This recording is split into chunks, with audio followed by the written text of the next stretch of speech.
This is a higgity feast. There's plenty of this, and these as well. We top it like this, and bake it like that.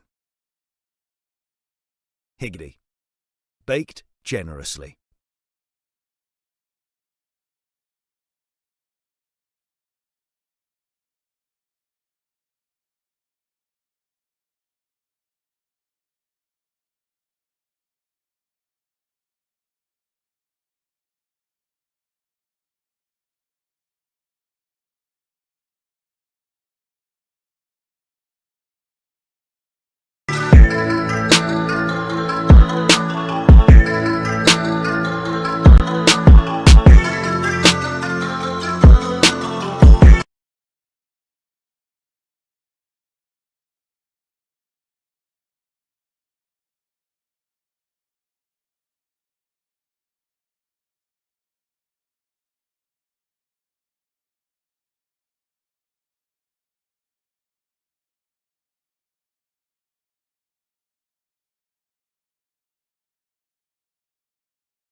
This is a higgity feast.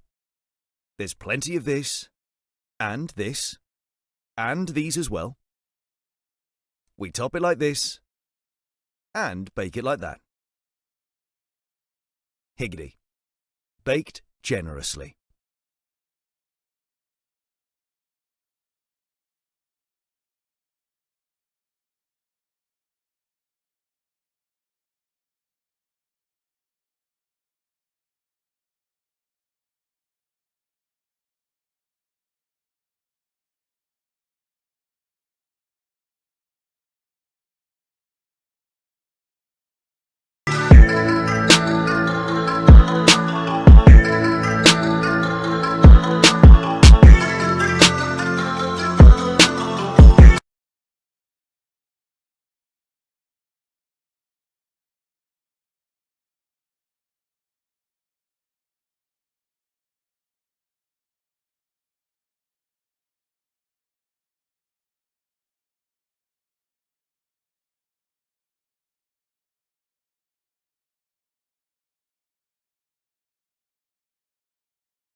This is a higgity feast.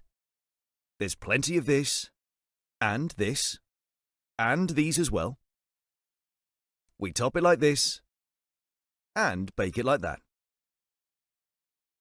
Higgity. Baked generously.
This is a higgity feast.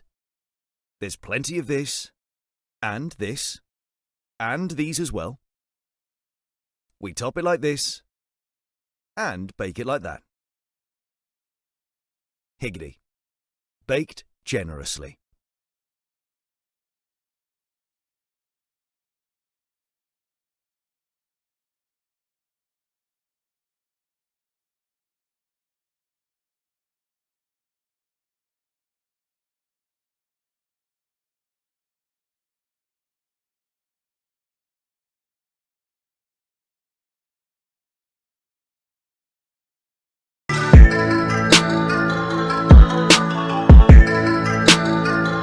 Final day in this county championship match between Sussex and Leicestershire. A quick shout out around the ground if anyone's got the headset. Yes, we have. Julian's over there waving away. Hello, fellas. Good morning to you all. Not a big crowd. We thought there might be a few more here. Richard Ray's with me from BBC Radio Leicester, as he has been, and it's always a pleasure to have him here. I thought there might be a few more people here today. They might drift in throughout the morning. Free entry here at Hove today, and it could be a brilliant day's county cricket. It could be. We were just discussing with the lads next door, the journos, and there's sort of varying views. Someone is absolutely adamant that this is going to be a draw. I think that Sussex will win this game, but it's but they're going to have to make good use of the new ball. But also, there is the Ackerman factor. There is. I think a draw is the least likely result. I hadn't even I have to considered say that I know that no, indeed, I know that has been a regular occurrence here at the county ground over this season, but surely not today. Surely not today. The rain is staying away, thankfully. Yes. So 96 overs or thereabouts. 278 runs needed by Leicestershire, 7 wickets by Sussex. Yeah.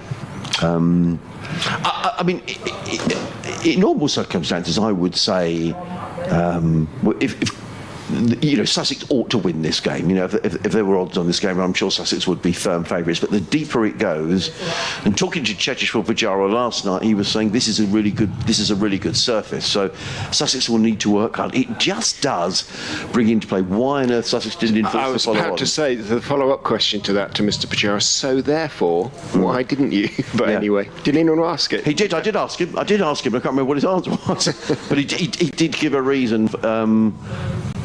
And it was slightly odd. He said he thought the bowlers needed a rest, and that was a bit odd because they'd taken 8 for 40 and the tails were up. The innings had only lasted 40 overs. Yeah. 12 of those overs had been the previous day. Yes. So they'd had plenty of hardly any of them had bowled more than 5 or 6 overs, really. So I know a few more than that. But I guess probably I should have been questioning him more closely on that. But anyway, the decision was made. Immediately that was made, Richard, and I'm going to take my hat off to you. You said, I'm really surprised at that. I don't think I was the only one. It was just in the circumstances. I wouldn't always enforce the follow-on. A few of the Leicestershire sort of captains over the years, people like Mark Cosgrove, Aussies don't always enforce the follow-on. They like to grind teams into the dirt, having got them down, so to speak. But it was just in those circumstances I thought it was right to enforce. Yeah. And also, I think when you do enforce the follow-on, as the umpires Ben Debenham and Paul Baldwin make their way out, I think we do enforce the follow-on. The bowlers have really got their tails up, and Leicestershire might think runs have been rolled over here for 108, and you've got all the impetus is with Sussex at that stage. However, it didn't happen. Umpire Baldwin's waving away to the crowd. He's acknowledging the crowd as he wanders out. There's not many people in the crowd to acknowledge, but a few people are drifting in, and the Sussex lads making their way out, as are the Leicestershire batters. The main sight screen has decided to not work, which is a little odd. The smaller sight screen on the Spenkheimer Pavilion is working, so that's good news, and it shows that Colin Ackerman's got 103 and that Amin has got 61. Umar Amin. So 96 overs to be bowled in the day. Will we get that far? Will this be and I'm sure Richard will know whether this is going to be a historic Leicestershire chase. I can't think of too many times that have chased down 499 to win a game, and it still just seems an awful long way away to me. However, it's going to be Jaydev Anukat who's going to open the bowling from the Cromwell Road end. Now, Cheteshwar Pujara did say last night that he is nursing a couple of injuries. He turned his ankle at Durham last week. I saw that happen. Apparently that's troubling him a little, and he's got a little bit of a niggle as well. So he's not firing on all cylinders, is the Sussex overseas bowler, but he is going to open the bowling this morning from the Cromwell Road. A bit of blue sky around, a bit more breeze around today. It feels more like getting towards the end of summer as a slip and a gully go down and a in bowls, and that's a misfield. That's not a great start for Sussex by Finn Hudson-Prentice in the covers, and Ackerman starts the day with a single. He goes to 104 and 222 for 3 is the score. Harry Cavalos wanders across from fine leg to fine leg. He's just down in front of us here at fine leg for the left-hander. For the left-hander, there are 2 slips and a gully. The gully is really quite close in. That's James Cole's close enough to have a helmet on as Nadcat comes in, bowls, and Amin just defends onto the leg side. And there is no run. Looks very much like Ari Havelas is going to open the bowling for Sussex. And while we're talking about bowlers, really good news to see the news that Jofra Archer was training with England yesterday at the Oval. There's an ODI today, I believe. And Jofra was warming up or training, and I understand he was bowling as well. So that's really good news. And we saw Jofra here on Tuesday. He was running up and down. Didn't seem doing any bowling. And Nadcat in and bowls. And I mean, clips that nicely away through mid-wicket. They're going to get a couple of ones. Here is Umar and Nadcat. And 2 more to the total. And that one-day international gets underway at 12:30 today. England against New Zealand at the Oval.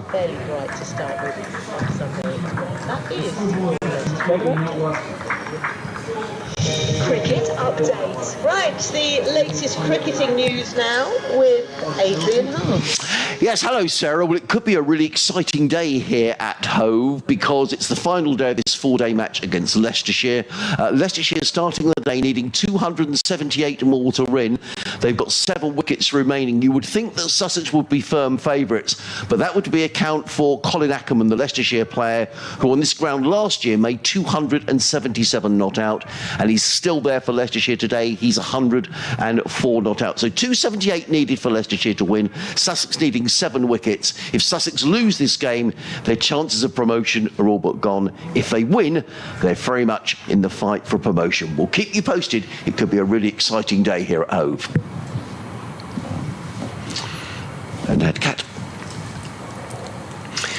runs in down the hill, bowling to Colin Ackerman. He's in and bowls. Ackerman drives, and that's going to be 4. This is a very good start for Leicestershire this morning because they began on 221 for 3, and they've added 10 in the opening over. The scoreboard has gone missing. Oh, in fact, we've got the temporary scoreboard up. Let's just start more encouraging than the absence of the clock tower scoreboard, I'm afraid, and especially the presence of that little scoreboard, which suggests the clock tower isn't coming back to us. Well, it doesn't look good, does it? So we're going to have to rely on the... Which is quite hard to see. We can't see that smaller scoreboard. That might as well be in hieroglyphics, to be honest. So we're going to have to rely on the scoreboard on the Spenkama Pavilion. Which we can see. It's not the clearest, so we've got a bit of extra work to do today, Richard. Indeed. We've got no Sonia with us. In comes the Nadcat, bowls. Ackerman plays to mid-wicket. There is no run. So end of the opening over of the day. 10 runs coming from it. Leicestershire 231 for 3. Ackerman 109. Amin on 66. Well, on this basis, it's only going to take 30 overs for Leicestershire to knock these off. But I suspect it won't be 10 off every over. No. Ari Carvelas, who has been the pick of the Sussex seamers in this game, he's going to demonstrate as much when he's opening the bowling for Sussex by the Sea. From the sea end, I mean 66, Ackerman now 108. So 385 not out in his last 2 innings. Wow. On this ground is Ackerman, leans on his bat, watches as Umar... I had a chat to Umar last night, and he was very impressive. Very measured, polite, intelligent analysis of the situation. Carvelas slightly laboured as he gets into his run. Bowls to Amin very slowly. His first ball with Carvelas is always a real loosener, isn't it? And it's on the spot, more or less, onto leg stump, and Amin just goes back and works it into the on-side. But it is very much, from Carvelas' point of view, just getting into his rhythm. 231 for 3. So the partnership is now worth 121 between these two. Mid-wicket, Coles has gone in very close, just 2 strips away on the sort of push check drive that goes in the air through the onside. Carvelas is into Umar, back foot defensive shot on off stump. All care and attention. It's fairly gentle stuff to start with this morning from this end. Everybody having a look, settling in. I sort of wondered as well, I was thinking because you'd imagine that Sussex will take the new ball just as soon as it's available. So I don't think that Vijara will be any hurry to over-bowl at Nedcat and Carvelas here, because you'd imagine that those two would take the new ball. Exactly that, which is now... It's 65.2 overs, so what's that, 14.4 overs away. So a good hour's cricket before it becomes available, if not a little bit more. Carvelas is in. Armin is clipping or trying to clip one away down the leg side. It booms off down there without any interruption. Taken by Carter, running to his right. I think the sort of pressure in the game is with Sussex here, isn't it? Because Leicestershire are playing. We'll just plod along here. Let's see where this takes us. Because Sussex will have expected to win this, and they know they need to win. Well, Leicestershire do as well, I suppose. But I just feel that 16 for 2, Sussex might have felt they were halfway there, really. Carvelas is in, bowls on off stump. Umar Amin is forward, carefully pushing the ball out into the covers. Again, there is no run. It's not every day of the week that you chase down 499 to win a game. No, Leicestershire might start to feel the pressure themselves if they get to, I agree. don't know, 350, something like that. 350 for 4. Blimey, we've got a chance here. And then it's a different feeling in the dressing room, isn't it? I completely agree with that. Yeah, and that's what I was trying to say. I just didn't express it very well. Carvelas is in and bowls straight back to him by Umar on the back foot. But a win for Leicestershire here puts them right in the promotion hunt. I mean, it really does. They'll be just a handful of points behind Worcestershire. Defeat for Sussex here pretty much does. I mean, I was working it out mathematically. You know, Sussex will win the last two and everybody else gets no points. But I mean, to all intents and purposes, Sussex lose this, it's done. Carvelas runs in, accelerates into the crease and bowls. He's going to pick up a run there. Umar, as he turns that one successfully off leg stump, pitched well outside, so he wasn't playing it too much across the line, and tickled it down to Unadkat at long leg, jogs the single, takes one, keeps the scoreboard moving. He moves on to 67, 232 for 3. Actually worth mentioning as well, Richard, you've mentioned it several times, that this could be Colin Ackerman's swan song for the county. There's a suggestion that he might be allowed to go a little bit late to join his Netherlands teammates in the World Cup in India, so he may, hopefully, from Leicestershire's point of view, now be available for next week's game against Yorkshire at home at the Upton Steel County Ground. Fingers crossed, but either way, whether it's his last or not, he's playing a spectacular hand. And Nedcat from the Cromwell Road in the bowls. I mean, he's almost cut it up. I think the ball hit him around about high up on the thigh pad. In fact, he may have missed the thigh pad. He may be running off a nasty little blow there. He's sort of trotted out towards the square leg umpire. They do hurt if it hits a fleshy area with no thigh pad. But he looks okay. Kenton Schweppes on the feed. Morning. If Sussex lose or draw from here, heads must roll, he says. Oh dear. In comes Nedcat bowls and plays down the ground. They appeal for Sussex were appealing for everything yesterday. They've appealed for a run out there. The ball hit the stumps. I'm not even sure Nedcat got a hand to that. The bails were dislodged and there is no run. Yeah, I mean, life is. I know we all love our sport, but there are slightly more important things. And actually, we're going to concentrate on the dreadful events in Libya overnight as well. With that, I mean, that is just absolutely horrendous. Put this in context. Oh, that absolutely puts everything in context, doesn't it? Awful. And they kept in bowls, and I mean that's a poor shot. He knew it was a poor shot. I mean it was a juicy half volley, and I guess outside the off stump, if he thumps that through the covers for you, say what a great shot. But he never looked in a position to play the shot, and he could so easily have got a nick on that. I don't know whether the electrician has been summoned to fix the clock tower scoreboard and whether it's done for the day. It does look a little terminal, Richard, I have to say. Yeah, I do hope so, because things like runs needed to win. Yes, I agree. And Nadcat in bowls, and he lets that one drift by outside the off stump, no run. Nadcat has bowled in short little bursts in this match, no more than sort of 4 or 5 overs. So we understand he is nursing a couple of niggles, which isn't great. But I would imagine with this new ball due, probably after an hour's play, that Sussex will want him to take that. So I don't see this being a burst of more than 3 or 4 overs, Rich, to be honest. Agreed. Hunting for the breakthrough. And Nadcat with just the one slip in place now, bowls, and fiddles that one down to third benefit. And more than fiddle it, he's going to get a boundary. He worked that one away. I'm not sure he was completely in control of the shot, but nonetheless, he's picked up a boundary. It races away across this very fast outfield here at Hove. And 4 more to, he goes to 71. The total to 236 for 6. We'll try without the benefit of the scoreboard to let you know what that means. They need another 263 to win. Yeah. Agreed. So they're approaching the halfway point quietly, or not so quietly in a way. All past it, aren't they? Yeah. Yeah. Not quite past it. Sorry. In comes Nadcat, bowls and pull down to fine leg. We're literally down in front of us. Ari Cabelas fields. There's another single to Amin. So it's been a good start here this morning for Leicestershire, who have moved on to 237 for 3. So that means this morning they have added 16 in the first 3 overs. Just one alarm really with an extravagant drive outside the off stump that he could so easily have got a nick to, but he didn't. He's there, Ackerman is there, and this partnership now is worth 129. And it's been a very good partnership indeed.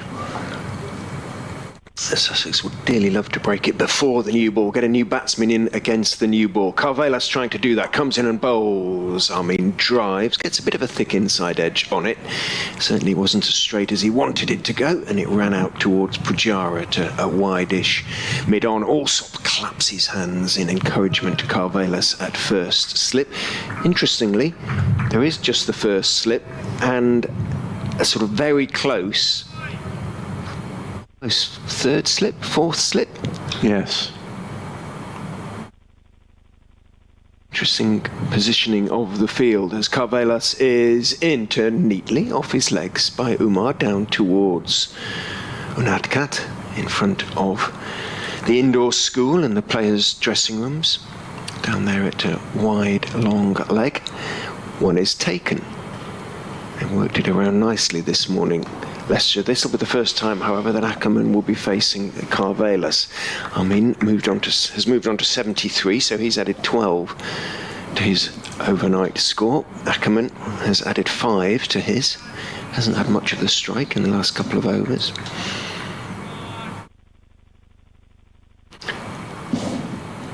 Two 6-1 is now the number of runs needed by Leicestershire.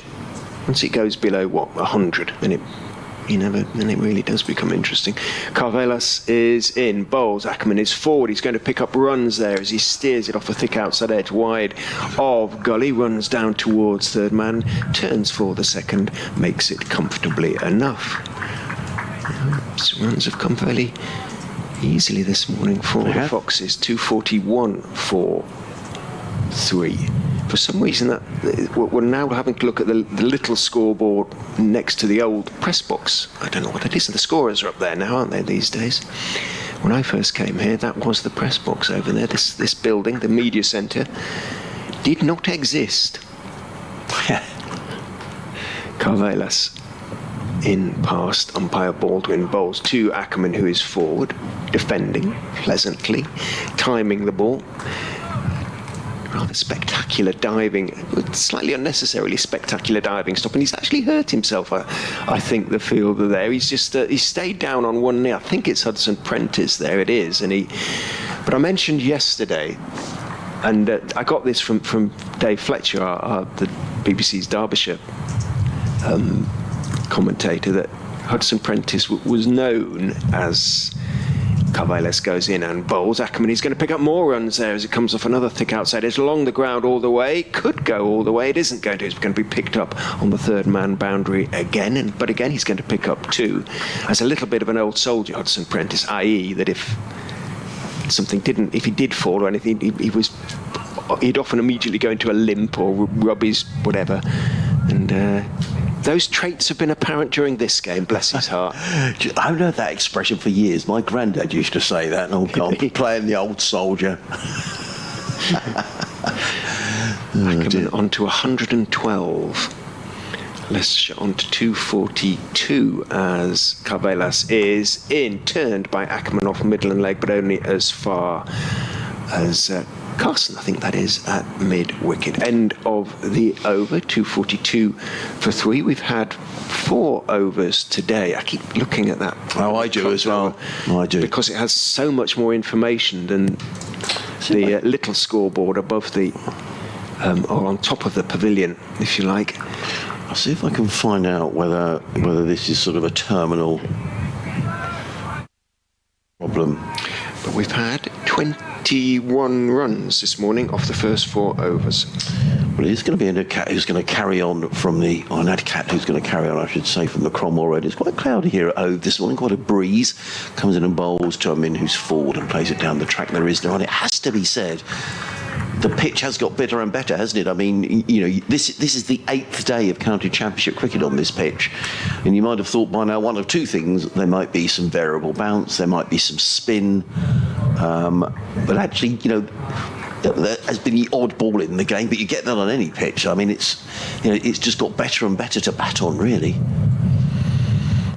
which will be a worry for Sussex. And Nadcat is in, bowls, up on his toes, plays into the offside, no run. I mean, I just think from a Leicestershire point of view, if this was to happen, it would be an extraordinary... I mean, I still think Sussex are favourites here, but it would be an extraordinary run chase. Well, what would it do for the Leicestershire morale going into... is Jamie the most important man in the club with the lunch vouchers? For their morale going into Trent Bridge on Saturday. They would be on a high going into that game. I'm sure they will be anyway, and also they're going to be right in the thick of the promotion race as well. Nadcat. Left arm over the wicket, in and bowls to a min, and he works us into the offside. He's going to get runs here, at least one and only one, actually, because Crocombe runs back from cover point to field, and there is no run. There is a run, what am I talking about?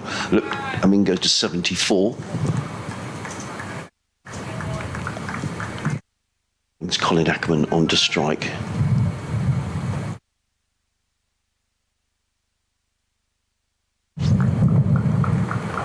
Let's see if that scoreboard's off all day. It's been some big chases in the county championship, successful chases. And I mean, Surrey knocked off 501, didn't they? They did. Only earlier this year. And Nadcat in bowls, Ackerman up on his toes, plays to the onside. There is no run. I mean, without being in any way disrespectful, you look at, Surrey and that Surrey side, and you sort of think to yourself, with someone like Sibley at the top of the order who can grind away for hours and hours, you think, well, but as you said, Leicestershire have come here without VM Mulder, who's, who would, I think will get into most county sides, if I'm being perfectly honest. I think he's a really, really fine cricketer. I think most sides would like to come here without him. Comes to Nadcat bowls. Ackerman lets that go outside the off stump, and there is no run. So, and you were saying yourself, Rich, you felt that, with Rehan Ahmed coming in at 6, the batting was a little lighter in this game. So, if they were to chase this down, it would be an incredible achievement. We shall see. The record in the county championship, it won't be the record, because that is 500 were it to happen. Goodness me, getting miles ahead of ourselves here, aren't we? But the record, just for information purposes, I'll give you that in a moment. Nadcat round the wicket, bowls. Ackerman drives into the covers, fielded there by Zach Finn Hudson Prince. There is no run. End of the over, 243 for 3. I say that with some hesitation because it's quite difficult to see all the numbers on that scoreboard. But I'm pretty certain it is 243 for 3. It means the lead, or the runs required to win, come on Adrian, is 256. That record is 502. Right. Made by Middlesex for 6 wickets against Nottinghamshire in 1925, 98 years ago. So the Surrey chase at Kent must have been just Second. one. It was one short, yeah. Oh, and so this would rank. It would rank 3rd, I believe. Wow. Were it to happen. I see Jack Carson's warming up, so I think that might be the last we see for an Adcat until the new ball is available. In goes Carvelas from around the wicket. And, looking to drive, gets a very thick inside edge that squirts out towards mid-on. And there's no run. So delayed start in Canterbury, which is interesting. There must be rain at Canterbury.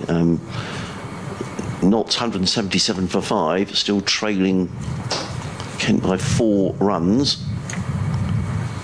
Middlesex in a real old pickle, aren't they, up at Old Trafford? 362 for 5, Lancashire leading by 168. So Kent could steal a march on Middlesex today in the relegation fight. Carvelas is in, bowls on off stump, slightly short of a good length on the back foot. Umar Amin plays it firmly back down into the offside. Fielded at mid-off, no run. I wonder whether Northamptonshire's relegation could be confirmed in this round of matches, because not quite, actually. They've got 61 points at the bottom of the table, 2 to play. So if they won both, theoretically they could still get out of it, but unlikely.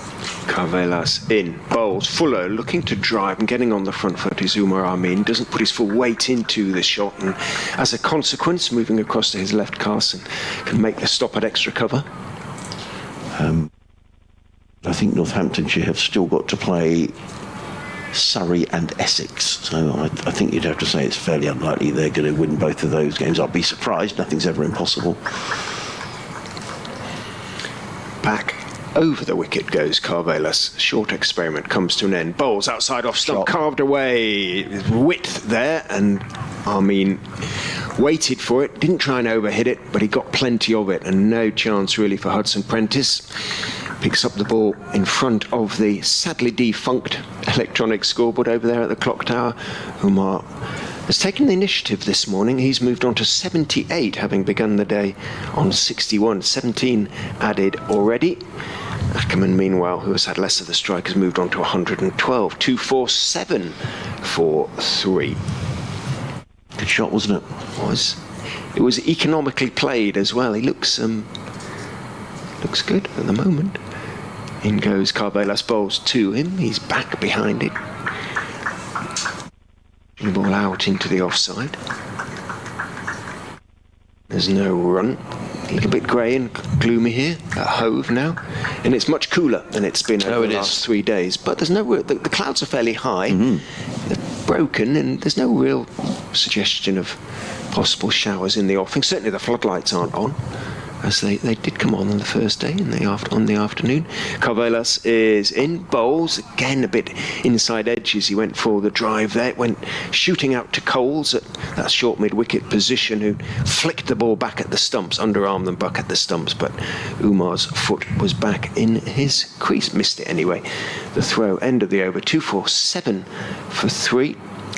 78. Ackerman 112. Target 499.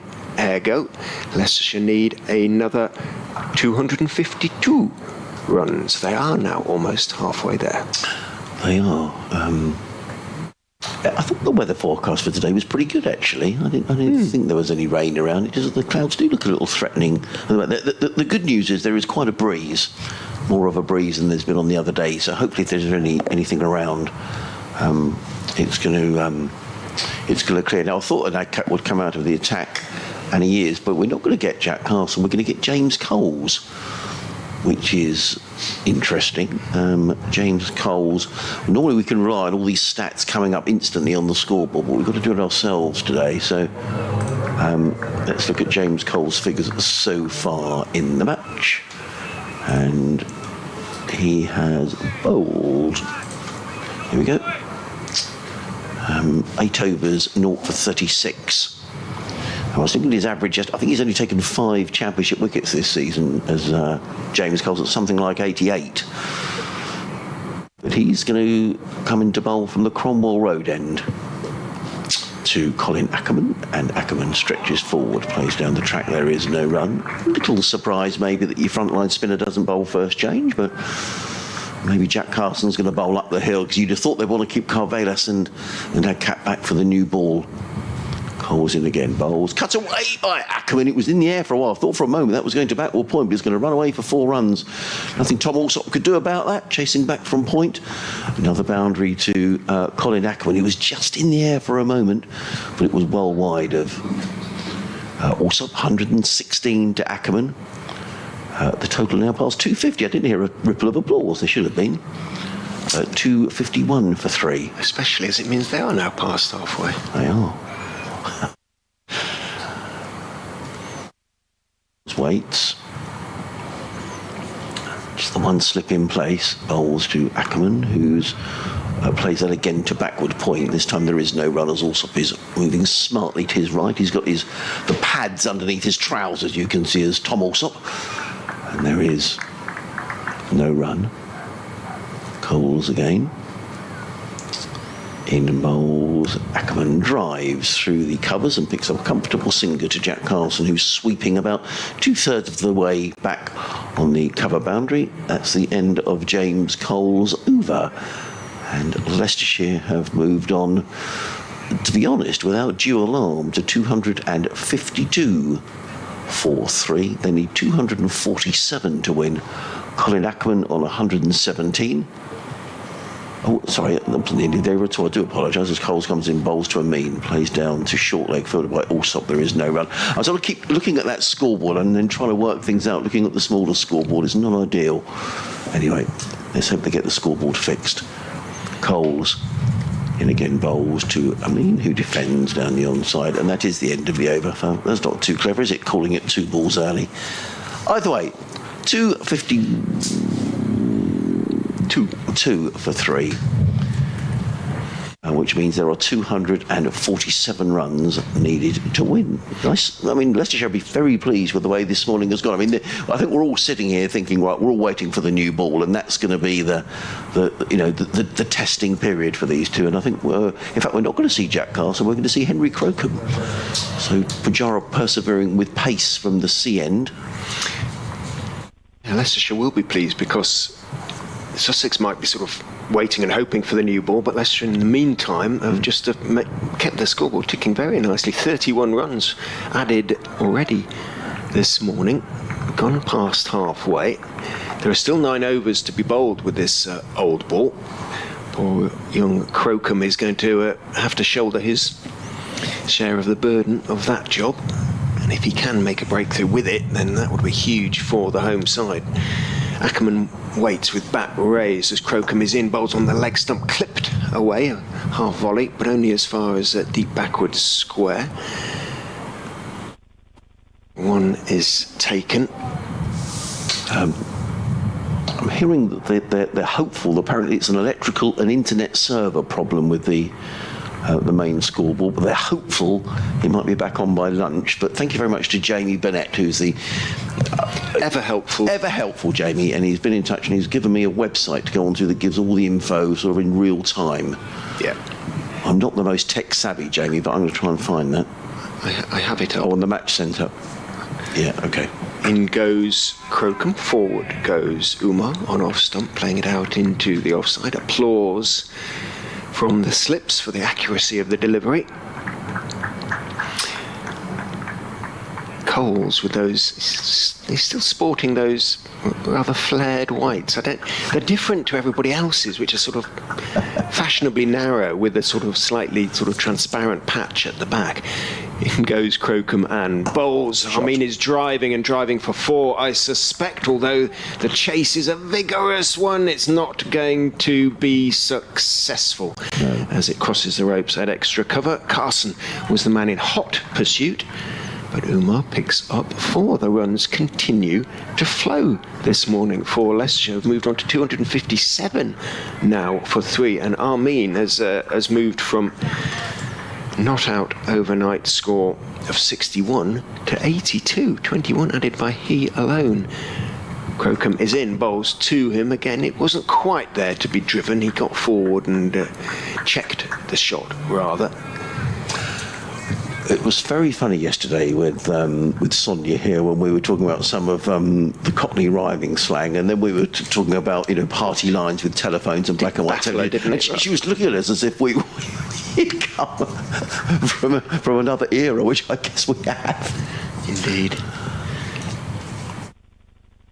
In goes Crocombe and bowls, thick outside edge as Armin, more runs here, looking to drive that, manages to steer it somehow down to third man. It crosses the ropes down there, and there's no chance for Carson running back and across from that sort of deep backward or deep point position. And yet, more runs indeed. Suddenly, Umar Armin is on 86 and Leicestershire on 261 for 5.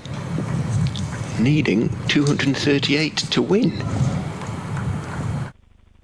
Miss me, the runs have come quickly this morning. No, they have. They really have. 40 added already in less than half an hour. In goes Crocombe, bowls defended on the off stump by Umar. That is the end of the over. I shall go and do the update with Leicestershire having begun the 4th day reasonably well. Thank you, Richard. Indeed, they have. And thank you, Jamie, because I've now got the stats up on the live stream, which does get on the Sussex website, and they do seem to come up really quickly. So, thank you for that. The emails are working. sussexcricket@bbc.co.uk. Oh Lord! Now the scoreboard on the Spen-Carmel Pavilion has gone blank as well. So now we really are in trouble. There's no scoreboards working at all. So let's. In comes Coles, bowls, and Ackerman flicks this one back to the square on the leg side and picks up a single. The total goes to.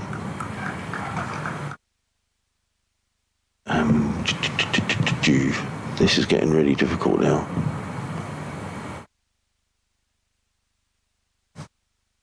Bowls, in again bowls to Amin, who's beaten outside the arm. That's good delivery, taken by keeper Carter. And there is no run.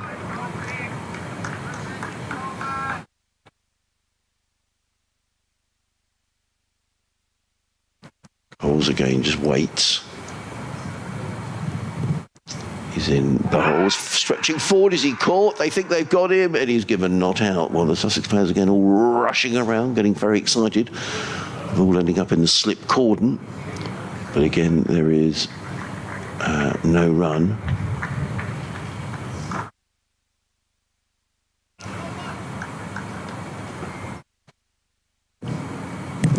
In comes Coles again, let go outside the off stump, this time by Amin.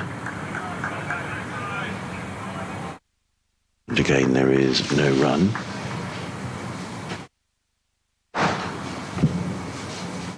Coles in again, and I mean just defends into the offside, and again there is no run. That's quick, Rich. Coles in, I mean defends on the leg side, but in fact he manages to get a single as the ball drifts out towards square leg, and it's one more to the total. The total scoreboard's back on now. It had gone off, so that's good news. It went off when I was trying to do my update, quickly scribbling sums down, how many runs needed to win and all that sort of thing, but there you go.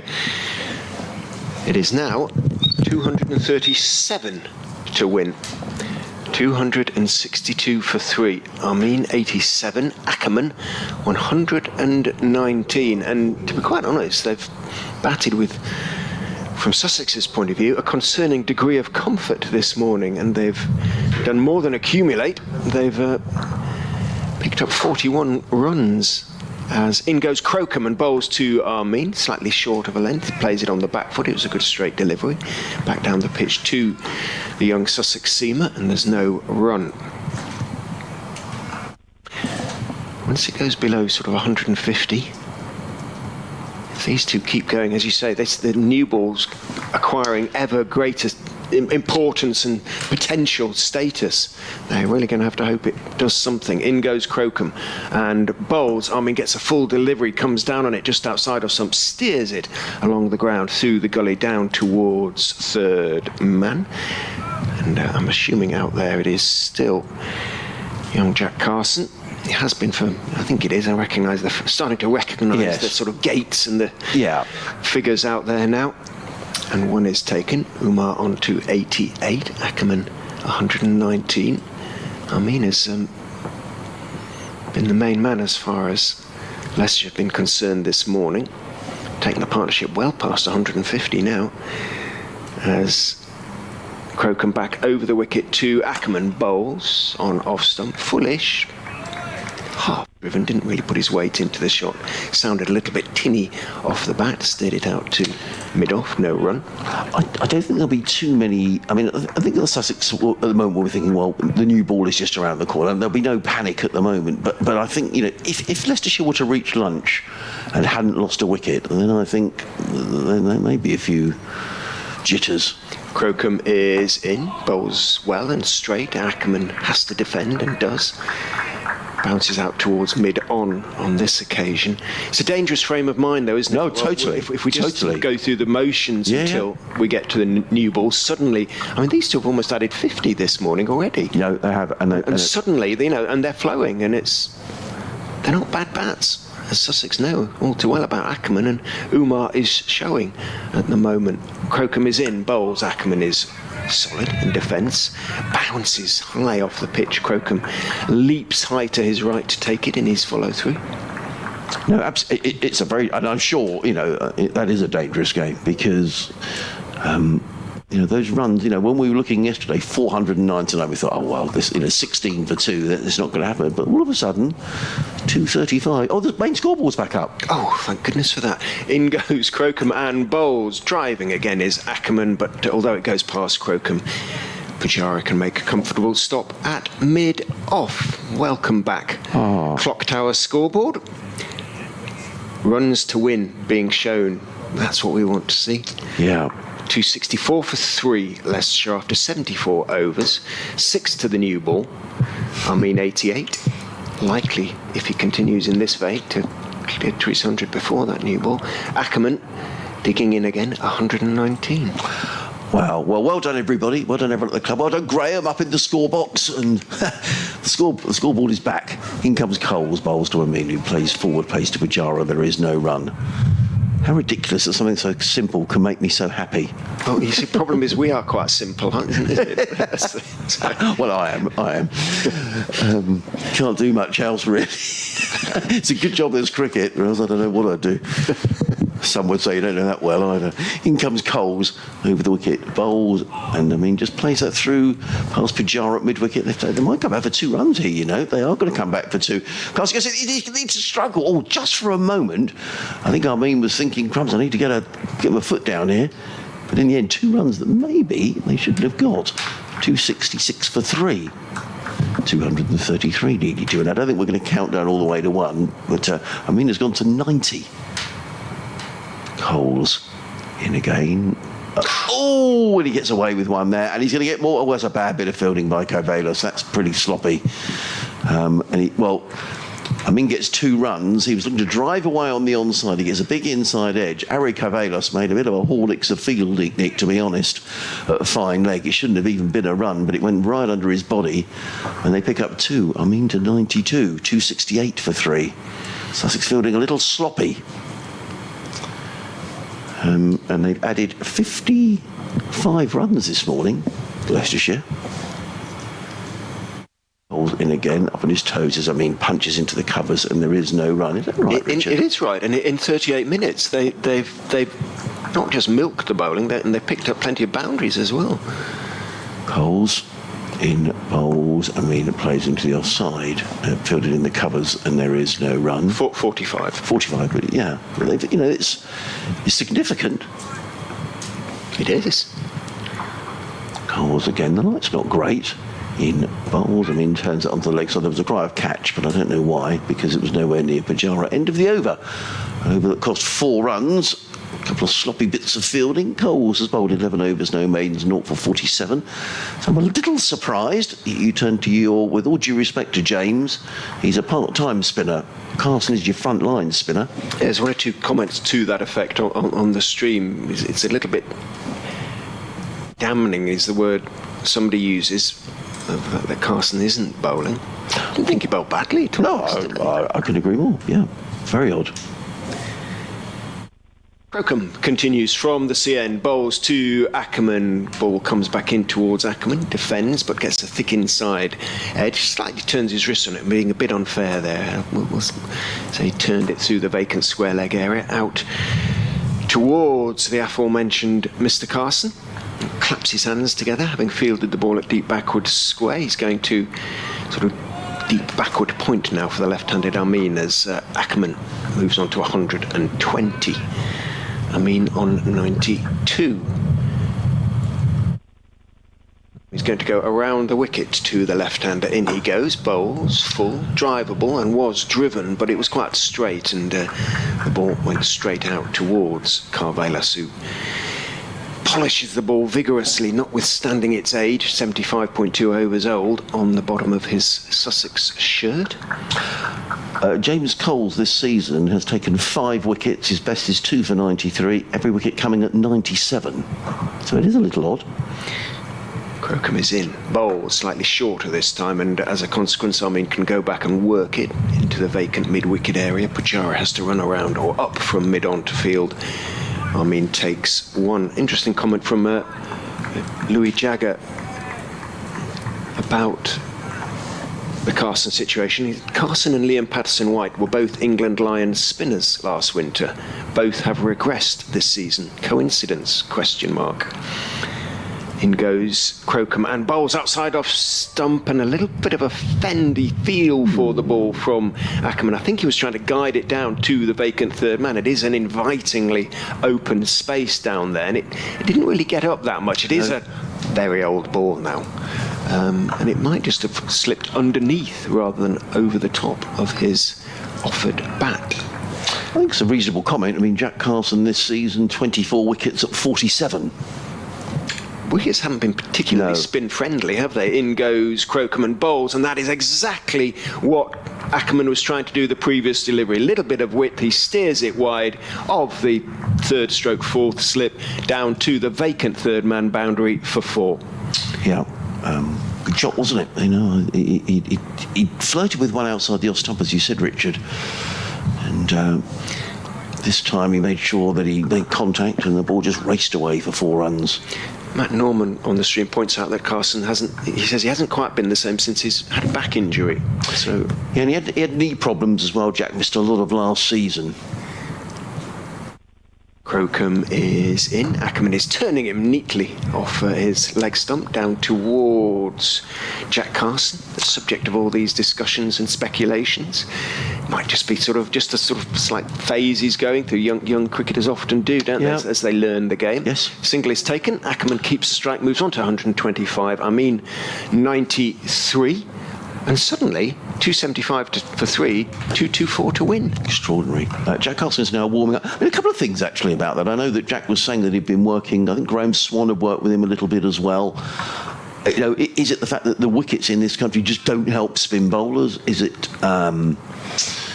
is that one of the issues? I don't know. A captain's reticent to use spinners quite as much. He's had quite a few overs this year, Jack. I'll check that out in a moment.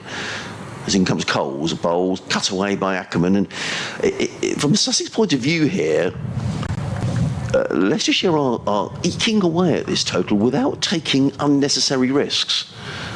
He's just picked up a single there, Ackerman. They're rotating the strike. There's a left-hander and a right-hander together. And the runs have come at a good pace this morning, beginning on 221 for 3, so they now have added 55. They have. This morning. Coles waits, comes in and bowls to Amin, who stretches forward, plays onto the offside. There is no one. I'm just sort of, the lads up on the Leicestershire balcony as well. We were saying this yesterday, Richard. Are probably now thinking, well, actually, if I come away in with 20 or 30 here now, this is on. In comes Coles, taken by Carter. There is no run. It's still a lot of runs. It is a lot of runs. 223 still needed. Goodness me. It is a lot of runs. On a fourth-day pitch. On a fourth-day pitch. Albeit an improving fourth-day pitch. Coles in. Drives and misses outside the off stump. Not taken cleanly by Carter. There is no run. Coles does get through his overs. The over rate is -2, but I think that's probably the least of Sussex's concerns at the moment. Coles in bowls, Amin is forward, away down the track, no run. Tidier from James Coles in his 12th over, one more ball of that to go. So maybe Sussex are just looking to hasten through to this new ball, but it does seem a bit odd that the frontline spinner isn't bowling. Coles, and clipped away by Amin. They're going to get a single here as Carson has to run from mid-wicket to field.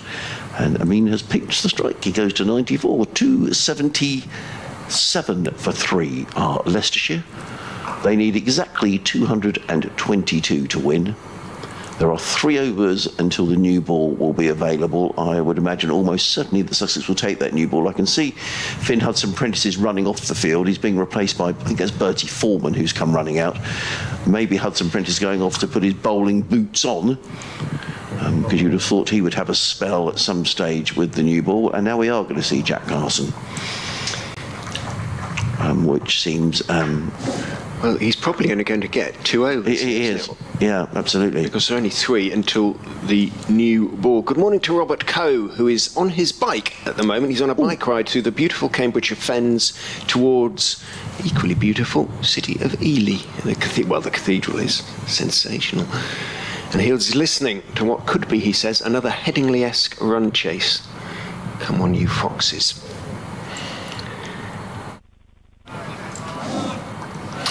Right, Jack Carson, are you going to push everybody's words back down their throats by producing a couple of unplayable deliveries? Umar Amin is on 94. Carson has a short leg. He has a slip. He has a short-ish extra cover. The skipper, Pujara, brings square leg into fairly conventional backwards square. In goes Carson. Bowls. Amin is forward. Perfectly respectable delivery on the middle and off, pushing it out into the offside. No run.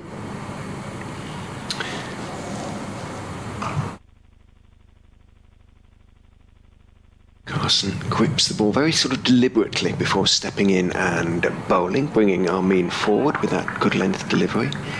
Doesn't really turn, there's not much there for him at the moment. Blocks it out into the offside. Pujara fields.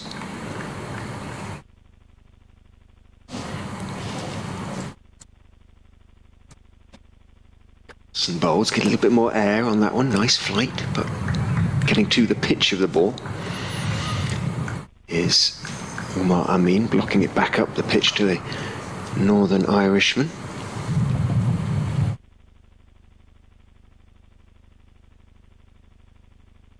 Carson bowls, slightly leg stump-ish delivery. Tried to work it around the corner. I don't think he got anything on it, and Carter didn't take the ball cleanly. What is the signal? A bye.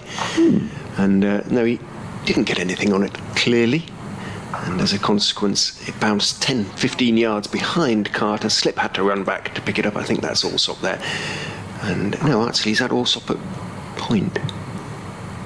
And Clark is now at slip, so it would have been Clark running back, the slightly taller man. As over the wicket goes Carson to Ackerman, who is forward respectfully on off stump, pushing the ball out into the offside. No run. Oh, a picture of Fletch in the morning on Twitter is always a heart starter, isn't it? With Ed Seaborn at Bristol. Contrasting figures, it has to be said. In goes Carson, bowls, just rocks back and steers it elegantly. Ackerman away out to the sweeper on the point boundary, who's an Adcat, and Leicestershire just take the 2 runs from that. Carson over. Big ask of the youngsters sort of to come on, just knowing you're only going to get probably I agree. an over or 2 in these circumstances. Unless, of course, you take a wicket. But even if you took a wicket, I suspect that they'd take the new ball straight away. I would be amazed if they didn't. Well, Leicestershire began the morning needing 278 to win. They now need 220. As Richard said, it's an awful long way away. But Coles in, bowls to Ackerman, plays into the offside. There is no run. And whilst you feel that Colin Ackerman is absolutely key to this, as I say, I'm just thinking about the other players now, but I'm thinking, blimey, Ackerman's done a lot of work. It's down to me now. I need to do my bit. And there is a bit of that, you know. Coles in sweeps. Does Ackerman, he's going to get 4 runs? Cafellas racing around the boundary. Yeah, he does. It was down the leg side, not a great delivery by James Coles, and it's helped on his way by Ackerman. That's all he had to do.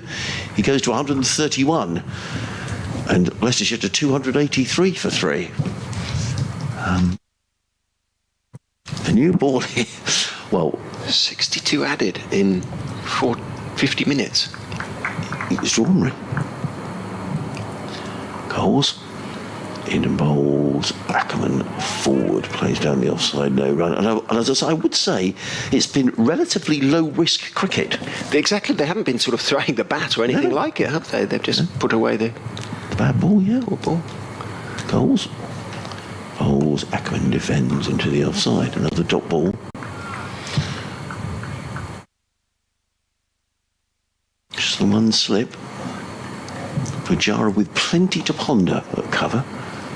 Coles in, Ackerman stretches forward again, plays into the offside, fielded by Pujara again. One more ball to go in this over. And then there will be one more over with this ball on the assumption that Sussex take the new ball. Coles in and cut away by Ackerman firmly. He's going to get a single to Carson, who's about 2/3 of the way back on the cover boundary. Ackerman picks up another single. He goes to 132, 5 off the over. Coles has bowled 13 overs, no wicket for 54. Leicestershire now 284 for 3. Wired 215. Still a lot. This partnership between this pair now worth 176. Yeah. Not quite Ackerman and Mulder proportions as yet, but welcome from the Foxes' point of view, that's for sure. Not far off. So, Jack Carson with the last over, we suspect, with this ball, goes in and bowls. Ackerman slap drives it out through the offside. Unadkat chases down. Well, that should have been stopped. He didn't exactly accelerate towards the ball there. If anything, he seemed to slow down. It crossed the ropes only a foot in front of him at deep extra cover. But as pieces of fielding go, that was not massively energetic or committed. I would have to agree. Now I know he has got an ankle problem, but even so, I would agree. Carson is in back. Oh, he's bowled him! He's bowled him! He shouts to the heavens with joy. It was a shortish delivery. Ackerman went back. It stayed a little bit low. It turned in, and Ackerman can't believe it. The off stump is leaning back. Carson has done it for Sussex with the old ball. That could be huge. Yeah, it could be. And just as he's hit a boundary, Colin Ackerman, and the new ball literally around the corner. But I'm sure he's going to get a good ovation here, Colin Ackerman. That's a wonderful innings, and he's getting a standing ovation, and rightly so. That's a magnificent effort by Colin Ackerman, but he'll just be so cross to get out in the over before the new ball is available. Maybe Sussex won't take it now. Ackerman goes, what an innings. 136 he's made. And just as we were thinking that Sussex were maybe just starting to get a little bit hot and sweaty with the way Ackerman is playing, he's gone. What a knock, though. Is it enough? It possibly isn't, and I suspect he may know that, Colin Ackerman. Well, Leicestershire have sent Rehan Ahmed out, potentially against the new ball. There's some suggestion that they might be better sending out one of the steadier, if arguably less flamboyant or talented batsmen out ahead of Ahmed to try and absorb some of the new ball or the effects thereof, but that just feels like a huge no, it does. It does. I mean, it's Ackerman who's got such a wonderful record on this ground. It is just as the new ball is available to take. And just probably, I wonder whether... we were saying in commentary, Jack's unlikely to get more than 2 overs here. So is it almost sort of, just get through these 2 overs, Jack, I want to get the new ball. Interesting little dilemma here now for Pujara, having taken the wicket. Does he take the new ball? Who'd be a captain, eh? I would. I would definitely take it. I would. Especially with the new man at the crease. Yeah. Ahmed, that said, would be inclined to attack Carson, but you assume he'd have a little bit of a look. 4 balls remaining in the Carson over. 1 for 48 he has now. In he goes and bowls. Ahmed is forward, blocking the ball back up the pitch on the onside. Haynes just steps forward. He's at silly mid-on. He genuinely silly mid-on. Short leg, short mid-wicket and slip, putting pressure on Ahmed. Big gap on the offside, saying, go on, try and work it through there as it turns in. In goes Carson. Bowls, and he is going to work it through there, down towards third man. It will be just the one. Sends Amin back. The throw comes back from Clark. Got to the ball. It wasn't a great throw, but he got it away quickly, and that was the key. And Amin has to stay in. He's sent back by Ahmed, who is off the mark at least. 289 for 4. The partnership then 180 for the fourth wicket between Colin Ackerman and Umar Amin. Amin's still there. He has a huge job to do though now. He needs to get 150 plus. In goes Carson round the wicket to Amin. It's an appeal for gone. He's gone. He's got a second wicket. It bounced, turned. Arguably was a little bit high, but huge appeal. Was beating the bat, was going on to hit the stumps, thought umpire Baldwin. 2 in 2, and 2 in the over for Jack Carson, and that you feel with the two main men for Leicestershire back in the hutch, absolutely key. Sussex now back on top, and after a worrying, I would suggest, 50 minutes, it's been a very good couple of minutes for the home side. Well, it has been.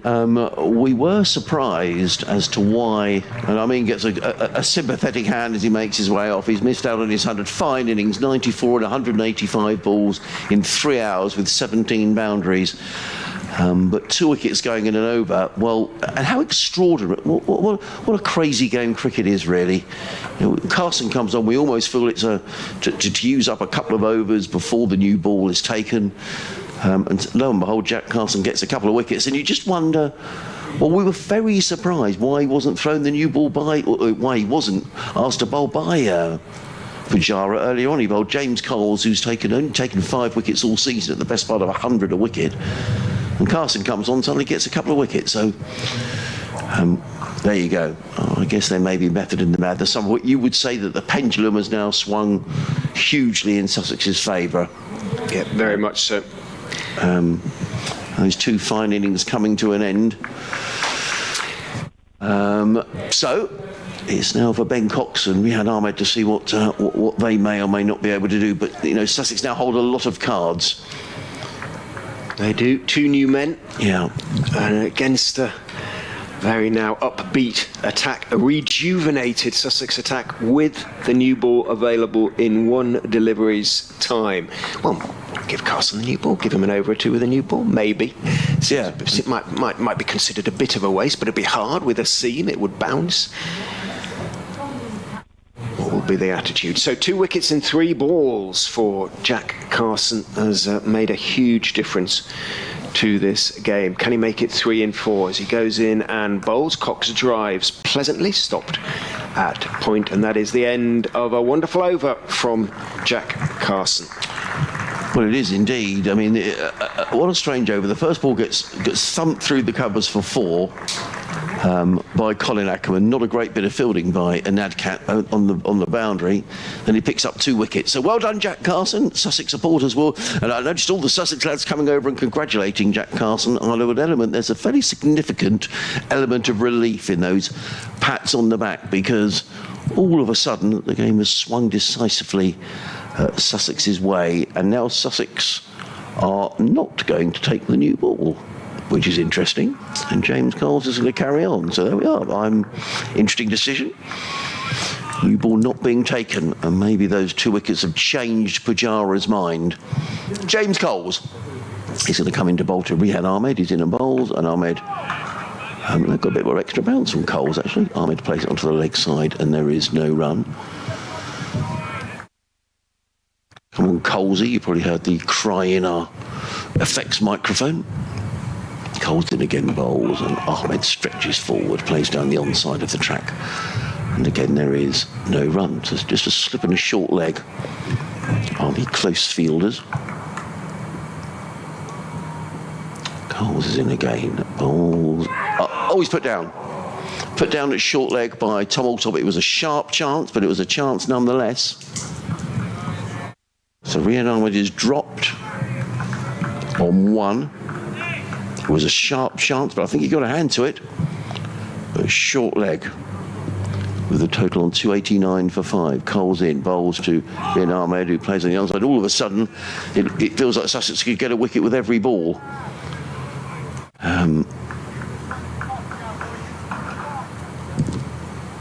Cole's again. In Ahmed is forward again. That was slightly in the air, played towards mid-wicket. And again, there is no run. Well, isn't it that one wicket often leads to two? James Cole's again. In and bowls, and Ahmed plays that back to the square on the leg side and picks up a single. So he goes to 2, with a total to 290 for 5. 209 needed to win. And I would imagine, having picked up 2 wickets in an over, that Jack Carson will very much be carrying on, and the new ball will remain, for the time being at least, firmly in the umpire's pocket. Let's see what emails have come in this morning. Loads, actually. My apologies, I hadn't read them out. Oh, hang on. Well, an update to come to listeners on BBC Radio Sussex.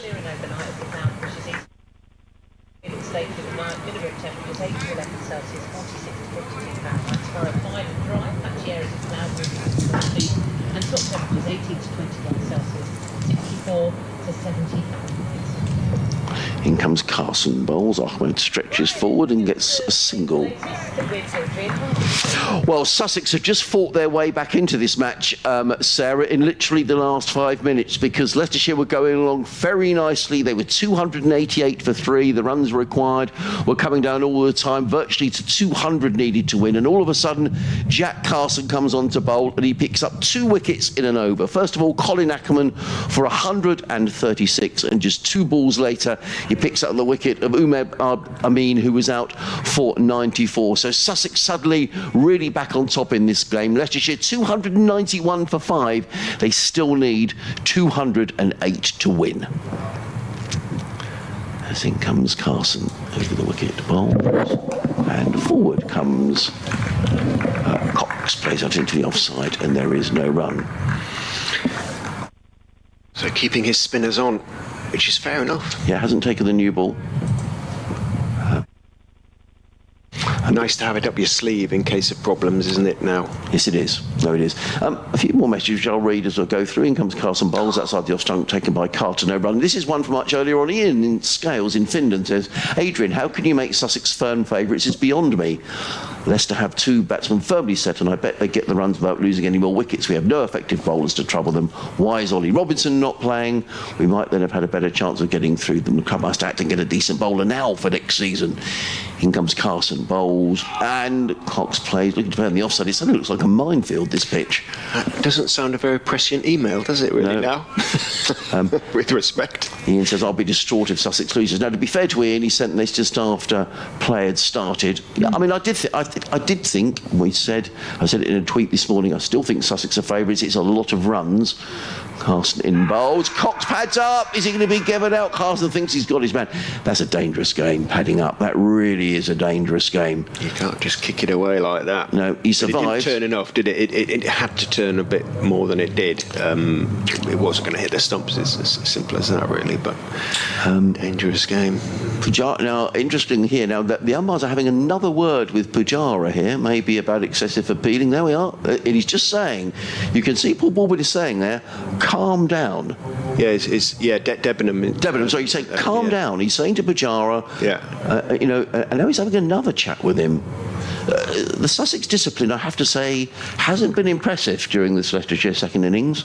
I can understand the enthusiasm, I can understand the will to win, but I think that there will be words from the match referee at the end.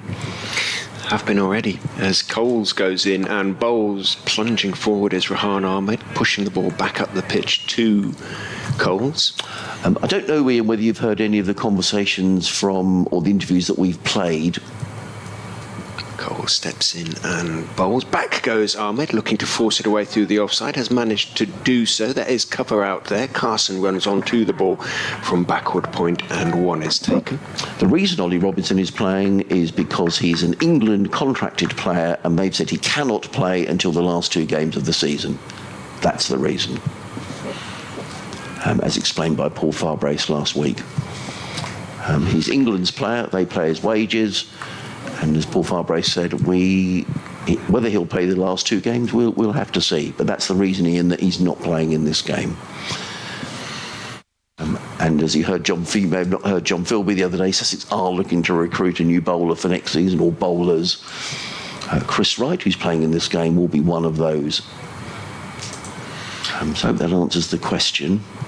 Not missing any cricket because Sussex taking their time to set the field for the new man, Ben Cox, who's going to be facing Jack Coles for the first time, right-hander, of course. So, short leg, slip, backward point, as in goes Coles and bowls a bit of a long hop outside off stump. Will drag down, but Cox, having just come in, can't quite time it or place it as well as he would have liked. Went back and steered it away, but only as far as Carvelas at backward point. Coles steps in and bowls, gives that one some more air, brings Cox forward, pushing the ball out into the offside where Pujara fields. Leicestershire need Cox to come to the party as Coles is in. He's forward, the former Worcester man. Well, I suppose you have to say still Worcester man, strictly speaking, because he's on loan until his newly signed contract comes into force at the beginning of October. Coles is in and bowls. He's just dabbing that one down towards short leg, where also fields on the bounce. End of the over. Perfectly respectable one. Just a single from it. 292 for 5. And the game feels very different to the way it felt just 10 minutes ago. Leicestershire still 207 short with now just 5 second innings wickets in hand. Rohan has been in touch. He says, I wondered about how you and your colleagues' impression of the evolution of the Hove ground and facilities. As an occasional spectator on his visit on Monday, things look very smart, but not necessarily an improvement to the experience. There's a lot to admire. I really hope the flats make the club sustainable. Conversely, the new elements of the pavilion look smart, but mean something as simple as a modern place to refill a water bottle have disappeared. In comes Carson Bowles, and Ahmed plays down the track. There is no run. What are your impressions, and how do the media facilities compare to other grounds? Well, the media facilities are very good. I mean, we get a fantastic view, Rohan, of the action. We've got an air-conditioned box. And then comes Carson Bowles, and driven away by Ahmed. He gets a single out to an Adcat on the cover boundary. He goes to 5, the total to 293 for 5. Should explain for Leicestershire fans that Sussex knocked down the Sussex Cricketer pub, which they owned on the side of the entrance to the ground, and they've rebuilt it, but above it, as part of a large block of rather nice flats. Yes. Carson in bowls. Forward comes Cox, plays down the track, no run. Most of which were sold in advance, I understand. Yes, they were. They were all sold in advance, yes. I don't know whether they retained any, 1 or 2, just for rental purposes. I'd have been wise to, I think, but... Yeah, there was some development that they get a rental income from of some offices. Okay. Is it me, or...? I can't... I think it is. It probably is. Don't worry. I beg your pardon. Carson continues then from the sea end outside of some left. No, it isn't. Is it me? I think so. Sorry. We switched. Carson again. In and bowls, and Cox defends onto the onside, 2 backward square footed by Pujara, and there is no run. The other thing about the Sussex Cricketer pub is that is back, but in a very new modern guise, is that clearly the club get a rental income from that as well. So Sussex have got various sources of revenue streams. So they don't run it themselves, the pub? No. Okay. In comes Carson Bowles, played forward, and there is no run. End of the over, just 1 run coming off the over. 293 for 5, 206 needed to win. Yeah, so it's an independent company run the pub, and they pay a rental for the lease of the pub or whatever it is. And there's also some offices on the ground that the club let out as well. So I think the media facilities are pretty good. Outstanding. I mean, we get a great view of the game, an air-conditioned box, and. Most facilities around. I mean, I enjoy coming to Leicester. We're there. We're right behind the bowler's arm. The steps up aren't very popular to the top of the pavilion, but that can't be helped. No, that can't be helped. We get a great view. So yeah, I would say they're very good here at Overham. But thank you for your email. Coles is in. Ahmed goes back on middle and leg, turns it around the corner. Carvelis fields at backward square one is taken. But I do pick up on your point about refilling a water bottle. That's something I don't know about, whether there are places around the ground that you can just fill up a water bottle with fresh water. And if you're saying there isn't, then that's something that the club will probably like to know, I guess. So thank you for bringing it to our attention. I appreciate it. And I'll mention that to the lads in the media team as well, as to whether there is or there are places around the ground where you can fill up with water. Coles is about to bowl, but Pajaro was changing the field, actually, so Cox pulled away, understandably enough, and Coles pulls out almost in his delivery stride. Not that that's very far from the start of his run-up as he comes in and bowls. Forward goes Cox, and there is no run. What they do, Sussex, admirably, is put out sun cream. Yes, they do. So that's free and available to everybody at all times. In goes Coles and bowled. Little paddle sweep attempted by Cox. Didn't get anything on it. There's a howl, a frustrated howl, because he knew he was going on down the leg side, I think. Might have been a little bit of inside edge involved, and it trickles down towards sort of short, fine leg, where Crocombe is lurking.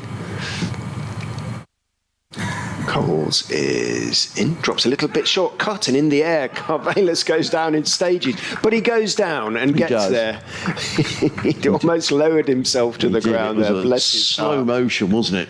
But he got there and made the stop perfectly clean. The job done, Harry Carvelis. Yes. Coles will be in again. Forward goes Cox, who will, I suspect, feel he missed out there on getting off the mark. He's faced 18 balls and has yet to get off the mark. 6 off 14 for Ahmed. Coles is in. Cox is sweeping, and he's sweeping for 4. He is off the mark now. Reaction of Coles and indeed Clark and the wicketkeeper suggests he swept off the line of the stumps there, but he got it very cleanly out to the backward square boundary for 4. So Cox up and running now, 298 for 5s. Leicestershire still need another 201 runs after the double blow struck by Carson. 2 wickets in 3 balls of 2 very established batsmen. Julian's been in touch from the top tier of the Spenkarma. He said, and I was talking to Julian at lunch yesterday, and he was talking about someone who was wandering around the ground with a tie and looking very smart. And he said, who was it? And I said, well, I don't know. But he said, I mentioned the grey-haired gentleman who was chatting with the players from both sides before the start of play each day. His identity's been driving me mad. He says, at last I've established it is Jack Birkinshaw. Yeah, I was just about to say, is it the Leicestershire president, Jack Birkinshaw? And he says, I can now rest easy. Well done, Julian. I hadn't noticed who it was, but you did mention before the start of play that I think Jack Birkinshaw was talking to Jack Carson, wasn't he, before the play? He was. Today? Yeah. Also bowled left. Also a spinner was Jack, of course. So thank you for that. Rick's been in touch. He says, however day Paul pans out, it's been a tremendous match. I was watching from the deck chairs on days 1 and 3. I'm listening to BBC Radio Sussex on days 2 and today. He says, my man of the match didn't bowl and scored only 7 runs across 2 innings. How could he be the man of the match? I want to read that in a minute. In comes Carson, bowls to Ahmed, who plays onto the onside. Of this match? Yes, so I'll tell you why in a minute. Why? How could he be man of the match? This particular player only scored 7 runs across 2 innings. In comes Carson, bowls down the track, comes Rehan Ahmed. I think he's desperate to get on the front foot here. So I'll read you why Rick says he should be man of the match. But Jack Carson does rattle through his overs a bit sharpish, so we'll have to do it at the end of the over. 2 dot balls. Carson back to his mark. He's in and bowls, and Ahmed down the wicket, and the ball balloons to shortish fine leg. And there is no run.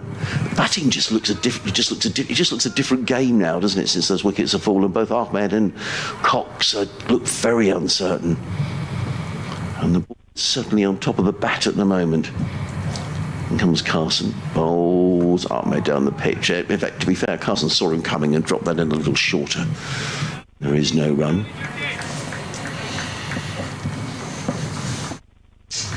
short leg in place. Brian Hubbard was dropped when he was on just a single by Tom Alsop. A sharp chance at short leg off the bowling of James Coles. Got both hands to it. Passing in again, Ahmed with a flick of the wrists and a flourish plays to Pujara at mid-wicket, and there is no run. The runs having been coming at a good pace have suddenly dried up. These two try to just establish themselves. The new ball still hasn't been taken. Sussex feeling that they're okay with this softer, older ball. Carson in bowls and dug out by Ahmed, bounces to short leg, fielded by Alsop. Maiden over from Jack Carson, who's now bowled 19 overs, 6 maidens, taken 2 for 51. So Rick goes on to say, on Sunday, about 15 minutes before tea, I noticed that the lads were playing softball cricket on the service road, just by the Palmyra Avenue scoreboard, using a wheelie bin for the wicket. They'd barely started when the tennis ball hopped over the advertising boards onto the grass just beyond the boundary rope. It looked as if, though, the lost ball had stopped play. However, from about 20 yards away, the Leicestershire fielder at fine leg saw what had happened, and at the end of the over, he threw the ball back to the lads. So he says, my man of the match is Sol Budinger. So well done, Sol, who did his bit to keep the young lads playing cricket. Thank you, Rick. Coles continues from the Cromwell Road end, bowls straight to Ben Cox, bit inside edgy as he plunges forward. He goes on to say that softball cricket on the outfield is the essence of the spirit of cricket at Hove. I really, really would like the Sussex committee to go back to allowing it at the lunch interval. Coles is in, swept for 4. Nicely swept as well. He just over pitched there, swept on length as well. The direction was right for the sweep there, and zero reaction from the Sussex fielders suggests that they know it too. There was a lot of oohs and ahs when he swept off the stumps to get off the mark, but that was, let's say, leg stump and maybe just a little bit down leg side. It was absolutely there for the sweep, and without any fielders out there, a bit of a gift. So Cox on to 8, changing the field as a consequence. Cox gets a short ball outside off stump and raises his eyes to the heavens as he misses out big time. He stepped back, tried to cut it away through the offside, mistimed it, bounced down towards Carson at backward point. It was there to be put away. Coles is in, better delivery, line and length. Cox is forward, holds the pose, having forward defends it out into the offside. Well, less than 200 for Leicestershire. They brought up the 300 with that sweep as Coles is in. Cox is forward again, defending out into the offside. No run, 197 needed, but they won't start thinking again, I suspect, about that target until it were to be less than 100, I think. Coles is in, Cox is forward, out into the offside. It goes, end of the over, 302 for 5. It's been a really interesting morning's play. It's been an interesting game, but fascinating morning's play, which went Leicestershire's way for 50 minutes or so. Yeah. But a great 5 minutes for Sussex has swung the odds very much back in their favour. Still got a bit of work to do, though. Yeah, they have. If these two could put on 50 or 60 and the runs required come down to 130, 140 again, it could be back in the melting pot. Batting just looks a whole lot different now, and this decision not to take the new ball, and often with a softer ball, it's more difficult to get the ball away. But conversely, again, with the softer ball, sometimes it doesn't bounce as much. Perhaps it'll scuttle through, though. Do you think he would have taken it had those wickets not fallen in that over, the 80th over? Do you know, it's a great question. I suspect he would. Yeah, I think he would have done. I bet he says he wouldn't. Yeah.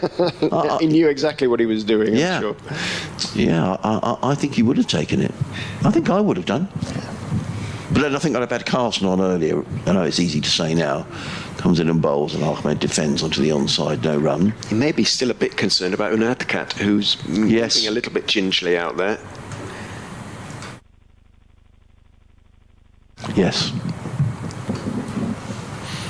Although if he wasn't going to bowl, you'd have thought he might as well be off the field, really.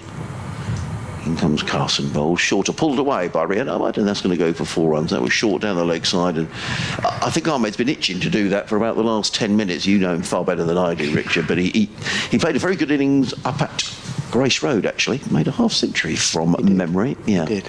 So he can bat. Oh, yes. You know, when he commits to a shot, Rahan, you know he's committed to the shot. Everything goes into it, doesn't it? Yeah. And that he almost pulled himself sort of off his feet there, didn't he? Sweet pull. That 306 for 5. Thomas has been in touch. Hi, Tom, who's listening or watching. Jara rearranging the field. The Sussex over 8 is still -2, which will be adjusted, you'd imagine, with the amount of spin we've had this morning. Carson in bowls. Ahmed stretches forward, plays into the offside, and there is no run. Tom says, I'm looking forward to a thrilling final day. It'd be great to see a bit more of a killer instinct from Sussex to finish the match and push for promotion. Am I right in saying Ollie Robinson should be around for the Derbyshire fixture? Well, just to confirm the Robinson situation as we know it. Carson in bowls, and Ahmed plays to mid-on, fielded by Pujara, no run. England have said he would only be available for the last 2 games, so England seem like they would be happy. Whether Ollie is fit to play is another question. Comes Carson. Bowls and flicked into the onside by Rehan Ahmed. He picks up a single. He goes to 11. Leicestershire 307 for 5. I think the over 8's actually +2 rather than -2. So thank you. That's my eyesight, is it? I believe it's a plus sign rather than a minus sign. It's not a big one, but they tend to put when it is below in red, just as a reminder to the offending side. Wow, Sussex have got a lot of players around the bat here. There's a slip, a short leg, a silly mid-off, a very short mid-wicket. Carson in bowls, Cox defends. That came a bit low, actually. I wonder with that delivery that bowled Colin Ackerman, whether that just kept a little lower than he thought. It did, yeah. It was a slightly loose shot, though, wasn't it, from Ackers? He'd got that beautiful 4 off the first ball, as you mentioned, that nice drive. So I think he was basically looking to take full advantage of the old ball before the new ball came. And end of the over. But credit to Carson, because it did turn a bit. 307 for 5. James Coles is going to carry on. Ahmed on 11, Cox on 8. 192 needed to win. That seems a long way away. But it does. These two does now, yeah. Yeah. It was 278 at the start of the day, though, so it was, absolutely. Some progress made as Coles goes in, bowls on the leg side, poked rather by Ahmed towards short leg, and there's just a whiff of excitement momentarily before it bounces back, or perhaps off the pads. That must have bounced in front of Alsop there, you would have thought. Coles is in, Ahmed is forward, pushing out towards mid-wicket on that occasion. Again, there's no run. Keep an eye on events in Division 1 because we're interested in who may come down to Division 2 next season, so I'll comment on that at the end of the over. Coles bowls, and he's clipped out towards straight-ish mid-on. Unadkat picks up, having moved across to his left, and hurls the ball at the stumps. Misses them, but Ahmed had made his ground anyway. I think he picked his fielder there, Richard. It's fair enough, isn't it, really? He looked a little slow in the outfielders, maybe struggling with an ankle injury, but he was a comfortable single. Changes to the field for Cox again. We are going to have sort of Haynes is wandering around, isn't quite sure where to go. He's going to go back to mid-wicket now, and he was just about to put on the helmet and go in a leg slip, I think. But Ollie Carter's doing all sorts of. He's quite animated, isn't he? He's get in the right position. He's very quiet, Ollie Carter. When you come to interview him, it's like he's very, very quiet. But on the field, he's quite animated. In goes Coles, actually over the wicket. Perhaps that's why, with bowling slightly more leg side. He bowls straight on that occasion, and Cox defends. So bowling over rather than round the left armour. He has a deep backward square, a little bit wider. He's also got a short fine leg as he bowls to Cox. There's a howl as it bounces, I think, off the pad. Let's see if there's a signal from umpire Debenham. No, so it was inside edge onto pad, and it bounced in the air down towards Harry Carvelis at short fine leg. Bounced a long, long way short. Now, had Haynes been in at that sort of leg slippy position, leg gully, it might have been in the game there. So Coles is going to stick to this line of attack, this time to Ahmed bowls. Ahmed just waits, actually lets it hit the pad in the end, doesn't bother offering a shot at it. And it drops towards short leg, end of the over, 309 for 5, 190 to win, 5 wickets in hand. Ahmed has 12, Cox has 9, and these two have added 20 now for the 6th wicket. So at Canterbury, they are now playing Nottinghamshire 186 for 7, so leading Kent by 5 runs only. So it very much looks like Kent are going to win and take 23 points from that match. Middlesex playing Lancashire. Middlesex 10 without loss in their second innings, trailing Lancashire by 209 after Lancashire made 413. And they're setting up a game by the looks of it at Edgbaston, where Warwickshire declared on 147 for 4. Northamptonshire second time around 55 without loss, leading by 158. So very much some sort of joke bowling there. As in comes Carson, played into the offside. There is no run. Michael Burgess opening the bowling. Warwickshire in that second innings. So Northants need to win that game to sort of haul themselves towards any sort of safety. We've got a delay here because Rehan Ahmed is having to readjust his pads. Having said Michael Burgess joke bowling, 8 overs, 3 maidens, 0 for 21, which isn't that much of a joke, is it? I'm trying to remember if I ever saw Burgess bowl for Leicestershire. Obviously, he was a wicket-keeper batsman. Yeah. But he might have had the odd over. God, I can't remember. It was a long time ago now.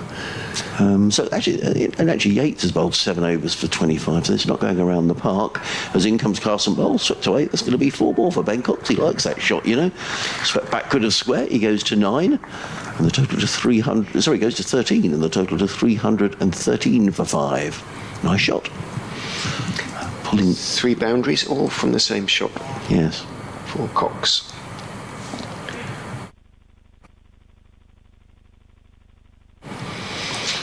So Sussex with plenty of men around the bat here. There's a slip, a short leg, a silly mid-off, Pujara in very tight at the shortish mid-wicket. And Cox is just taking his time. He's just making sure he knows exactly where the field is. In fact, just waits as Carson is in bowls, and he just takes a big step forward and plays it into the hands of that fielder at short leg, it's silly mid-off, who I think it's Hudson Prentice in there. I can't quite see. Crouching down now. I wouldn't want to be there. Carson in bowls, Cox defends, he goes back. In fact, it's Tom Haynes who's right in there at silly mid-off. Did stay low. I don't think you want to be back on this pitch, really. Carter's very animated again, isn't he, behind the stumps? He's calling for something else to be brought out. He's waving frantically at the balcony. Carvelas wants something, so it could be new ball time.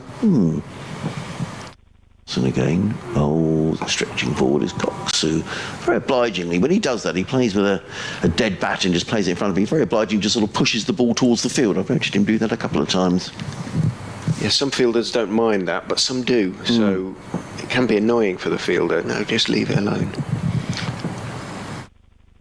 Carson again. Bowls. Kept a bit low as well, and Cox right behind it, plays it into the offside. There is no run now. Something is being bought out for Ari Carvelos, and it also looks like a new bat. Is that being bought out? Something being bought out for one of the... I think Rian Ahmed. New ball time. Right. Yes, and Adcat is getting stripped off. Helmets are being shed. Well spotted, Richard. And,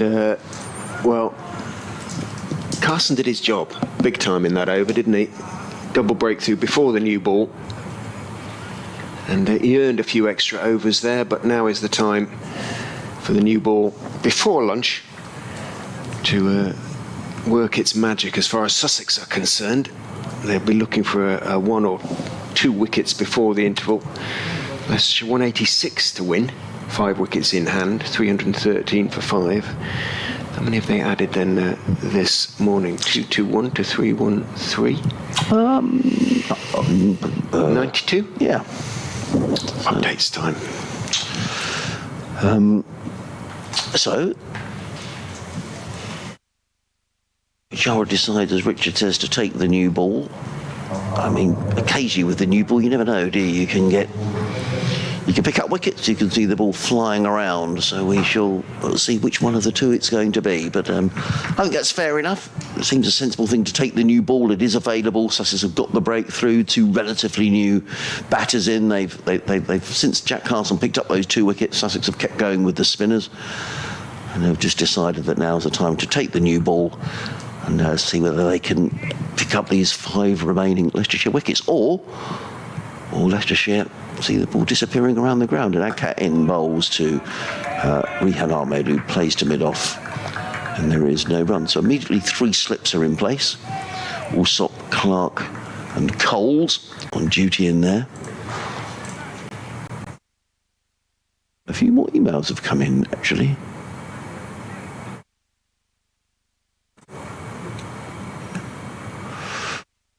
I understand the cafe's shut today, I've just been told, so comes no coffee available there, and comes and Adcat bowls, clipped away by Rehan Ahmed, but it's going to run away, I think, for a boundary. Croker is in hot pursuit. Oh, does really well. That's a very good bit of fielding. Prevents a second run, prevents a third run being taken. Ahmed, I think it's just like chance, he goes to 14, 315 for 5.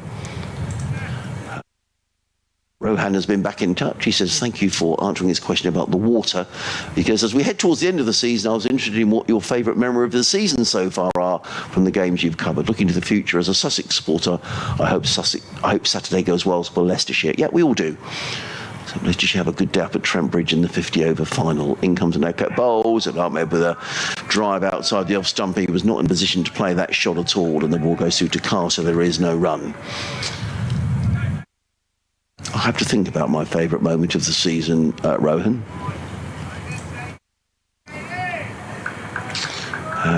Kaz has been in touch, who says, hello, I just wanted to say from my very limited experience of cricket grounds, I think Hove is great. Plenty of toilets around, but it becomes even more important when you get older. Yes, I agree with that. In comes in Adcat bowls, Ahmed defends into the offside, there is no run. And there is a drinking water facility behind the pavilion close to the indoor school and next to some toilets. I find it a friendly and safe ground to be at, particularly as I'm often here on my own. Thank you for the commentary, says Kaz. Thank you for your email. It's very kind of you to write, Kaz. So there we are. I think that perhaps answers your question as well, Rohan, about facilities here at the ground. And Richard was saying about the sun cream that's available around the ground, and there are obviously water stations as well. So thank you, everybody. I'm sure the club would be really pleased to hear those comments. And Adcat in bowls, and Ahmed plays. That's a lovely shot. Just stands tall and punches the ball through the covers for 4 runs. Nice shot.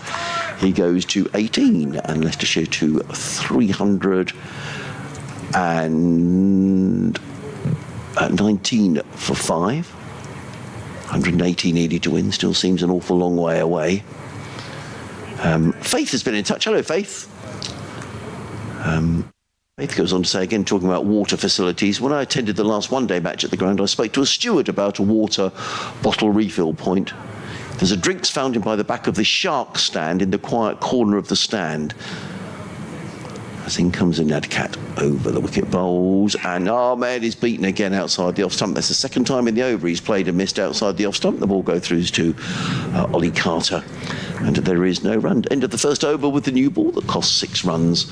Leicestershire 319 for 5. 180 to win. New ball taken, and Ari Carvalhos, who perhaps popped off the field to put on his bowling boots, is going to take the new ball from this, the C end. Faith goes on to say the steward took a minute to find it, but it is there and you can fill up a bottle. So there we are. So thank you, Faith. Thank you, Kaz, for getting in touch about water stations that are around the ground. And thank you, Rohan, for raising it as well. Steve Pearce has been in touch. Hello, Steve. He says, morning, Adrian. I'm watching from my sunbed in Menorca. The sun is shining here and hoping to go on and win the game from here. Great to see Carson making the breakthrough. I love Menorca. Went there last year. I went to... we stayed not far from is it Ciutadella? Yeah, lovely place. It is. It is. Enjoyed Menorca. Not quite as bustling and busy as Mallorca, is it? No. Harry Carvalhos is in from the C end. Bowls, back foot defensive push rather than force, really, from Ben Cox. And having seen it fielded, he just rehearses a pull there, but restraining himself at the moment. 13 to him, 18 to Ahmed, 30 added so far for the 6th wicket by these two. That's rather nice, doesn't it? Sunbed in Menorca today. Carvelas is in, oh my goodness me, that absolutely squats. It goes along the ground, well outside off stump, but that didn't get more than, well, inches off the ground. That was extraordinary. Great expression, Richard. I like that. Yeah, I mean, and unsurprisingly, Ben Cox comes down. That's a very suspicious look at the pitch. Where on earth did that come from? Because the pitch has generally behaved very well. It has. That was absolutely freakish. It wasn't straight. That's all Cox will be thinking. In goes Carvelas and bowls outside off stump again. It's he does take a while to get into his bowling sometimes, Harry Carvelas, and that was a sort of 2/3, 3/4 sort of pace effort outside off stump that looped wearily rather through into the gloves of Ollie Carter. Allowed to do so, uninterrupted, of course, by Ben Cox. Flags limp alongside the clock tower, the clock in Sussex blue, as Carvelas rather lopes into the crease and bowls. Cox drives very pleasantly, but he's not going to get it past Pujara, but Pujara does have to scramble to his left at deepish mid-off, and Cox, seeing him do so, calls Ahmed through for a single. 320 for 5. So 99 runs added in almost even time by Leicestershire this morning, but 2 huge wickets lost. Just wonder what these two would rather face, the new ball or the spinners, who were causing 1 or 2 problems. Carvelas is in to Ahmed, who cracks it away through the offside. Oh, good work on the offside boundary. No, he got behind it. Did really, and he apologises there. Is it? I think it's Jack Carson. To be Carson out there, isn't it? 16, yeah, it is Jack Carson. Hit it hard off the back foot, and Ahmed, and he got to the ball running along the ropes in front of the pavilion, sort of stopped it, but it kept going down the ropes, and although he picked himself up and chased after it, it did finally cross the ropes at deep extra. In goes Carvelas, bowls again to Ahmed, who very, very flamboyantly steps down the wicket, lofts it, lifts it high over deep mid-wicket, and it bounces over the ropes for 4. Well, that was a shot and a half from Rahan Ahmed, who will never die wondering. I promise you that. He is an entertaining cricketer to watch with the ball or bat in hand, and well, if he hangs around a while, he'll do damage, that is for sure. He moves on to 26. Leicestershire with 328 for 5. That was a shot and a half. It was a super shot, wasn't it? He's an exciting cricketer, he had. I thought that when we were up at Grace Road earlier this season. And it's always exciting, isn't it, to see good, young cricketers coming through or a bit different. He's a leg spinner, which makes him different. Yeah. And he's, is he still only 18? Yes. Yeah, I know. Wonderful. What a great talent. Whether he can see Leicestershire home here, it's still a hell of a lot of runs to get, but he's going to keep us entertained. A few of the Leicestershire lads going for a wander around the boundary. Tips Patel, Rishi Patel, no relation, and Louis Kimber. Getting their steps in for the day. So it is going to be Ned Cat who's going to carry on from the Cromwell Road end of the ground. He's going to bowl, I think, for the first time to Ben Cox. 16 overs, 2 maidens, 1 for 51. Coming in from Gary. Gary Knight. Hello, Gary. Good to hear from you. In comes a Ned Cat bowls to Cox, who looks to turn that down to fine leg. And there is no run. I'm watching and listening via the live stream and was starting to fret about the morning's events until Jack Carlson's timely intervention. As he recently admitted to you, Jack has not been totally happy with his performances this season, but I think there have been signs recently he's coming back to his best. I think Sussex have missed him not being at the peak of his powers. We have to remember he is still young and will have periods where his rhythm deserts him. Couple more points from Gary, which I'll read in between deliveries. And Ned Cat In again, bowls, let go outside the off stump by Cox, taken by Carter, no run. I found the interview with John Philby very informative. That's the Sussex chair. As you have mentioned, not many county chairmen make themselves available to supporters as he does, particularly when the team is underperforming. I note there is another members forming during the final home game in a fortnight, so it can hardly be said that those in charge are invisible. Yes, that game here against Gloucestershire in a couple of weeks. Sussex go to Derby next week. Leicestershire home to Yorkshire. Games you can hear via the BBC. And Nadcat in bowls. Oh, Cox has cut it in half. Is he caught behind? No, he's not. And Nadcat thought he'd got his man. And Nadcat races downstairs back at the umpire. Sussex need to be a little careful. There's been some rather over-exuberant appealing, which has not impressed the umpires. There we are again. Debenham again, just holding his hand sort of flat down. I think that's a little steady on, chaps. I thought they were better then. It swung back in and bounced, and as soon as it was turned down, they stopped the appeal. It was an enthusiastic one, but that's all right. That's allowed. Yes. And then once it was turned down, they choked it off pretty quickly, so that was fine, I think. Get on with it, yeah. Good delivery by Nadcat. He's searching for his second wicket of the innings. He's in down the hill, bowls to Cox, and Cox eases that to point, fielded there by Carson. And there is no final part of Gary's email. It says, my question to John was to gauge his opinion on whether he felt Sussex not being promoted this season might actually be in our longer term benefit, as there is clearly work to be done to get the squad to the level the coach wants. John seemed to concur that perhaps another season in the second division would not be a disaster, so the impending arrival of new experienced players could be given time to bed in alongside our crop of promising younger ones. I'd be interested to know your thoughts on this. Kind regards, Gary.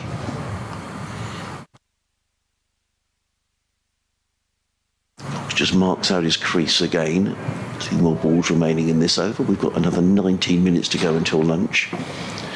And Nadcat in bowls and played into the offside by Cox. There is no run fielded at mid-off. I mean, my view on it, Gary, is if you get a chance to go up, you should take it. I mean, I don't think it's going to be any easier to get out of this division next year. I think Yorkshire will be very strong in this division next year. They've lost a stack load of points, and their bowling attack up at Heading, and you get the likes of Code and Fisher and Thompson. I mean, they are a good side. So I think they're going to be right up there next season. In terms of sides who are coming down, Northamptonshire are a little bit of a yo-yo club, aren't they? But either Kent or Middlesex will be one of the two. I mean, Middlesex seem to be going through some fairly dreadful problems at the moment. In comes Nadcat bowls. Cox plays a miss outside the off stump, no run. Promoted last year, end of over, made over from Nadcat, 17 overs, 3 maidens, 1 for 51. Leicestershire still needing 171 to win. Ahmed 26. Cox on 14, but then you've got other sides who I thought would be strong this season. I always think Glamorgan are going to have a good season, but haven't really done so this year. So I don't think promotion is going to be any easier to achieve next year. So I think if there is a chance to go up, you want to take it. And then if you bring in your experienced players, I mean, let's face it, Division 1 is no place to play younger players, so they're going to have to bring some experience in. So I would like to think Sussex go full ball for promotion, and that may help your recruitment as well if you're looking to bring players in. The allure of First Division cricket. Carvelas is in to Rehan Ahmed. Again, it keeps a little bit low. Ahmed on the back foot managed to sort of jab it out into the onside and take one, but a couple of deliveries from Carvelas that have kept low, and indeed, obviously, from Carson a little bit earlier, and it may just be from this end that is going to be a slightly more consistent threat than it has been on the first 3 days of the game. Ahmed moves on to 27, 329 for 5.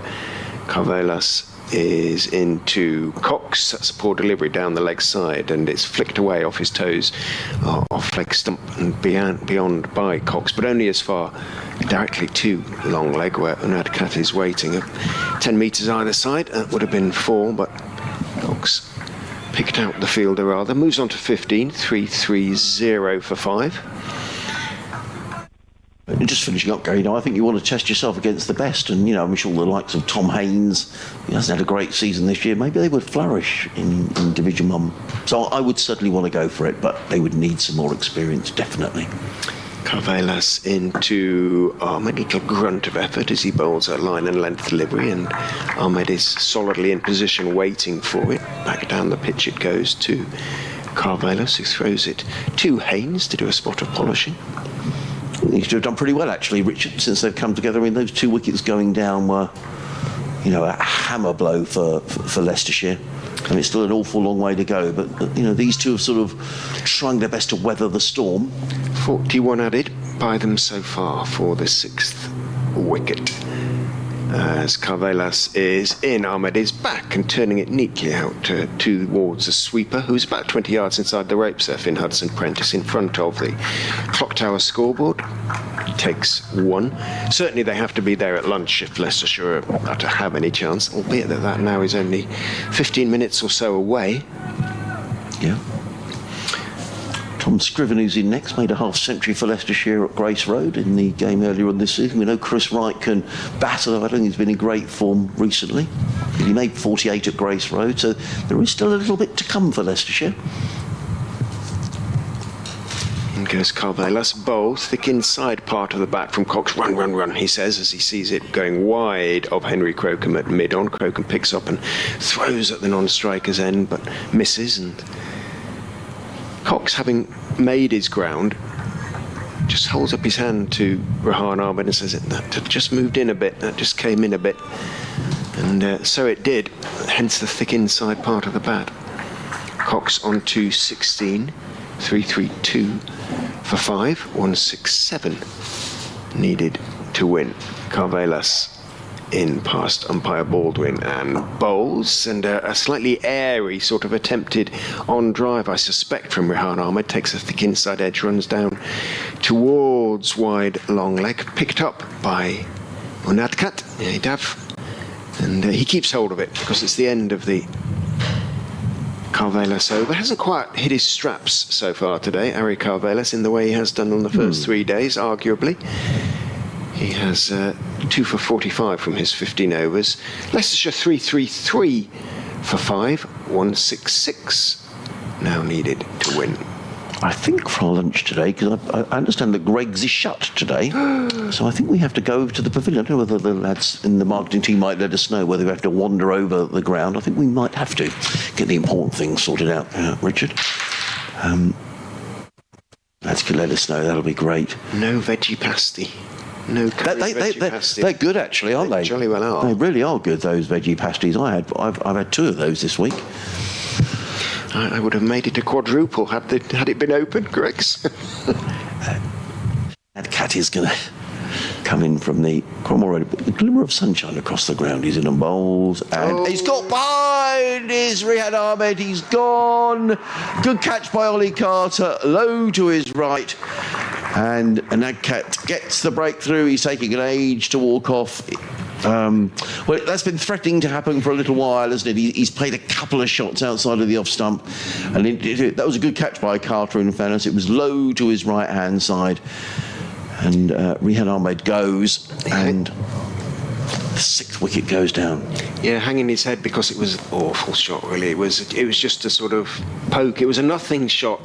It, he wasn't trying to defend or attack. It just poked at it, got the outside edge. His bat was a long way from his body, and he's walking off very slowly, having played pretty well in going to 29, but another huge blow struck by Sussex with lunch approaching. Yeah, so the new ball has done the trick. He's played a couple of shots. I mean, he's furious with himself, isn't he? He's played a couple of shots. I mean, he's only very young, isn't he? He's 18, but it wasn't a great shot. It wasn't. It was a harmless delivery, really. It was not threatening. And all that could have happened there, really, was that he could have edged it through, and he did. So Tom Scriven, arguably, I think now Leicestershire's last serious chance of building the sort of partnership that might give them a sniff of a chance. And it's got to be a century partnership, you feel now, between these two, Ben Cox and Tom Scriven.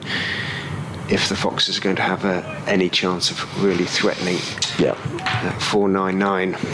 It's a lot of runs now. I mean, it always was a lot of runs, but 166 with only 4 wickets remaining is a really tall order. And a new ball that's only in its 5th over. You know, as I say, you're right. Just probably to get out as well, just sort of 10 minutes before lunch. If Leicestershire could have got to lunch 5 down, it's just a chance to reevaluate. And either way, and that cat is in down the hill, bowls and let go outside the off stump by Scriven, and that's probably what Rehan should have done with that delivery. Taken my car to no run. Cat who's not showing any signs of any injury, but I guess that's what a wicket does for you, does it? 2 for 51 he's taken. 10 minutes to go until the break. Sussex 4 wickets away from what would be their 2nd win of the season. It's been a long time coming since the opening win against Durham, and Cat in bowls to Scriven, and he's going to get 4 runs. Down to the 3rd man, looking to drive the ball away through the covers. It was all the way along the deck. And do you think it was? Where do you think it was? Through the gully region. Gully, yeah, it was nowhere near a fielder, but it was in the air for quite a long time. It was a cry of catch. Scriven is on his way. 337 for 6 runs required, down to 162. If he's going to go at it hard, they might bring in. They are going to bring in a gully. They are. I'm not surprised. Yeah. Jack Carson coming in there. So 3 slips. In fact, James Coles is a long way forward of the other 2 at 3rd slip. In fact, Jack Carson is almost level. Well, he's probably a yard behind Carson, behind Coles, I would imagine. So 4 fielders in that cordon, and that cat in bowls. He's bowling at a good pace, and that's going to be 4 more.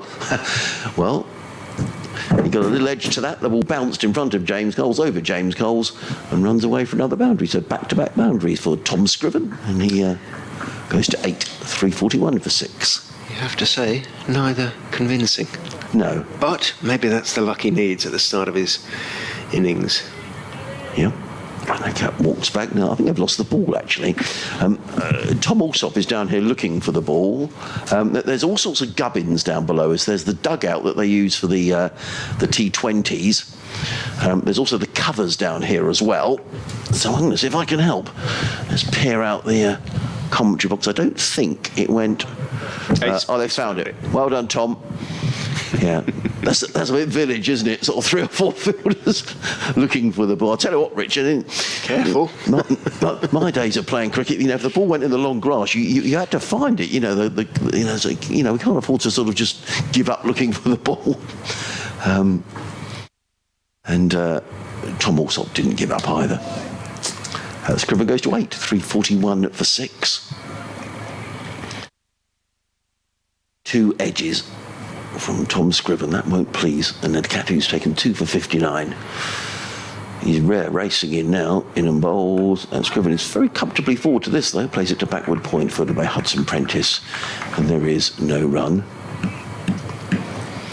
But whatever happens here, you've got to applaud Leicestershire, because having been bowled out for 108 in the first innings, you're chasing 499, you slip to 16 for 2, and you're thinking, crumbs.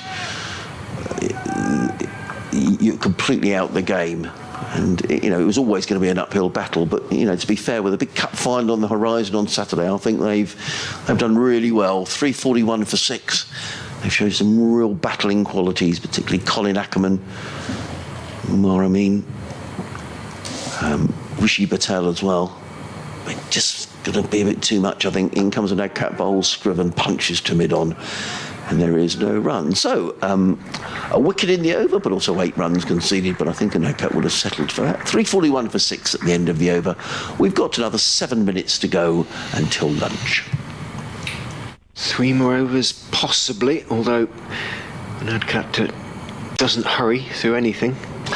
So it's a weird game at Edgbaston. A few comments about this, actually. So Northamptonshire have declared 72 without loss. So they've set Warwickshire 176 to win, and they've got 2 sessions in which to get those runs. That seems, Is it spinning like a top, or that does seem really odd, doesn't it? I mean, that seems like quite a generous declaration to me. A very generous declaration. Not sure what that is all about. In goes Harry Carvelas and bowls fullish on off stump. Ben Cox drives the ball, but only as far as Pujara at mid-off. Cox 16 off 47. Scriven 8 off 5 with those two slightly fortuitous boundaries down to third man in the previous over.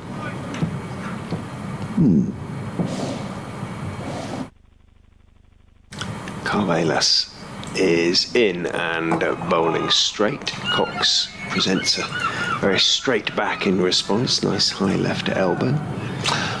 Late order resistance from Nottinghamshire in the shape of Brett Hutton and Joe Clark. Because at one stage Notts were 180 for 7, they're now 232 for 7, so leading Kent by 51 at Canterbury. Kent still firm favourites to win that game, though. Carvelas is in, bowls outside off stump. Cox leaves, lets it go through, and then wanders around behind his stumps before rehearsing a few strides forward. Middlesex's problems continue up at Old Trafford. They're 31 for 1 in their second innings. Sam Robson, who made 86 in the first inning, he's gone for 6. Middlesex still trailing by 188. Defeat there would really put Middlesex in trouble. Carvelas is in, bowls very wide outside off stump, gets away with it. Cox doesn't try and hit it, and umpire Baldwin doesn't signal wide. One day international getting underway at 12:30 at the Oval. England against New Zealand. New Zealand had won the toss, decided to field. The England side: Bairstow, Milan, Root, Stokes, Butler, Livingstone, Ali, Sam Curran, Chris Wokes, Gus Atkinson, and Reece Topley.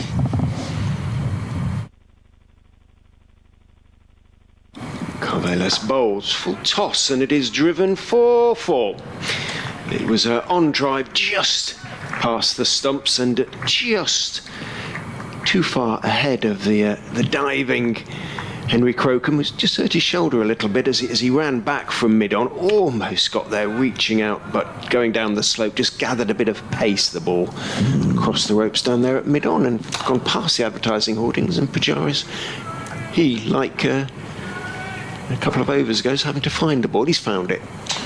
I do worry when Henry Crocombe hurts his shoulder. He hurt his shoulder up at Durham last year, very nastily, chasing a ball around the boundary. I think it was the second to last game of the season, and didn't play again. I'm not sure if that's the same shoulder or not, but he was certainly sort of just stretching it. Maybe just caught it awkwardly, but just keep an eye on that. Carvelas in again to Cox. Turns it, but only as far as mid-wicket / square leg, where Finn Hudson-Prentice is the fielder. End of the over. Ben Cox, with that 4, moved on to 20. Leicestershire on to 345 for 6. 154 now needed, but with just 4 second innings wickets in hand. One of which belongs to Matt Salisbury, who's going to be a little bit handicapped. Should he'd be sent out to bat by having picked up a hamstring injury in the first innings. Yeah, I guess a lot of that might depend how close or otherwise Leicestershire get as to whether he comes out to bat. But, you know, if with a hamstring you think you're strongly not too incapacitated, you may be able to bat with a runner. And that kept tearing in, bowls to Scriven, who shows good technique and just plays straight back down the track. And there is no run. If you've just joined us, entertaining morning, and a morning which for the first hour looked very much as if Leicestershire, I'm not saying it looked like they were going to chase down this total, but they were largely untroubled before the new ball was due the next over, the 80th over. Jack Carson picked up 2 wickets. First of all, Colin Ackerman for 106, and then Umar Amin for 94. Which changed the course of the match completely. And Edgar bowls, he's hit on the pad, that's going down the leg side. I don't think there's any doubt about that. And Edgar looks sort of heavenward as if saying, oh, that was close, but you just got the feeling from here that wasn't out. And there is no run. The partnership between those two They came together on 108. They were dismissed on 288, so I should be able to work that out. It was 180 between those two. It was a wonderful partnership, and it just threatened at one stage to take the match away from Sussex. But 2 wickets and over changed the course of the match, and since then, Rihan Ahmed has been dismissed as well. And Adcat in bowls to Scriven, who's forward. That doesn't go where he intended, but it goes to mid-wicket along the ground, and there is no run. 154 needed to win for Leicestershire, so they're still battling away. It's an uphill battle from here, as they know, but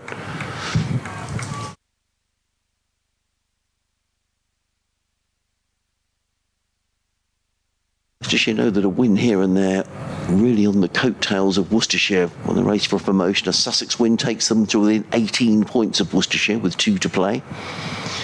And Adcat in bowls, let go outside the off stump by Scriven through to Carter, and there is no run. Worcestershire are in pole position in this division. They've won 5 games. They've got a home match against Durham next week. We were saying yesterday that Durham will be without both Matthew Potts and Bryden Cass, who have been selected for the England 50-over squad for the games against Ireland next week. So that does weaken the Durham attack. I'm not saying it's a weak attack, but it does weaken their attack. There can't be any question about that. Worcestershire at home, New Road, generally a ground where you get results. Generally a good wicket down at Worcester, in it for the bowlers, and Adcat bowls, and Scriven manages to work that one down to fine leg, picks up a single. He goes to 9, the total to 347 for 6, 150. That run went up very quickly. Scriven to 9, 346 for 6, 153 needed to win. There's generally in it for the bowlers down at Worcestershire, and Worcestershire will know if they can win that game that they're almost certain to get promoted. And they won't want to leave it to the final game at Headingley against Yorkshire. Sure about that. So Worcestershire's certainly in pole position, but whoever wins this game gives themselves a chance. And Adcat in bowls, Cox defends onto the onside, and there is no run. That is going to be lunch. I think Sussex will feel that they picked up those 3 wickets. They'll feel it's been a good session, particularly with the 2 run makers, particularly Colin Ackerman back in the pavilion for his total, or a score of 136. Jack Carson really turning the game on his head with those 2 wickets in an over, Richard. Yeah, no, I agree. Sussex will be, I think, perfectly satisfied with those 3 wickets, 3 key wickets, three batters who could theoretically have made all the difference. Ackerman, Amin and Ahmed back in the hutch. Cox 20 not out at the end. Scriven is still there on 8, and both are competent, but you don't feel they're going to have absolutely the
This is a higgity feast. There's plenty of this, and these as well. We top it like this and bake it like that. Higgity. Baked generously.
This and this and these as well. We top it like this and bake it like that. Higgity. Baked generously.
This is a higgity feast.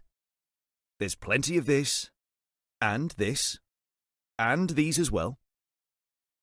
We top it like this, and bake it like that. Higgity. Baked generously.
This is a higgity feast. There's plenty of this, and these as well. We top it like this, and bake it like that. Higgity. Baked generously.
This is a higgity feast. There's plenty of this, and these as well. We top it like this, and bake it like that. Higgity. Baked generously.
This is a higgity feast.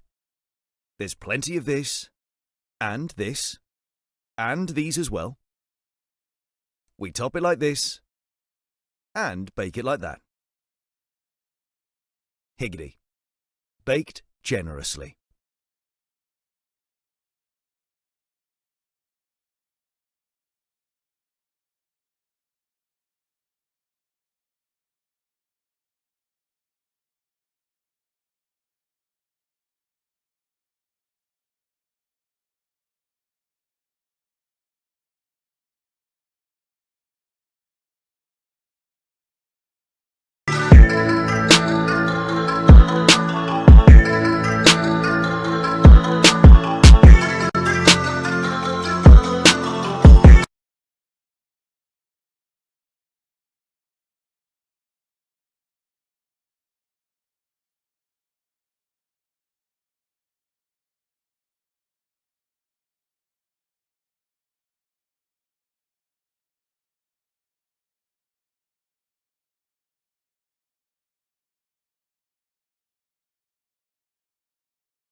This is a higgity feast.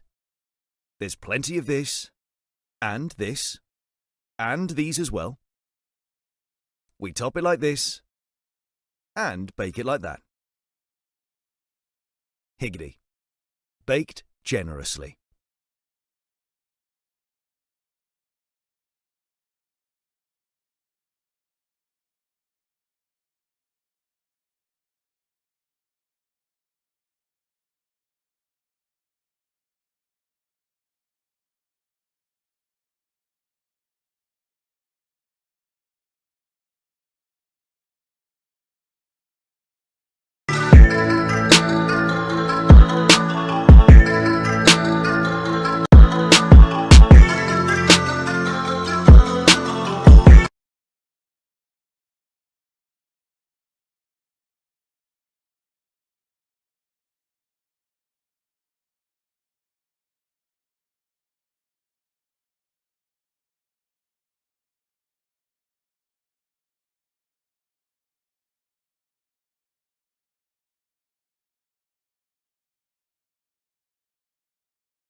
This is a higgity feast.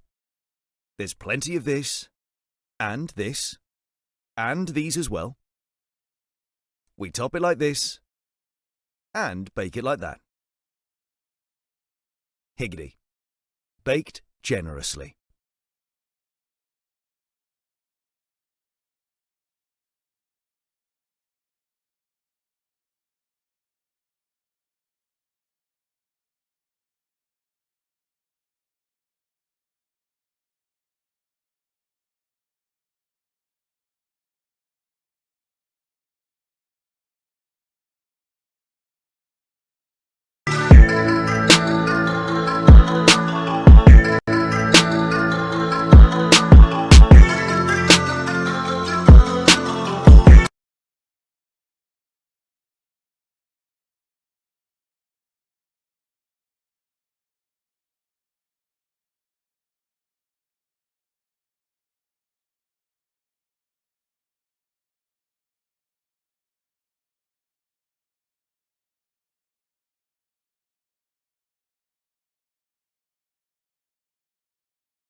This is a higgity feast.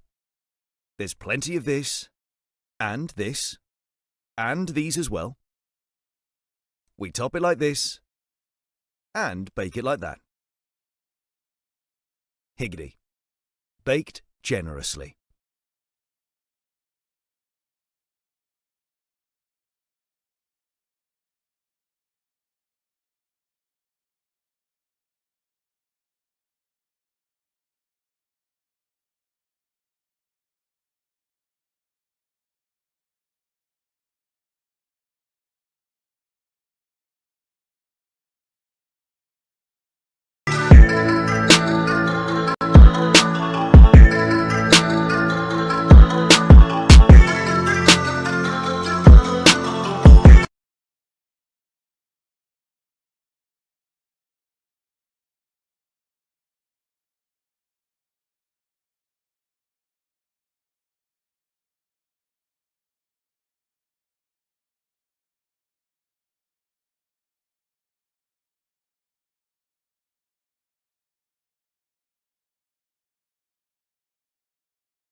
This is a higgity feast. There's plenty of this, and these as well. We top it like this, and bake it like that. Higgity. Baked generously.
This is a higgity feast. There's plenty of this, and these as well. We top it like this, and bake it like that. Higgity. Baked generously.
This is a higgity feast.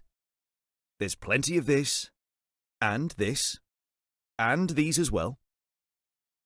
We top it like this, and bake it like that. Higgity. Baked generously.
County Ground, Hove, for the afternoon session on this final day of the LV Insurance County Championship fixture between Sussex and Leicestershire. Well, theoretically, all results are still possible. Leicestershire about to resume their second innings on 346 for 6. 153 needed to win the game by them. 4 wickets obviously left for Sussex to get. Leicestershire fought hard in this in the morning session. 125 runs scored, but Sussex picked up 3 crucial wickets. Those of Colin Ackerman for 136 and Umar Amin for 94 both went in the space of 3 balls delivered by Jack Carson.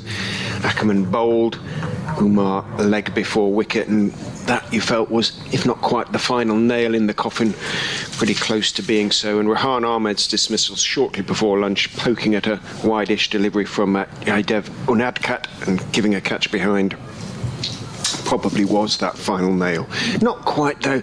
Ben Cox is 20 not out, Tom Scriven is 9 not out, and both have proved in the past that they are capable batsmen. So a little bit of work for Sussex left to do. BBC Radio Leicester, myself, Richard Ray, Adrian Harms for BBC Radio Sussex, and all points south, of course, are your commentators for the game. As in goes Ari Carvelas and bowls well wide of off stump to Tom Scriven, who bends forward as though he was about to try and crash away on a cover drive to the boundary. In the end, thought better of it, let it go through. Reasonable crowd has drifted in throughout the morning, hoping, obviously, on the most part, to witness Sussex's second victory of the season. Carvelas in past umpire Baldwin and bowls on off stump. Scriven studiously leans forward and blocks the ball out into the offside. Tom Haynes is the fielder. Ben Cox does a few sort of gentle squats at the non-striker's end, get himself moving, get the blood flowing again. 2 slips and a pretty close gully. Other close catches, otherwise a fairly conventional single saving field. Long leg is out. As Carvelas, as we've remarked on a couple of occasions, just takes a while to get into his bowling. On off stumpy bowls and forward again plunges Scriven, blocking it out into the offside to Haynes. Carter leads the applause behind the stumps. Alsop and Clark, as ever, first and second slip. Coles in that very close gully position, a good, well, it's probably not much more than about sort of 4 yards from the bat in the end, so he's got a helmet on, and wisely so. Carvelas, very slow as he gets into his run, accelerates a little bit to the crease and bowls on off stump, rolls his fingers across the seam there, trying just to get a little bit of cut back into Scriven. Nothing much happens. Scriven just pushes the ball out into the offside, and there's no run.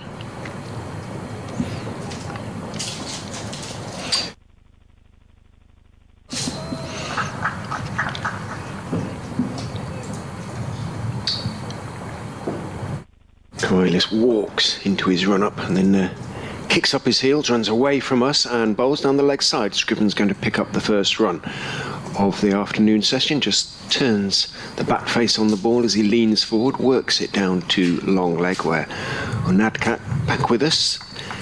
A little bit of a niggle notwithstanding, fields and throws in. Scriven into double figures with that single, on to 10. 347 for 6, still 152 needed to win the game. Cox could do with sort of making a real impression. He did certainly with the gloves in hand yesterday, with a brilliant leg side stumping. Actually, day 2 that was. In goes Carvelas, slightly short on off stump and goes back. Cox tries to punch it through the offside, can't get it past Haynes, end of the over. But if he could make an impression with the bat as well, Ben Cox, then Leicestershire supporters will be even more pleased than they already are to anticipate his sort of permanent arrival at the start of October. Looks like it is going to be Unadkat who's going to see if he can make another breakthrough post-lunch from the sea end. He's going to have 3 slips and a gully. Scriven having sparred away outside off stump at a couple and got thick outside edges for his first 2 boundaries down to third man. The first would have been straight into the chest of gully. Right, umpire Baldwin, he's having a word down with Ari Carvelos, who's having a chat to Rehan Ahmed down on the boundary. The Leicestershire player in his training kit. He always wears sort of black, sort of tights, sort of warming tights as in goes Unadkat. That's just tickled around the corner neatly by Scriven. A little bit of inswing helped on its way down to fine leg. 4-4, no chance at all for Carvelos to get around the boundary down there. But yeah, he favours the sort of warming, sort of running tights underneath his baggy black shorts. Rehan Ahmed cuts on that basis a slightly comical figure with his white socks as well. He's come down to have a look at Unadkat from behind the batter's eye as Unadkat is in and bowls to Scriven, who is very solid in defence, playing it back out into the offside. That 4 reduced the number of runs needed to under 150, 148, but I don't think Sussex will get too concerned until it's sort of maybe below 70 or 60, something around that sort of level. They know one more breakthrough and they are into the bowlers.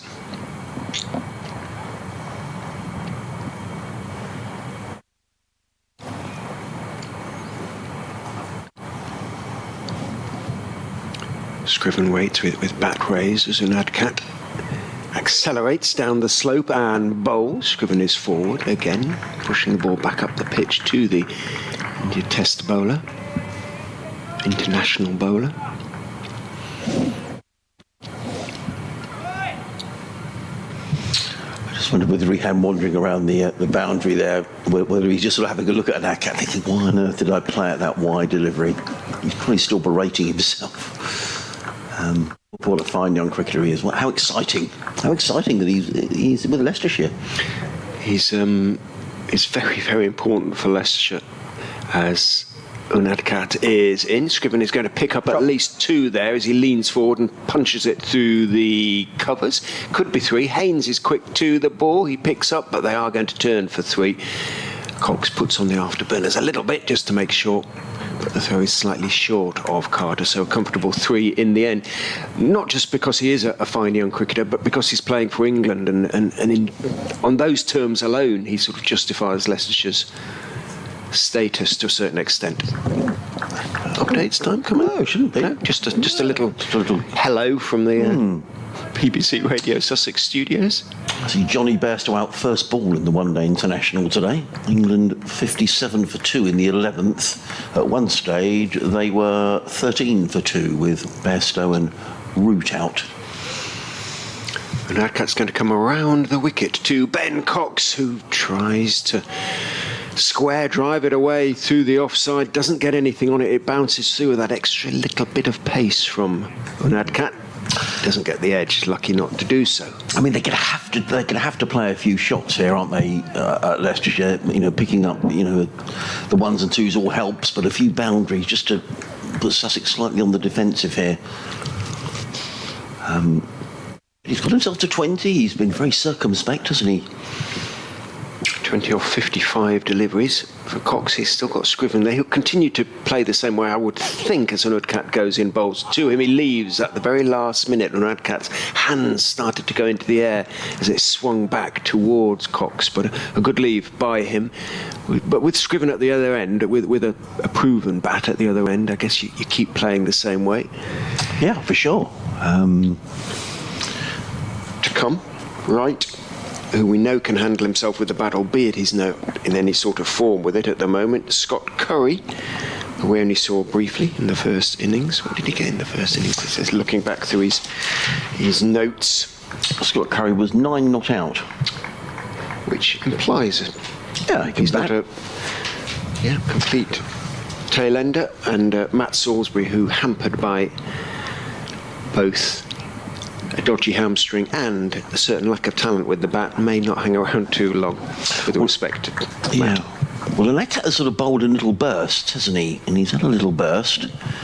In comes Carvelos, bowls, and caught behind is Scriven. No, he's not. And that's the umpteenth time that's happened in this innings. And again, Sussex appeal, but then they go quickly back to their fielding positions, which suggests that maybe they are on a bit of a warning here not to overdo the appealing. Maybe that moved away off the pitch. I thought he'd nicked it through to Carter, but umpire Baldwin's finger stays firmly in his pocket. What Sussex will want to do here, you know, I just wonder if there's a sting in the tail here, you know, with Chris Wright. You know, he's coming to Sussex next season. He can bat. He made 48 at Grace Road earlier this season. Carvelos with a very upright approach to the wicket, in and bowls, and Scriven works this back to the scrum on the leg side. They've taken one. I reckon they'll probably come back for two. Yes, they will, as Hudson Prentice fields the ball. Scriven goes to 19. The ball that left Scriven did a lot, actually, after and Carvelos again, with that extra height, and he hits the seam from time to time and moves it both ways. It's been a real handful in this game. He has. Yeah, he's picked up. The first innings he picked up. Come on, Adrian. Where's your notes? 4? Yeah. 4 for 14 in the first innings. Sussex's leading wicket taker in the championship. He's in and bowls and let go outside the off stump by Scriven through to keeper Carter, and there is no run. Riyad Ahmed is just standing out by the clock tower scoreboard, isn't he, with his arms crossed, engrossed in the action. This is it with Rahane. You'd sometimes think, well, a teenager playing for England, his head will be turned, but he's actually something of a cricket badger, is Rahane. He just loves everything about the game, especially the red ball game. He says first-class cricket is his first love. Bayless in and bowls, and Scriven just works us to backward point. There is no run, and let's be honest, he's very visible. It's quite nice. I think if you're batting out here and you think, oh, there's my mate, he's on the boundary edge. I think that's good. He's very easy just to hide away, isn't it? But he's very visible. He's walking back this way. I wonder if he's going to sign an autograph or two as he wanders back around the boundary edge. Carvelos runs away from us in and bowls, and forward comes Scriven, plays into covers, and there is no run. Sussex, in terms of seamers here, we haven't seen Hudson Prentice today. Henry Crocombe is bowled, and they've got the two spinners, so plenty of options, as well as Tom Haynes, who's bowled a little bit in this game. Can nip things around, so he's not short of options here. But you feel if Leicestershire could see a Nadcat off here, that that's something else chalked off. As far as Leicestershire are concerned, in comes Carvelos, bowls, driven by Scriven to mid-off, fielded by Pujara. There is no run into the over. The over 8 is showing as, is that +5 now? It is, yes, I with can, all I those can, overs of spin. Yeah, I can clearly see the plus now, so Sussex are not going to be docked any points for that. Yeah, it just occurred to me that bowled by Coles, and driven Scriven. Yes. Nottinghamshire still hanging on down at Canterbury, leading by 65, 246 for 7. Brad Hutton's a good player, isn't he? He 55 or 57 balls. Former Northamptonshire player. Just holding up Kent at the moment. Middlesex up at Old Trafford 38 for 1. Still trailing Lancashire by 181. Still a lot of comment flying around about Northant's extraordinary declaration. Yeah, that is weird. I'll come back to that. I suppose they don't have much to lose, but even so. Round the wicket comes Unadkat and bowls. That one swings back into Cox, and it sounded a little bit wooden as he picks up the ball and offers to toss it to Henry Crocombe as he comes running in, and Crocombe accepts the invitation. The appeal was a little bit belated from Unadkat. The slips went up, but as I say, it did sound a little bit woody, so I would think a sort of biggish inside edge onto that, and it was also a little bit high. What's odd about it is, so Warwickshire declaring 147 for 4 in reply to Northants 250. Northants then 72 without loss declaring, but those 72 came in 22 overs, so it wasn't as if they were smashing the ball around. Unadcat bowls outside, just outside off stump. Again, a little bit of shape back in, and Scriven works it out into the offside. And Warwickshire now 19 for 1, needing another 157 to win. I mean, Yeah, Warwick... they set them 174 in 2 sessions with 10 wickets in. Well, very weird that is. And Warwickshire can't win the championship. It just seems a very... perhaps Northants think that's the only way we're going to get some points out of this. But when they scored those 72, they didn't score them very quickly either, which is very odd.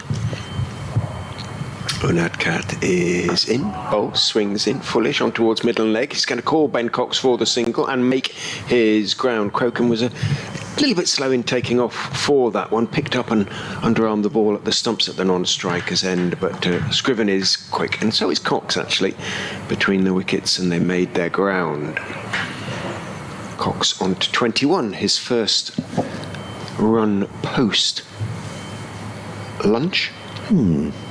357 for 6, extend the partnership to 24. Unadcat comes charging in and bowls outside off stumper. Well wide down, a comfortable leave for Tom Scriven. Just seen Finn Hudson-Prentice just begin to roll his shoulders a little bit, so might be a relatively early change in the pipeline for Sussex, the Sussex Seamers. How many overs have we had with this ball? It was 80. Was it 80? Taking on 90 overs. It was. 90 was it? Yes. Oh goodness! So it's only 10 overs and 4 balls old. Should be absolutely at its best then now. In goes Unadcat and bowls, good bouncer, but well played. Yeah, really well Scriven, played. just sort of leant backwards, almost genuflected down on one knee, leaning backwards as he did so. Looked like he was in control of getting out of the way of that. There was no sense of panic there. That was really well played, because that was quick from Unadcat, and I guess the key there was, Richard, he watched the ball all the way through, didn't turn his head. He watched it all. That was really, very well played. I like Tom Scriven. I don't know a lot about him. He's only 24. Yep, former Hampshire all-rounder. Came through the Oxford system, as quite a few good young players do, actually. Unadcat is in, bowls to him. He's forward solidly on off stump, slightly angled back, pushing the ball out into the offside, and there is no run. End of the over. 357 for 6, 142 to win.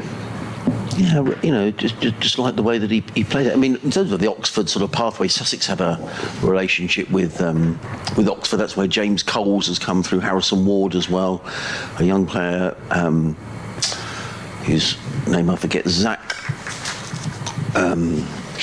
played at Worcester in a one-day match. Leon Cachet, I think is how you pronounce his surname. So there are some good cricketers who have come through from Oxfordshire, but I like Scriven. Like, he bowled really well. He bowled with good pace, and he clearly knows how to bat. Cavalos running in over the wicket bowls to Cox, who drives handsomely to him off. They're going to take a single. Pujara with the throw, but he's safely home.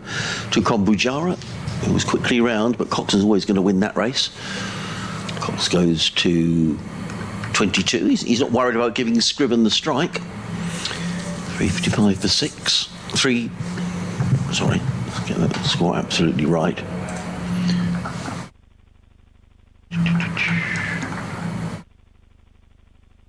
Velas.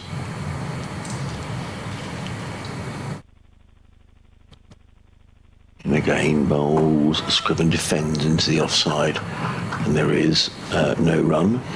He's known as Skippy. Tom Scriven, believe it or not. 358 for 6, sorry.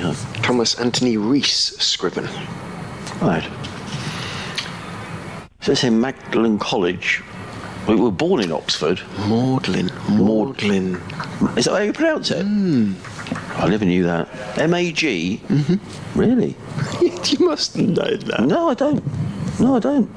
In comes Carvelos, bowls, and cuts away. He's going to get runs. He's going to get 4 runs. Good shot, wide of the off stump, and cutting that one away firmly, away through backward point. The ball races away. Scriven goes to 23. Leicestershire aren't done yet. Total goes to 362 for 6, Scriven to 23. Not an aficionado of University Challenge or any of those sort of programmes? No, I'm not. Magdalen College. Right. Magdalen College, Oxford. He's obviously a clever chap then.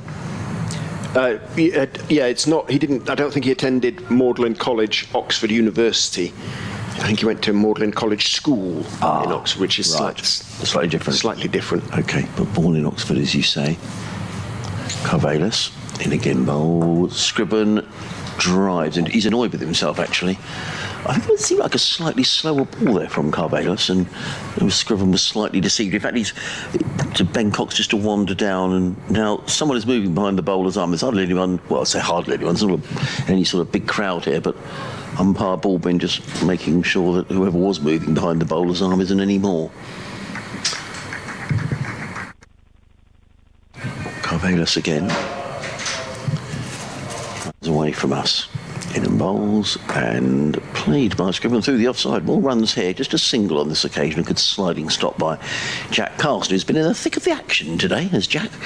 Scriven goes to 24, and the total increases by 1. Well, all this comment about the Northants declaration. Yeah, what's being said, Richard? Let me tell you the score, because Warwickshire are 19 for 3. Wow. So perhaps something's going on out there we don't know about. Perhaps the pitcher's deteriorating. Carvalus in bowls. Cox lets that drift out high the off stump. There is no run. Oh, we've got an update to come. I am ready and waiting. Is that 363 for 6? Yes. Runs required to win 136, so Sussex still favourites. Leicestershire are not giving up here. It's been a very spirited effort by Leicestershire. The latest cricket then, what's happening now? Let's find out from Adrian Hart. Well, this is a game, Sarah, that both Sussex and Leicestershire really need to win if they're going to keep alive their hopes of promotion. Leicestershire needing 499 to win. You'd have thought Sussex firm favourites. And they are, because Leicestershire are 363 for 6. But Leicestershire are fighting away, and they certainly are with his 7th wicket partnership. With Tom Scriven, he's on 24. Ben Cox is on 27. Leicestershire needing another 136 to win. Sussex needing 4 wickets. Sussex should win, but you never know. A little later on, let's bring you some more from our rewind unit.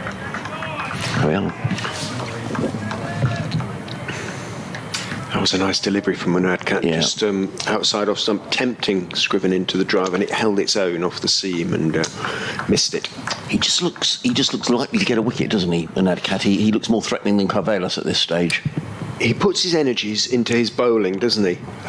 He's certainly really run in here today.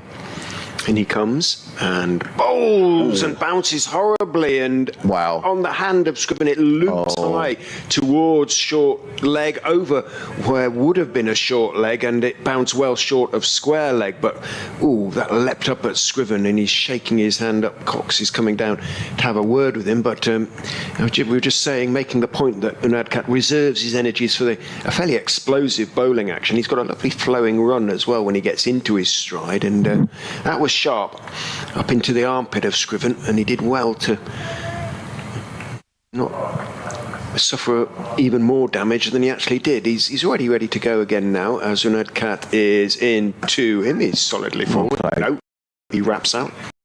He's a real prospect, is Scriven. Well, he is. I've seen him with the ball, and now you're seeing with the bat. He's a genuine all-round prospect, I think. So what impressed me there, he's been wrapped on the hand. He's going to be playing in a cup final at the weekend. But he just didn't even take his glove off. Actually, he just sort of got on with it. I can see Jack Carson warming up. I mean, Anaka has bowled in little spells, hasn't he? 4 or 5 at a time. I just wonder whether this might be his last over. Yeah, and he's got through quite a few. This is his 22nd of the innings. It is. So he can't be accused of shirking. No. 19 for 4, Warwickshire. That Cat is in, bowls full, driven by Scriven. Oh, that's good saying that, isn't it? Out towards the long off boundary, and Haynes gives up the pursuit. He got that rather better than I thought he did. It sounded a little bit tinny off the bat, but he got plenty of it. Past Haynes it went, and up to the long off boundary for 4. So Scriven continues to impress. He's overtaken Cox now. 28 to Cox's 22, 367 for 6, 132 to win. Yeah, nice shot, wasn't it? And that does this sort of stretch. He was doing that at Durham, and I don't know whether that's something that he does out of habit, sort of stretching up, reaching up towards the sky, or whether he has got a little side strain or something. He certainly did have an ankle problem, and I can see now Bajara's having a word. Now, whether that's about, are you okay? He does take his time to bowl his overs, but... He flung himself to his left to try and stop that. He seemed to sort of lose his footing a little bit in the follow-through, so whether he just overstretched a bit. He's going to go over the wicket to Scriven, who leaves as it's pushed across him. Outside off stump, of course. Tom Scriven up at Grace Road. It was a game where Leicestershire have followed on. They followed on at Grace Road, 160 behind. But Scriven was not out 51. As Leicestershire batted out for the draw in the second innings. But in the first innings, Chris Wright made 48. Chris Wright is in next. Yeah, Sussex wouldn't want Wright coming in with sort of 60 needed. It could be entertaining, couldn't it? Tense as well. Cat is in. Scriven on the back foot is squared up a touch, but he's right behind it.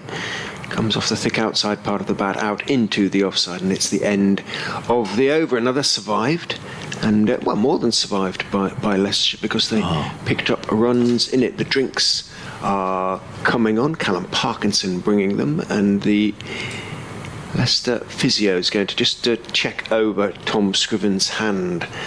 I would think, make sure that all fingers are bending. It seems that the way he played the deliveries after being hit on the hand suggests he's okay. Yes, he didn't seem to be any sort of noticeable discomfort, did he, Tom Scriven? He had a lovely boundary as well. England have recovered somewhat at the Oval. They're 92 for 2 now in the 16th over. David Malan opening the batting on 43. Ben Stokes on 41. At one stage there, England were 13 for 2. Bairstow for a duck and Root for 4.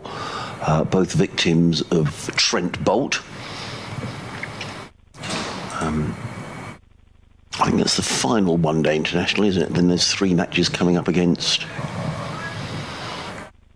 Ireland. Warwickshire now 20 for 4. What on earth is happening at Edgbaston? Is it spinning like a top? I don't know. Well, let's see who's taken all the wickets. Well, no, Ben Sanderson has taken 3 of them. Good bowler. And Jack White the other. So maybe the pitch is just breaking up. There's been a lot of cricket at Edgbaston this summer, as there always is. But that does seem really odd, doesn't it?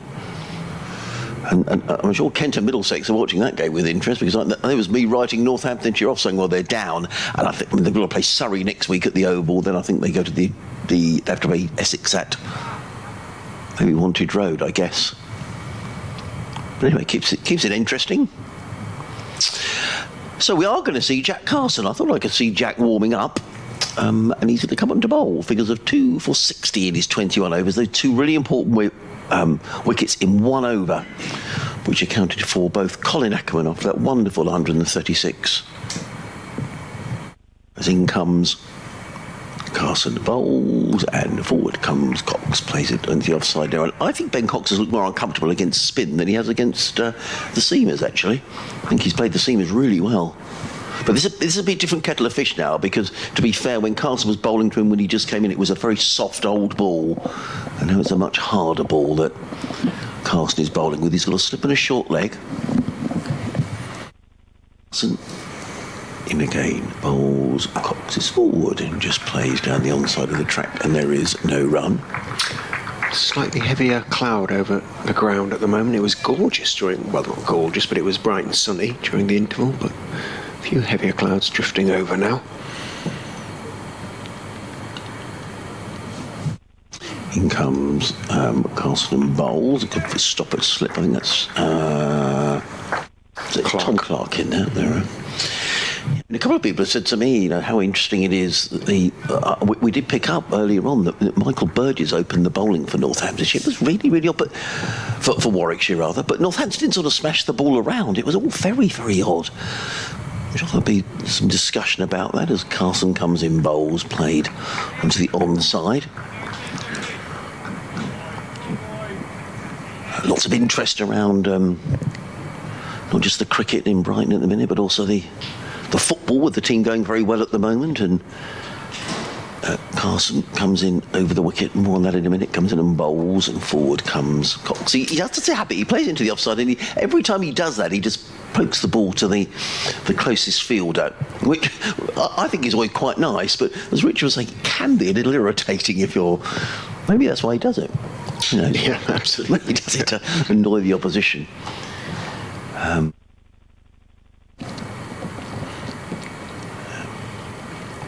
In comes Carson, bowls and played to short leg on the bounce. There is no run. Made over from Jack Carson, 367 for 6. Cox on 22, Scriven on 28. Yeah, the only reason I mentioned that is because I was talking to someone at lunchtime who was saying the tickets are going on sale for the first Albion match in Marseille, so I'm sure there's plenty of people making plans to travel to the south of France. Interesting cities Brighton are going to, Amsterdam and Athens. I would like to go to Athens. I've been to Athens, but I think that's the most interesting of the three. So this is the group stage of which league? The Europa League. Europa League, okay. So it's one down from the Champions League, so it's pretty high level stuff. Very good. Marseille, Amsterdam, and Athens. Probably a Jacques Brel song about all three of them. And that cat's going to carry on. So he's bending his back. And that cat, it's got quite gloomy. He has, and he's going to go over the wicket to Tom Scriven. It does swing back in a little bit. Scriven is tucked up slightly, but he comes down on the ball in time, turns it out towards square leg, where Henry Crocombe is the fielder. Nottinghamshire continue to go along very nicely down at Canterbury. Kent will be frustrated, won't they? Brett Hutton 56, Joe Clark 96. Those two have added the best part of 100 for the 8th wicket for Nottinghamshire. What Leicestershire would give to add 100 for the 7th wicket. These two are doing a decent job, It would become rather interesting in those circumstances, wouldn't it? Oh, it definitely would. Unadkat down the slope bowls. Scriven leaves safely outside off stump. It was not an in-swinger. It went on with the arm. It's a shame there's not more people here today, actually, because it's, it's not as nice a day weather-wise as the other days. And I guess this is one of the problems with games being played in September. The kids are back at school, people are back at university, people are back at work, let's be honest.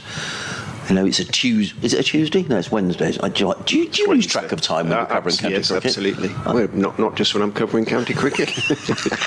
Yeah, but absolutely I do. Nadcat is in to Scriven, who is on the back foot defending, dropping out towards backward point. There's a momentary possibility of confusion, but Cox sees the ball is going towards backward point and says, doesn't say, screams no, that Tom Scriven, and rightly so. Why would you take the risk? Yeah, all sorts of do's and don'ts in Marseille. Richard, the club are saying, don't visit the old port. I think that's the sort of don't visit the old any port. Brighton supporters identified could be fined. Fined? Apparently, yeah. What, just for going there? Well, presumably, but whether that's sort of a football thing. I think during the rugby everyone just mingles, but maybe that's a bit football, I don't know. Nadcat is in, edge just short of Clark at second slip, who wrings his hands as he managed to field it as it bounced a couple of inches, maybe 4 inches, 5 inches in front of him. Didn't quite carry. There's a lot of information. It was Marseille where they had the problems with the ticketing, wasn't it, for their rugby? Yes, and it was shocking. My son-in-law was there on Saturday, and he sent me a video of the scenes outside the stadium half an hour before kick-off, and there were thousands of people trying to get in. I mean, it was, and you could see when the game kicked off, there were banks and banks of empty seats. They do not have a good record, the French, in this respect, do they? They got the Olympics next year. Nadcat is in. Scriven gets the ball that bounces and leaves him, and it was distinctly sharp, as Adrian said, and a little bit too good for Tom Scriven. Yeah, that was very good. There's one thing about the Rugby World Cup, and I'll tread, well, I don't know, treading carefully, but one thing I love about rugby is the way the anthems are sung before the match. I love the French anthem, the Welsh anthem. I just love it. It's really sort of stirring stuff. I think it's been rather sport. They've got children singing the songs. I don't know if you've seen it, and it just sucks all the atmosphere out the anthems there. And then you get the crowd sing them. Well, the crowd is singing. They're singing out of time with the children who are singing, and I think it's rather ruined it, to be honest. Cat bowls to Scriven, who drives really nicely, and he's got plenty of that. Haynes is in pursuit. He is actually going to drag that one back. It didn't look like he'd got as much of it as he'd had as much chance of chasing it down as the previous shot, and he looked to have hit it more cleanly, but it slowed up more quickly. So Haynes dragged it back, and Scriven has to settle for 3. He moves into the 30s, though, onto 31. He went into lunch on just 8, Tom Scriven. So Ben Cox has only added 2 to his score since lunch, but Scriven has gone from 8 to 31. He's been the one who's taken the initiative. Leicestershire onto 370 for 6, 129 more runs needed. Well, he's keeping it interesting. Sussex Cricket at bbc.co.uk if you want to join our conversation about matters cricket, matters rugby, matters whatever you want to talk about, really. But the cricket is... Leicestershire are just... picking up runs. They're just chipping away is the word I'm looking for. There's still 129. It's still a lot of runs with 4 wickets in hand, but it's keeping it... If this gets down to 100 with 4 wickets remaining, well... Carson, he's picked up 2 wickets today, comes in from the C end of the ground. He's in and bowls to Scriven, who drives now slightly across the line to mid-on, I should say, fielded by Crocombe. Cox was half interested in a single there at the non-striker's end. Good job he didn't go, because there wasn't one there. Crocombe is quite quick across the ground. Close fielders, slip, short leg, silly mid-off, and a fairly short mid-wicket as well. Carson in, bowls, Scriven goes back up. I think that's a dangerous game, because the odd one has just kept a little low. Unsurprisingly, it's a 4th day pitch, clearly, but also it's the 8th day of county championship cricket on this pitch this season. It's held up remarkably well, I have to say. No real deterioration. The odd one has kept low, but not many. It's been very good. Credit to Ben Gibson and his team. In comes Carson Bowles, stretching forward. This time is Scriven right forward, played to silly mid-off. There is no run, fielded in there by James Colson. It's not. I think that might be Hudson Prentice in there at silly mid-off. No, it isn't. Hudson Prentice is at point. I think it's Haynes. Yes, it was earlier on as well. Thank you, Richard. I should have known that. Carson, and again, bowls, and he drills that one away, and that's going to go for 6. That's going to go onto our commentary box. Bang! Hope you heard it. That didn't miss the window by very much. Well, the window was open. We had 2 young men there who could have put their hands out to catch it, and they flinched. They flinched away. Yeah. Well, they're probably worried about their laptops, I expect. That's very. Yeah. They didn't pick it up in the bright sunshine that isn't out there at the moment. Well, I didn't describe. That was a 6. Scriven down the pitch, smashes it away. He goes to 37. We know he can bat. He made a half century at Leicester. The umpire's now looking at the ball because the ball thumped into the wall of our media centre here. We didn't need to describe it. The sound effects did it for us. Absolutely thumped in. What a hit that was. Super hit. Great hit. Picked his ball, didn't he? Carson again, in and bowls, and Scriven defends to mid-wicket, fielded by Pajara. No run. The partnership between these two, Richard, is approaching 50, isn't it? 3-3-3 they came together, is that right? They came together 3-3-3, correct. Yeah. So 43 they've added now. I thought Scriven has made 37. Carson in bowls, Scriven is forward, plays on the bounce to short leg, fielded by Allsop. There is no run. End of the over. An over that just the one scoring shot, but it was a big scoring shot for 6. 370 for 6. Derbyshire, what am I talking about? I'm talking rubbish, Adrian. Leicestershire, it's been a long week, Richard. We're missing having Sonia here to help us out today. I don't know if she's listening. Sonia Twigg was with us for days 2 and 3 here at Hove. 123 needed to win for Leicestershire. 4 wickets remaining. Odds still firmly with Sussex, but not as firmly as they were at lunch. No. Lunch was taken 346 for 6, so they've added a 30 since then without further loss. The Foxes, they are keeping Sussex very honest as they go in search of this second win of the season. Well, Nadkat is going to continue. They are. He is. Fair play. Determined to get the most out of him. He comes in and bowls, and a leave from Cox, or an attempted leave from Cox. The ball bounced up, hit the bottom of the bat, and bounced past the off stump along the ground towards Tom Clark at second slip. But again, that extra bit of pace and bounce from Unadkat. He's giving up his best here. No, he is. The idea of Unadkat. He is. And last week at Durham, I didn't think he bowled particularly well, if I'm being honest, but it was his first game, so you have to cut some slack. But I think here, full credit, he is absolutely bending his back. He's bowled since lunch, hasn't he? He has. Unchanged. In he comes, round the wicket, bowls, solidly forward is Ben Cox, back past. And I'd get out as far as mid-off, no runs. Still just the 2 runs added by Ben Cox after lunch. Yeah. We talk about, sorry. Yes, all right, crack on.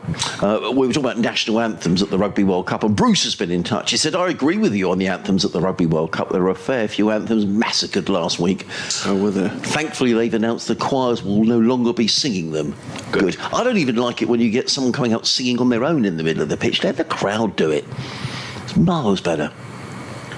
Nadkat is in, turned by Cox. He's going to pick up his 3rd run out towards mid-wicket. Pujara onto the ball, but had a lot of ground to make up. And the thing, I mean, they tend to do them really well, the rugby teams, don't they? I mean, obviously the Welsh. Yeah, well, that's amazing. Large. Yeah.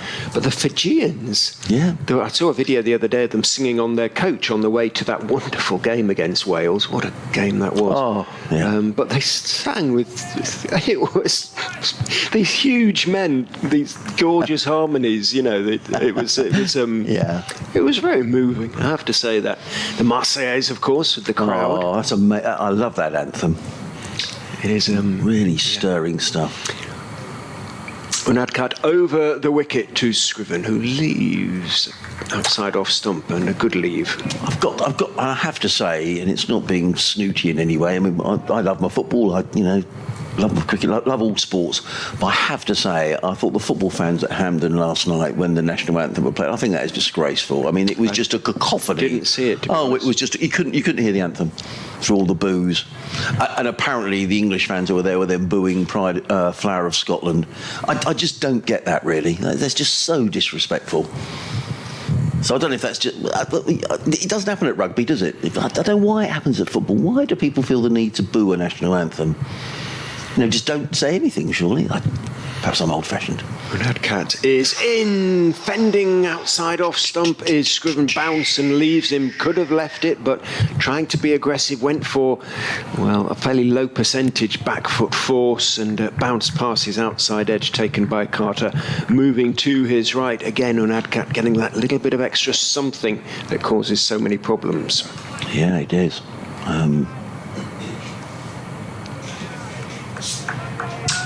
It really was. It was really bad at Hampden last night, but hey ho, it seems to be perhaps we will just accept it. I don't know. But thank you, Bruce. Good to hear from you. Big gap now, isn't there, between when the next game's in that competition? Friday, possibly. In goes Unadkat and bowls. Scriven drives, and that's going to be 4. Beautiful Overpitched shot. on off stump. Scriven waited for it, hit it away, and all Haynes could do is turn and resignedly jog to the long off boundary to pick up the ball. Scriven impressing. He's moved on to 41 off just 53 balls. Leicestershire on to 381 for 6 to win 118. And this partnership, Richard's worth 48, of which Scriven has made 41. So 2 of them having a little natter away. Well, if Sussex thought when Ackerman and Amin was out that the hard work was done, they would have been mistaken, because these 2 have batted really well. Rian Ahmed was out for 29, but these 2 have survived since they've sort of seen through the the new ball, which is only, well, it's 17 overs old now, the new ball, so it's becoming less new. Carson is going to come in from the C end of the ground. He's going to be bowling to Ben Cox, who's on 23. He's in and bowls, and Cox defends into the offside. There is no. The light isn't great, and in fact, the cloud cover is total. There's not a glimpse of blue sky anywhere. I don't think there's any rain forecast for today.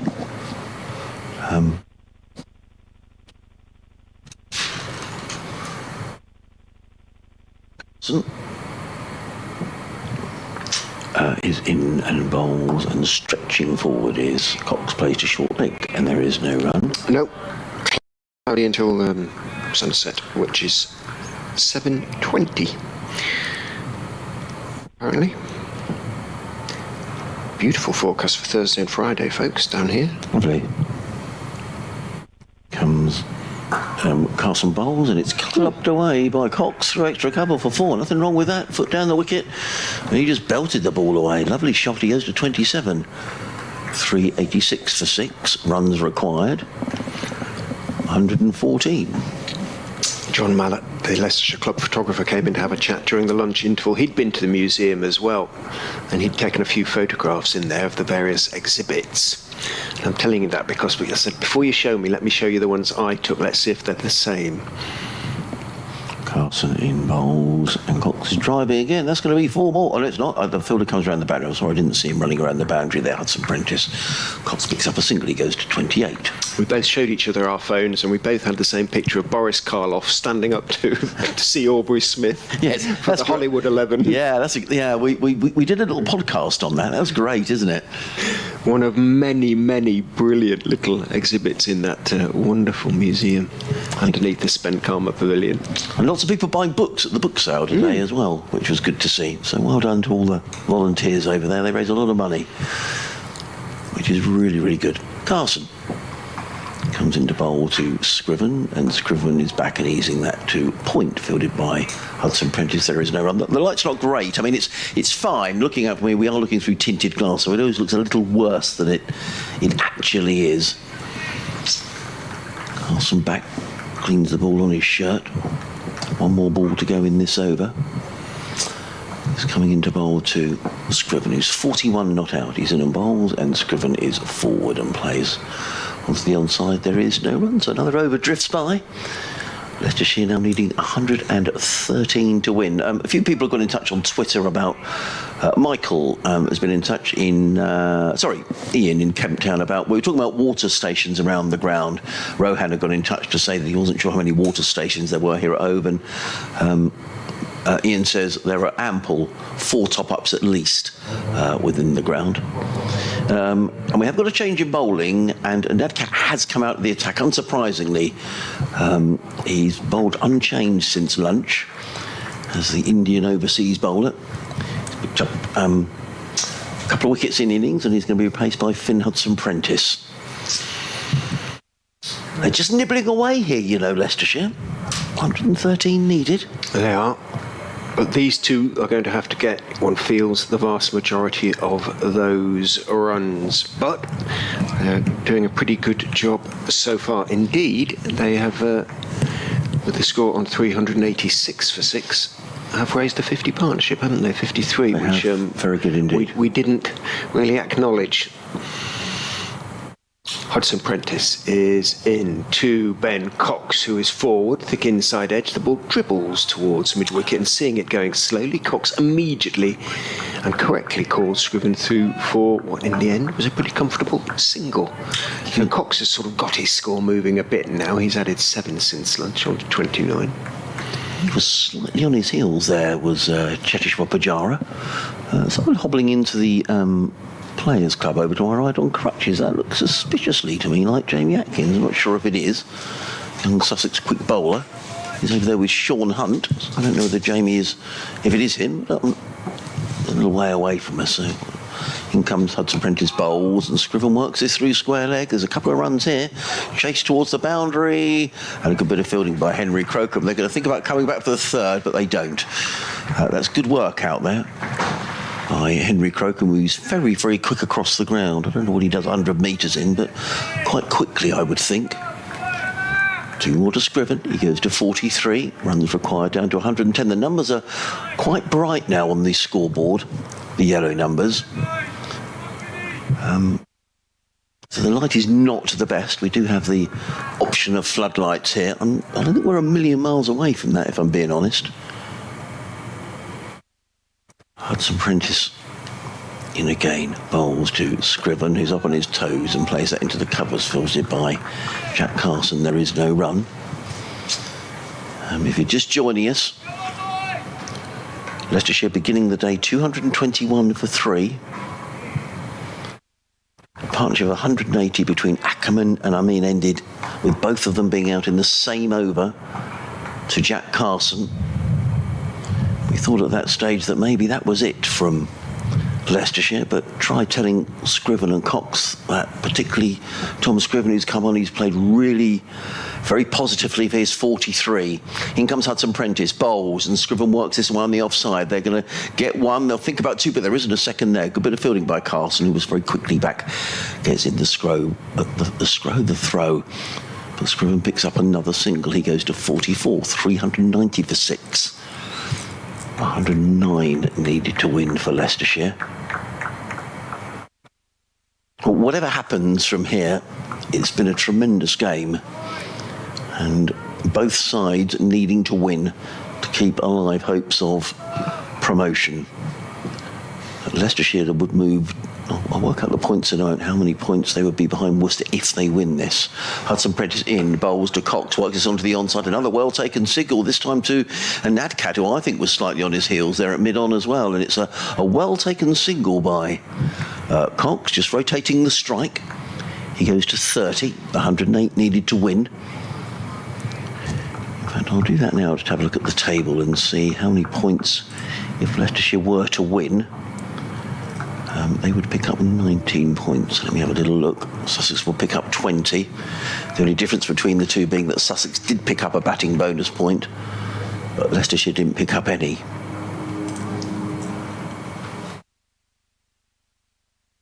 Comes Hudson Prentice, bowls, pulled away by Scriven, 4 runs. Too short from Finn Hudson Prentice, and Scriven just belts that one away through square leg for 4. That was dismissive from Tom Scriven. He goes to 48.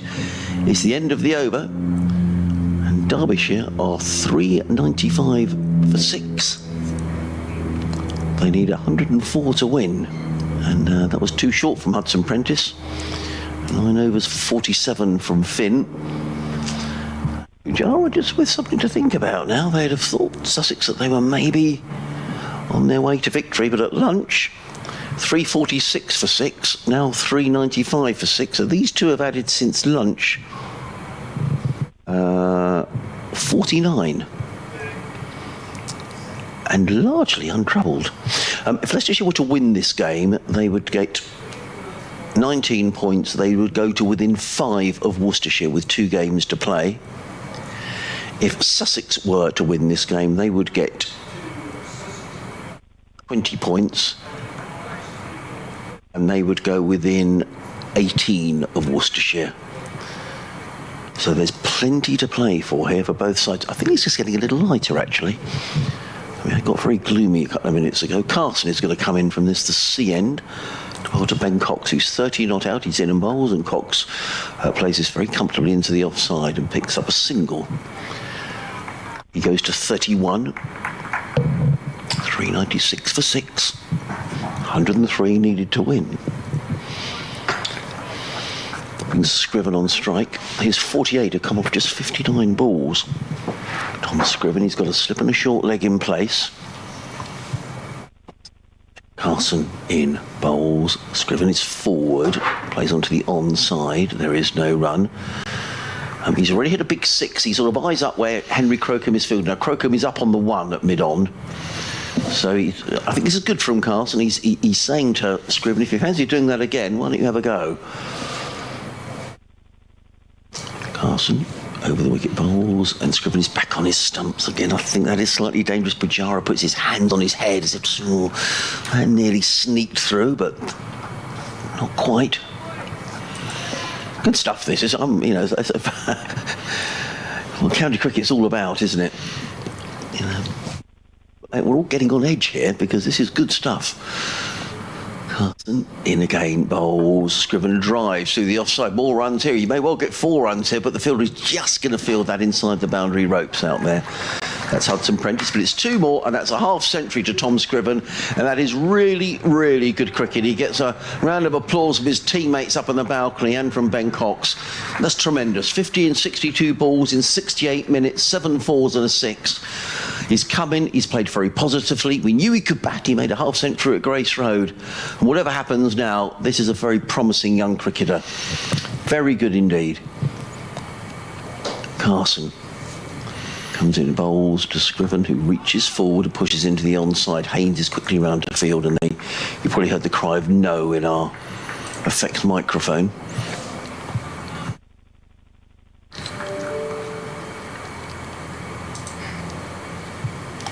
Carson again waits as bowls to Scriven. That's a quick delivery, and Scriven plays that with the spin to mid-wicket, fielded by Pujara.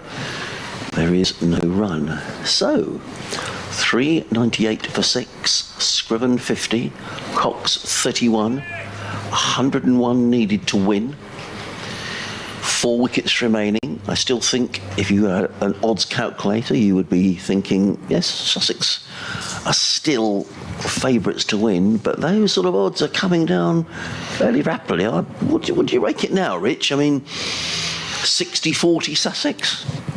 I think a bit more than that. I think 70-30? 80-20-ish. Something around that sort of level, because if these two are parted, then down to the bowlers, and Chris Wright isn't in nick. But Scriven in particular is playing so well, and Cox so solidly. And, you know, the new ball has come and gone, and the edge is off it. You never quite know. Brilliant stuff from Scriven. Cox on strike as Hudson Prentice comes down the slope, bowls to him. It's played back, straight back to him. Scriven knows the job is only half done. You know, you can tell. He has a first-class best of just 68 not out, I think, and only one other half-century this season, which you saw. Yes. So, you know, he has a good bit of work to do, but he has a lot of ability, Scriven, and as I say, Leicestershire captain Lewis Hill reckons he's very much the find of the season. In goes Hudson Prentice and bowls. Cox drives, gets a thick inside edge along the ground all the way towards backward square. Carvelis comes into field. One is taken. With the ball, he was talking about, I think, Lewis Hill as much as anything, and he has been outstanding with it as a bowler, but he has a lot of ability with the bat as well. Tom Scriven. Leicestershire have got previous this season because there was a big run chase at Headingley. What did they chase down there, Rich? Well, they'd have got it by now on that base. I think it was 382 or 3, something like that. Something around that sort of level. I remember following that and thinking, wow, was that the first game of the season? It was. Yeah. A few people seem to follow it and enjoy it. It was amazing. I heard. In goes Hudson Prentice and bowls. Scriven covers up. Nice high left elbows. He blocks that one out away. Off stump into the offside. We did say as well, didn't we? And this could come into play that where is the pressure? I mean, I feel at the minute that Sussex are under pressure. You know, they'll be thinking you ought to be able to win when a side needs 499 to win. But I just wonder as the runs eke down, whether the pressure then does start to transfer to Leicester. Because Leicester might be thinking, actually, we could do this. I think it does when it gets to sort of 30 or 30 or 40, 30 maybe. or 40. Yeah. Because suddenly, yes, then you've got a chance of doing something extraordinary. But at the moment, you'd feel it's still rather on Sussex, and will be throughout, to be honest. In goes Hudson Prentice and bowls. Scriven covers up, drops the ball out into the offside. Haynes comes into field. No run. Just to say, Warwickshire are now 31 for 5 at Edgbaston, so heaven only knows what's going on in that game. It's just a really weird game of cricket. Northants, declaring 72 without loss, leaving Warwickshire 176 in 2 sessions to win, which seems a very, very generous declaration. But Warwickshire, the picture's just completely collapsing. Hudson Prentice is in and bowls. Scriven takes his bottom hand off the bat as it just comes back into him a little bit, pushes it out into the on side. No run by a player wearing Hudson Prentice's sweater. It's obviously not because he's bowling. Oh. But Haynes has put on Hudson Prentice. Maybe it was getting chilly out there. It was lovely at lunchtime. I'm not quite sure who that is at wide mid on. It's about Haynes' shape. But he's got a HP sweater on. I think it was a Tom also. Is that Haynes there at extra cover? In goes Finn Hudson Prentice and bowls late decision to leave and a correct decision to leave from Tom Scriven. End of the over. Hudson Prentice is 10th in the innings, none for 48. His figures 399 for 6 Leicestershire, exactly 100. We'll see them pull off a record chase for the county, record successful chase for the county, and the third highest in the county championship's history. Wow. I think an cat is off the field. And I think that's a 12th man there at what is now sort of shortish fine leg. I can't see an cat. It's quite gloomy, Rich, isn't it? I'm not sure if Zach Lee and Cashew's come on, but no, he'd be playing for the seconds, I think. So I'm not sure who's out there as 12th man. So I think there is a 12th man out there now for Sussex. Don't recognise who it is. Carson is going to come into bowl to Ben Cox, who's 32 not out. Cox is forward, plays onto the onside, no run. England are rattling along now in the one-day international. 163 for 2 in the 23rd. Milan 72, Ben Stokes 79 off 58 balls, 10 fours, 2 sixes. He looks in good form as the World Cup comes around. Likes the big game, doesn't he? In comes Carson Bowles, cut away by Cox. This is through backward point. It's running down towards third man. There's a chase around the boundary for Hudson Prentice, but it's only 2 runs. But the significance of which is that the runs required for the first time is now into double and not treble figures. 98 needed to win. The 400 up for Leicestershire, 401 for 6. Cox to 34, he looks completely unmoved by that. These two know that, they say, this job isn't by any manner of means done, but they are putting up a tremendous fight. Carson in again, swept away down to deep backward square by Cox. He's played that shot on several occasions, fielded by Coles, one more to the total. Cox goes to 35, 402 for 6. 97 needed to win.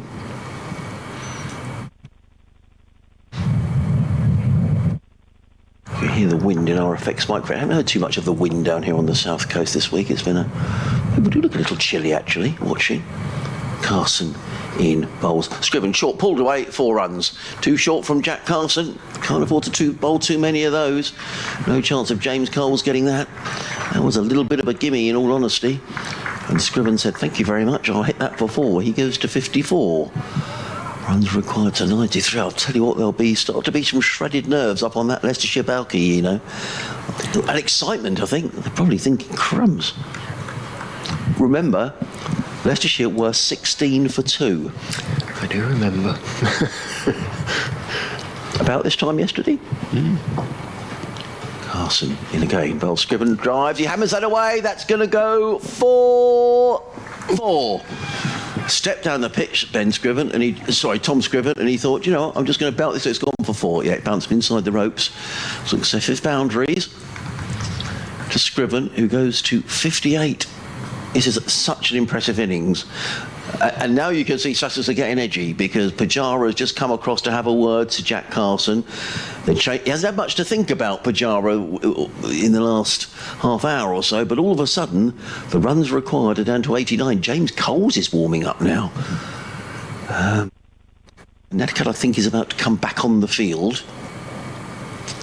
And now Sussex have posted a long off, a long on even. That's Henry Crocombe out here. Scriven on 58, Carson in bowls. Scriven plays that through mid-wicket, picks up a single. And as the field goes back, so there's more availability of the single, and Scriven takes advantage. He goes to 59. 411 for 6 are Leicestershire. 88 more runs needed to win. Sussex needing 4 wickets. These two coming together when the score was 333. So a partnership of 78 between these two. Wow. 88.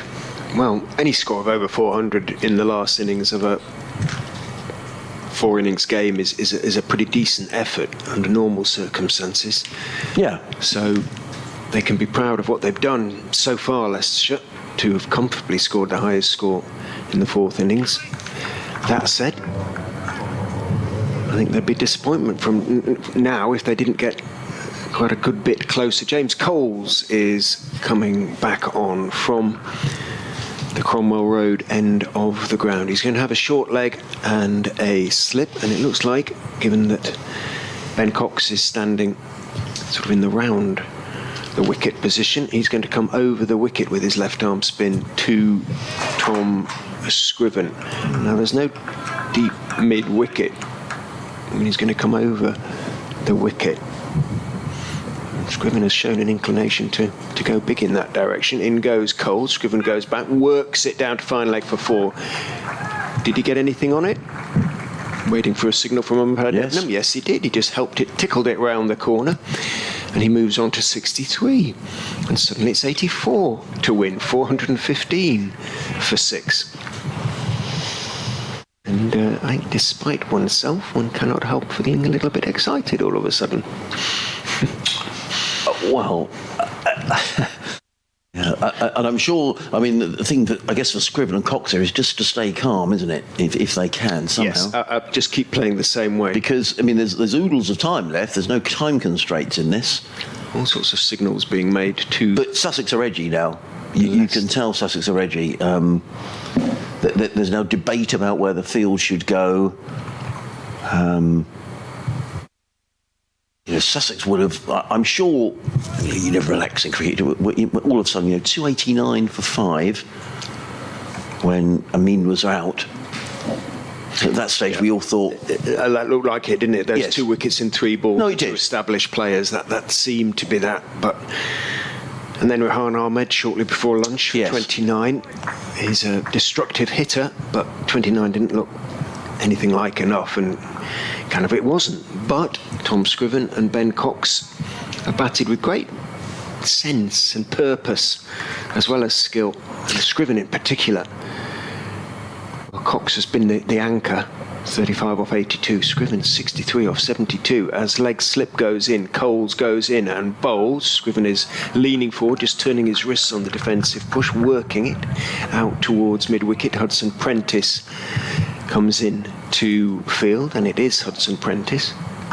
In goes Coles and bowls. Again, a little bit sort of turning his wrists on that one as he walked into the defensive push there. Scriven, he was thinking in terms, I think, of working it wide of Bad cat at mid-on. Coles is in. Sweep, and that's going to go for 4 as well. Bottom edge, and it was wide of leg slip, who dived to his left. It was along the ground all the way. It was a perfectly legitimate shot. And Scriven picks up yet another boundary. He goes on to 67. 419 for 6. Scriven now within 1 ball of his first-class best. And the number of runs required to win is down to 80. This would be extraordinary. Coles is in. Scriven is sweeping again, and it's hit short leg and bounced off him, Tom Alsop, and I don't know quite where it hit him, but goodness me, Scriven middled that. And if it bounced, then it might just have taken the edge off it, but oof. You might know Tom Alsop, actually, from Hampshire days, Yes, maybe. Indeed, but whether he hasn't been across to offer condolences, or you all right, mate? Oh, he is now. He is now. Yeah, he has. Yeah. But yeah, I'm okay. Get on with it. He's very, very close. Alsop. Coles is in. Bowls down the leg side. Worked around the corner, but only as far as short fine leg, where Ari Carvelas is the fielder. Leicestershire supporters are beginning to get a little bit nervous now. They've been resigned, if you like, throughout most of the day to the inevitability they probably felt of defeat, but suddenly it's just 80 to win with 4 wickets in hand and 2 men going well at the crease. And this partnership is worth, what is that? I can't reach, I need 86, is that right? No. Well, they came together at 3-3-3, which is a horrible piece of 86. Yeah. Good maths there. Well, from Mr. Harms to my left. Well, that's very unusual. But as we were saying, we're getting nervous. And you wonder now whether the Leicestershire lads are sort of starting to think, crumbs, you know, we can actually do this. So that could make them nervous. Carson in bowl, swept by Cox. There's going to be another boundary, you know. He's erring towards the leg side, and Ben Cox sweeps it away for a boundary. He goes to 39, 423 for 6. This partnership now worth 90. The runs required now down to 76. Good Lord. Well, and the Leicestershire lads waiting on the balcony, and I'll be thinking, we said, didn't we, yesterday, you know, they're thinking, I need to do my bit here now. If I can get 10 or 20 or, you know, those lads, you know, Matt Salisbury's going to bat now if he has to, because this could go to the wire. Carson slipping a short leg go down bowls to Cox, who just defends in front of him. There is no run.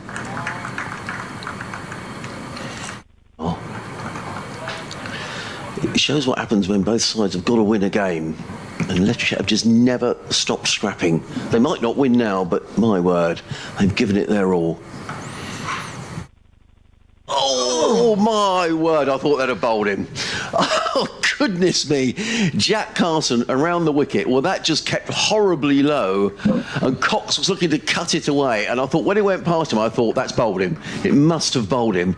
And it must have missed by a fraction. That did keep low. Oh, my goodness me. 423 for 6. In comes Carson, bowls, Cox is forward, plays into the offside. There is no run. Don't go back to cut. No, absolutely. On the pitch from this end. No, it's... Don't do it. Yeah, I mean, one or two have kept low. Carson cleans the ball on his jumper. Wow. Carson in again, bowls, defended by Cox down the onside of the track, no run. Stay low as well a bit. Well, they've added 202 runs today, Leicestershire. They've lost 3 wickets. In good time as well. Yeah, it is in good time. Carson still slipping a short leg in place, in and bowls, and Cox eases that round the corner. It's going to race up towards the boundary. That might go all the way. They're in hot pursuit. It's just going to get overhauled, but they're going to... He's got it for 4 runs. Let's wait for the umpire signal. They are off the bat. 4 more to Ben Cox. He goes to 43, and Leicestershire 427 for 6 at the end of the over. Carson's furious about something. He shouted at the field. I don't know whether they thought the fielder could have dragged that back, but yeah, he's actually pejorative having a word, I think, and saying just calm down a little bit. And now he's getting here come the umpires again. He shouted it. It was kind of right next to the umpire as well, and semi at the umpire when the umpire signalled 4. And yeah, Carson's going to be in bother here. Right, yeah, he's... So, thank you very much. I'm not sure who sent this email through, but it said Sussex Seconds game finished early with a big win over Glamorgan, so the 12th man might be someone from that game. Is he being... Yeah, he's getting spoken to in stern words here by Paul Baldwin. Is Jack Carson. He's an enthusiastic cricketer, but there is a line. And I think the match referee might be busy after this, because there's been 1 or 2 areas of dissent from Sussex which I don't think would have played out well with the officials. James Coles is in from the Cromwell Road end. Back goes Scriven, plays it down into the ground, stopped on his knees by Allsop at that shortest of short legs. 72 to win for the Foxes. Bowles steps to the crease and bowls. Scriven is just clipping it in a fairly restrained manner off his toes out towards mid-wicket. But you're right, Adrian, you can sort of see in the body language of the Sussex players that now they are concerned. There are a few nerves out there as Coles is in. Back goes Scriven, works it into the gap between leg slip and short leg. He's interested in the possibility of a single, but Short Fine gets round to make the stop and make sure that there isn't a single. You can feel the tension up here. You can. Coles is in. Back goes Scriven, pulling. Did well to get there, but he got it all, and he's pulled it to the mid-wicket boundary for 4. It didn't get up that much, but he got on top of it, pulled it away for 4, and that is his first-class best batting for Tom Scriven. In the last match, he got his first-class best bowling return. He's bowled well in this match, and now he's batted extremely well as well. He's gone to 71 not out, 431 for 6. He's brought up, not quite, the 100 partnership as in goes Coles, bowls to him. Careful, just turned his wrists on that, poking it back up the pitch. What have you spotted? Well, just say 71 out of 98 from Scriven. I mean, what an innings this has been. You know, whatever happens now, it's been absolutely magnificent. 68 to win as Coles goes in. Bowls, Scriven sweeps and sweeps for 4. He is playing his shots beautifully at the moment. He really is middling everything. Scriven, and you can hear the applause from the Leicestershire balcony and the Leicestershire faithful. Scriven moves on to 75, 435 for 6. That is the 100 partnership for the 7th wicket. It's come up in really good time as well. Scriven with 75 of them, as Adrian has said. And the number of runs to win is suddenly 64. Well, since lunch, we went to lunch with 97 overs gone, so we've had 18 overs since lunch, and Leicestershire have scored, well, they went to lunch 3:46, so they've scored, 89 since lunch in 17 overs, I reckon that is. Either way, I mean, they are rattling on, they're going to about 5 and over since lunch, I reckon, Richard.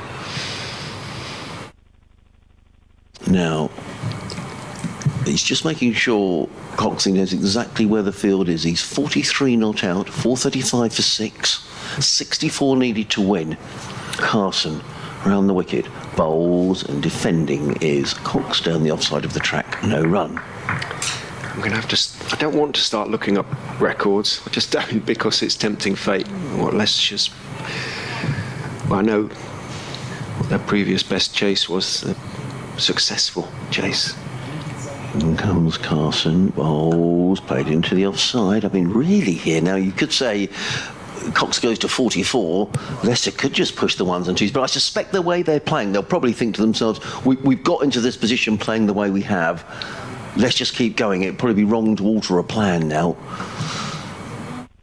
63 needed to win. Thank you very much for getting in touch. Paul saying about it's Jamie Atkins indeed who did injure his leg in the seconds game this week. In comes Carson bowls. Does it played onto the onside, there is no run.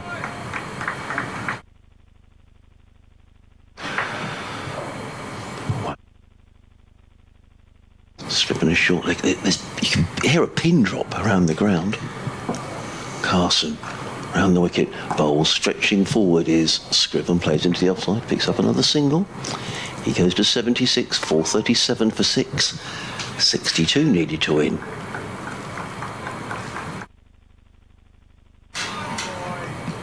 Well,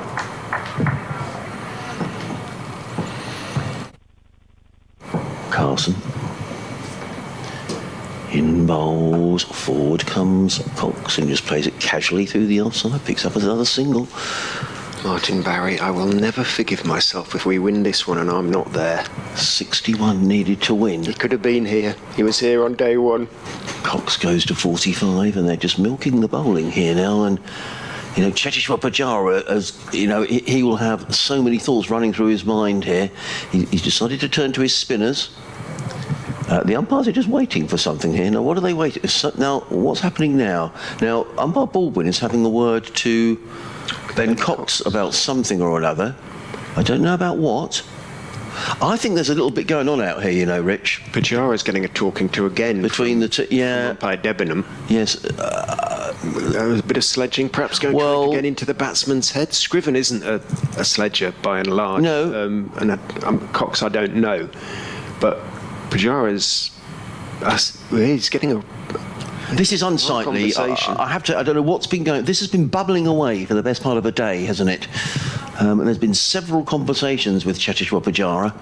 The umpire... I'm sure we're going to hear more of this at the end of the match.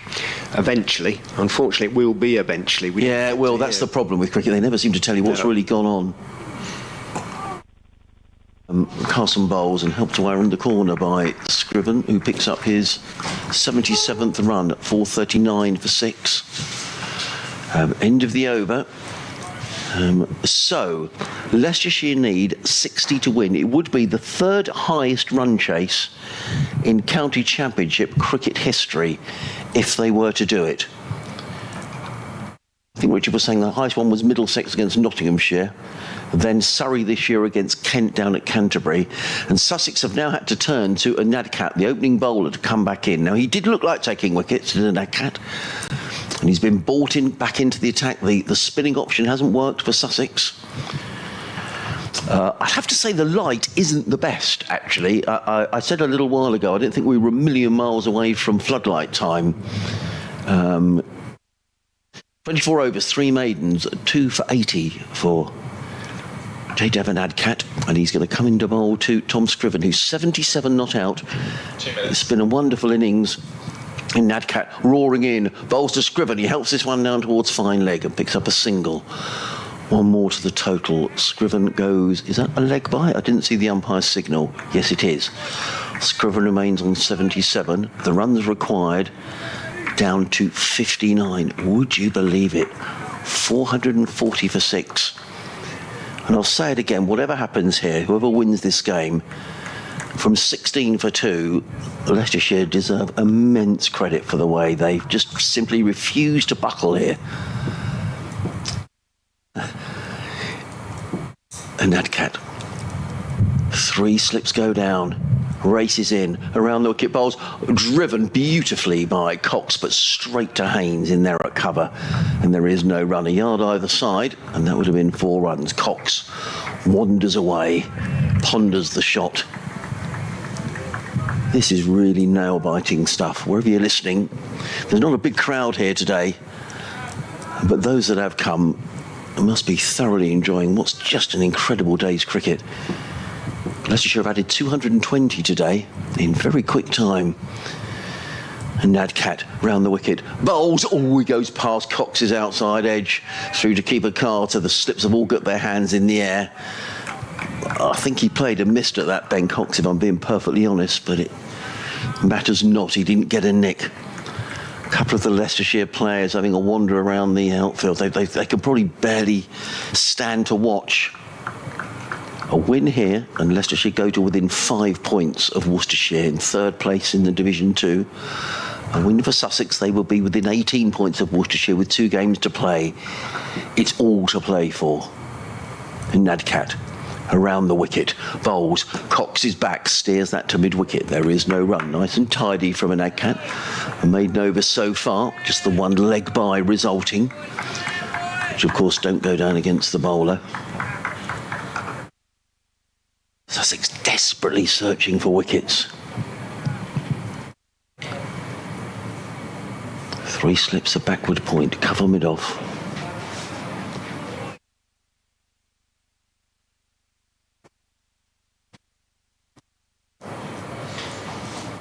And Nadcat wheels around, runs around the wicket towards bowls.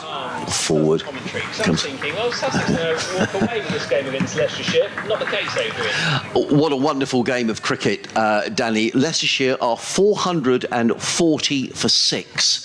They need another 59 to win. If they pull this off, it will be remarkable. It will be the 3rd highest run chase in the history of county championship cricket. And imagine the amount of county championship cricket there's been over the 100 years plus of the county championship. Just an unbelievable performance here by Leicestershire.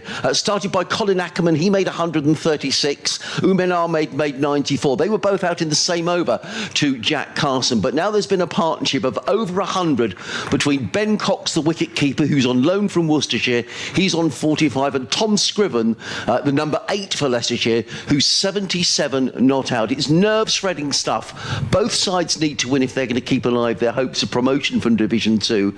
Leicestershire now need 59 to win the game. They've got 4 wickets remaining. You could hear a pin drop here at home. It's terrific.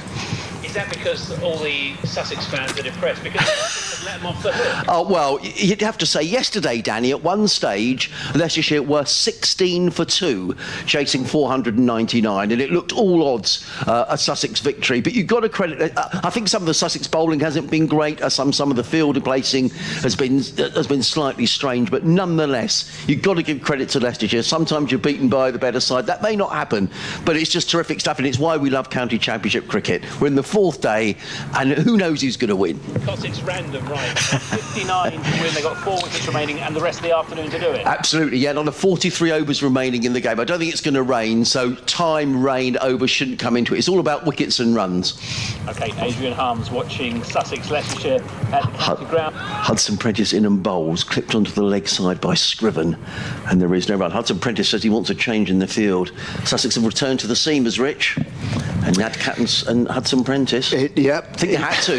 I think you're absolutely right. They know now that they've got to break this partnership, and soon Cy Bale is listening on the edge of his seat in his office in Montreal. Oh, wow. Suffice to say, he says, my emails are on hold. Oh, wonderful. Isn't it great? We talk to people in Montreal with our commentaries. Hudson Prentice bowls, played onto the onside by Scriven to shortish mid-wicket. There is no run. And now my emails have decided not to work, which isn't good, so we'll see if we can get those back on. Oh, here we go. They are starting to come through, I think.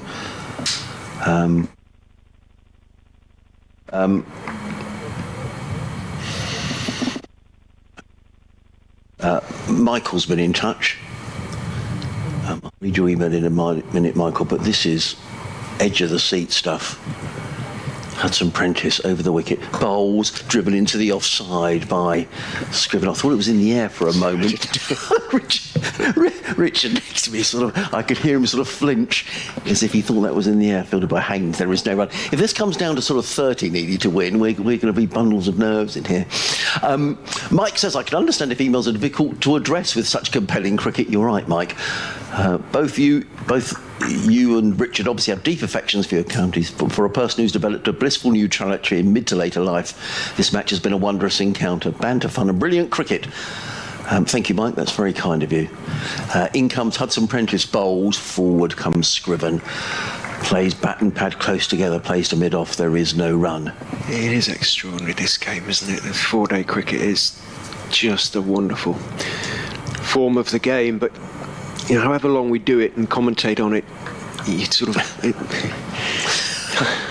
still gets to you. Moments like these are just something else. Yeah, Joe's been in touch. He's got to go into a meeting. How? Well, I think I'd cancel it. In comes Hudson Prentice, comes running in, bowls to Scriven, who plays it onto the onside. I think that came off the thigh pad. There is no run. He says, thanks for the commentary. He says, one reason I thought Sussex might enforce the follow-on was the 4th innings chase. Whatever they were chasing, they would fancy chasing it down. And this 4th inning shows that Leicestershire won the toss bowled because they were almost happy to chase pretty much whatever. Either way, I'm going into a meeting, so might not see the conclusion. Well, Richard was, Richard, he said and others, but Richard said as soon as that happened, the 108, you said, I can't believe Sussex haven't enforced the follow-on here. Hudson Prentice in, bowls. Scriven is absolutely solidly forward, right behind that. Made no from Hudson Prentice. Good stuff. Just keeps the tension going. 59 needed to win. It ratchets it up a bit, doesn't it? Yeah. If Leicester can try and do this in 1s and 2s, this could be a very, very long couple of hours indeed.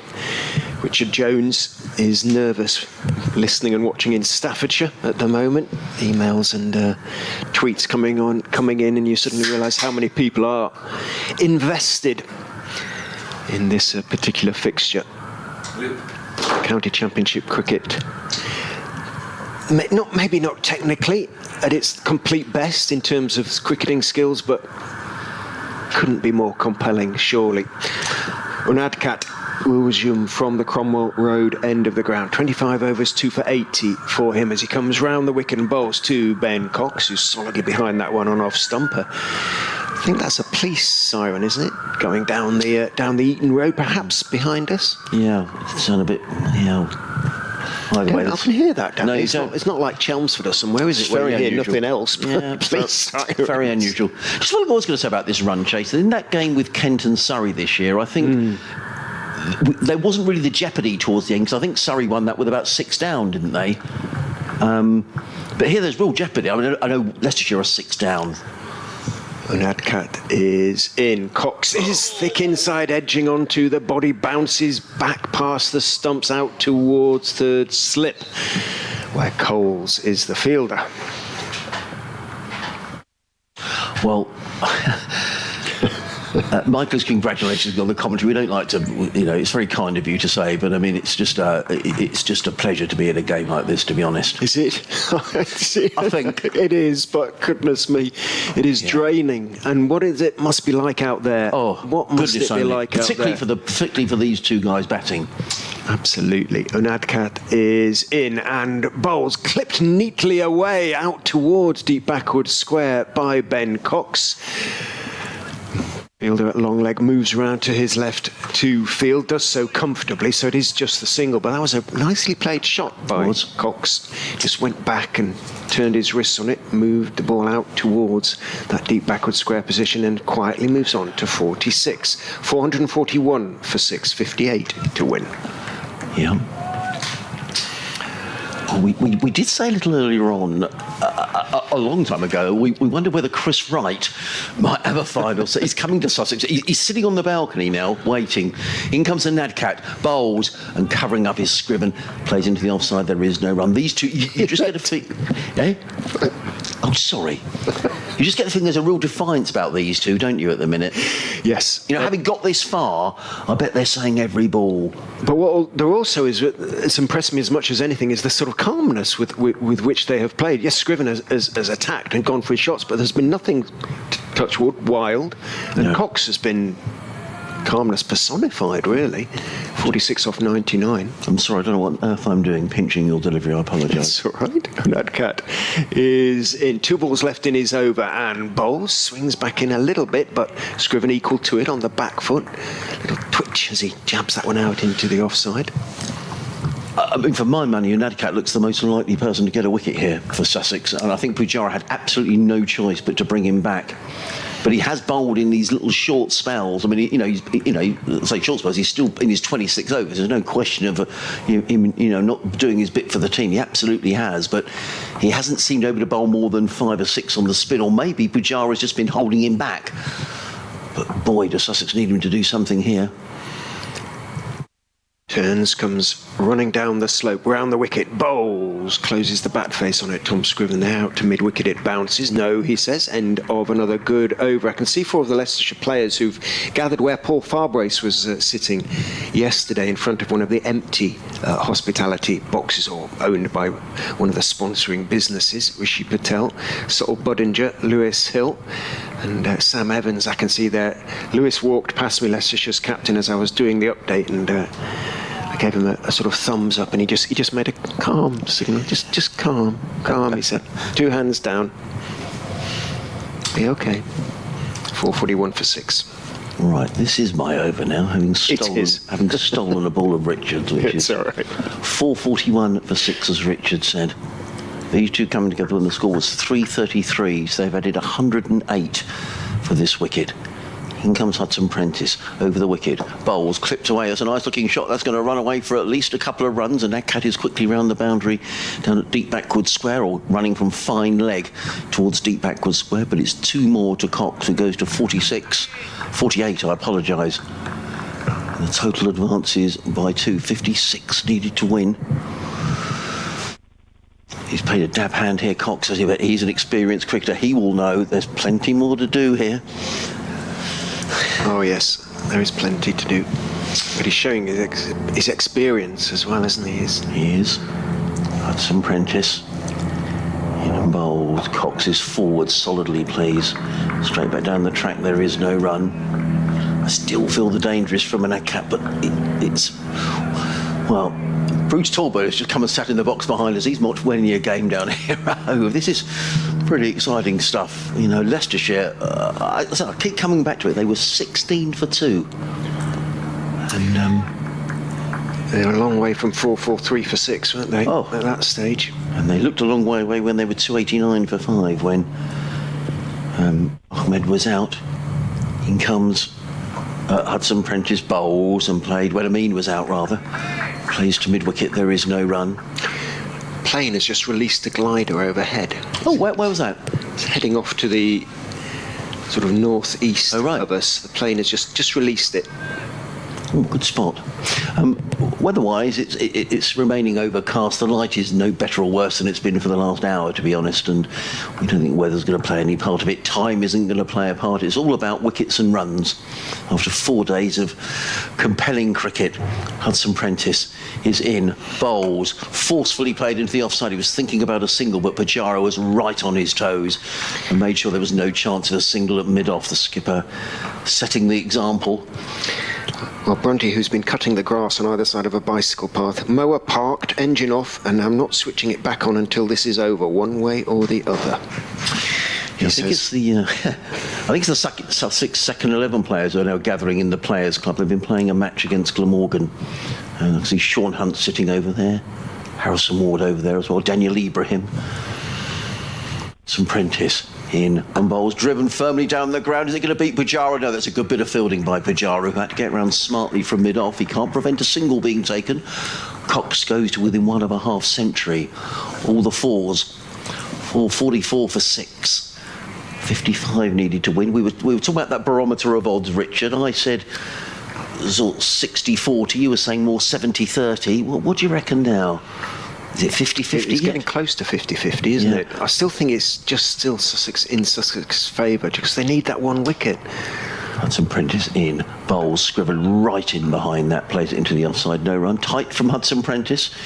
3 runs coming from the over, but crucially, not a wicket. 55 needed to win here on BBC Radio Sussex, BBC Radio Leicester. Adrian Harms, Richard Ray, on what's been a compelling day here at Hove. Elsewhere, England in the one-day international at the Oval, 212 for 3 now against New Zealand. Ben Stokes has made 102 in 78 balls, 11 fours and 3 sixes. David Malan out for 96. Those two coming together when England were 13 for 2, so a partnership of 199 between those two at the Oval. Good to see Ben Stokes in good form. Radcat is going to continue from the Cromwell Road end of the ground, so injury or not. Yeah. Just Rob Pujara is saying to his star fast bowler, you got a bowl. Get me a wicket. Get me a wicket. Round the wicket he comes and bowls, bounces, leaves and beats the outside edge of Cox's bat. Too good. Yeah. Actually beat the outside edge by a decent margin there. To be honest, Richard, he looks, at this stage of proceedings, he looks far and away the most likely Sussex bowler to get a wicket. He does. At the moment, he's being unlucky. He's not finding the edge. Cox remains 49, not out. 444 for 6. 55 to win. I reckon we might get tea. There's 7 overs after this remaining till tea. Well, maybe what? Who knows? I don't know. Radcat bounds in and bowls outside off stump, and Cox steps forward and just lifts his bat over the line of the ball, lets it bounce through to Ollie Carter. Yeah, so that run chase you were talking about, the record run chase was, I think you said Middlesex and Nottinghamshire, and I think you said 6 wickets down. I think Surrey lost. I'll have to look at that Surrey score. I think they lost 6 wickets in that chase at Canterbury. I'll have a look. 502 for 6 by Middlesex against Nottinghamshire in 1925. Then that 501 for 5 by Surrey against Kent at Canterbury earlier this year. Yeah. Radcat is in outside off stump left by Cox. He won't mind Radcat flogging himself in the ground with deliveries like that. And Surrey were 501 for 5. I mean, they had Sibley 149 out at the top of the order. So I suspect that sometime before the end of that, the feeling was that Surrey were going to win that game with only 5 down and Sibley, the opener, still in. This is different. This is 6 wickets down. You've got number 7 and 8 in. You've got an injured player at number 11 who we suspect will bat. So I think there's much more jeopardy around this if a wicket were to go down. Unheard Cat is in. Cox is forward, and that is his 50. It is going to run off a thick outside edge through gully, along the ground all the way to the third man boundary. 4-4. Well played, Ben Cox. A maiden first-class half-century for Leicestershire. That is, he holds up his bat to the pavilion and to the Leicestershire balcony. He too knows, though, that his job is only half done. His 53 has come off 108 deliveries. I'm really old-fashioned, Richard, and I think that landmarks in cricket, even at this level of the game, deserve a little applause. I've noticed not one Sussex player applauded, and we felt for a little while here there's been a bit going on out in the middle. I'm a bit disappointed at that. We don't know what's happened, but I do think that there's going to be some repercussions at the end of this game, because the umpires have had to get involved far too often. They really have. An Adcat in again to Cox bowls. Cox is solidly forward on off stump. Out goes the ball towards mid-off. 7-4s in that 108 deliveries for Ben Cox. Tom Scriven has hit 13 and a 6 in going to 77.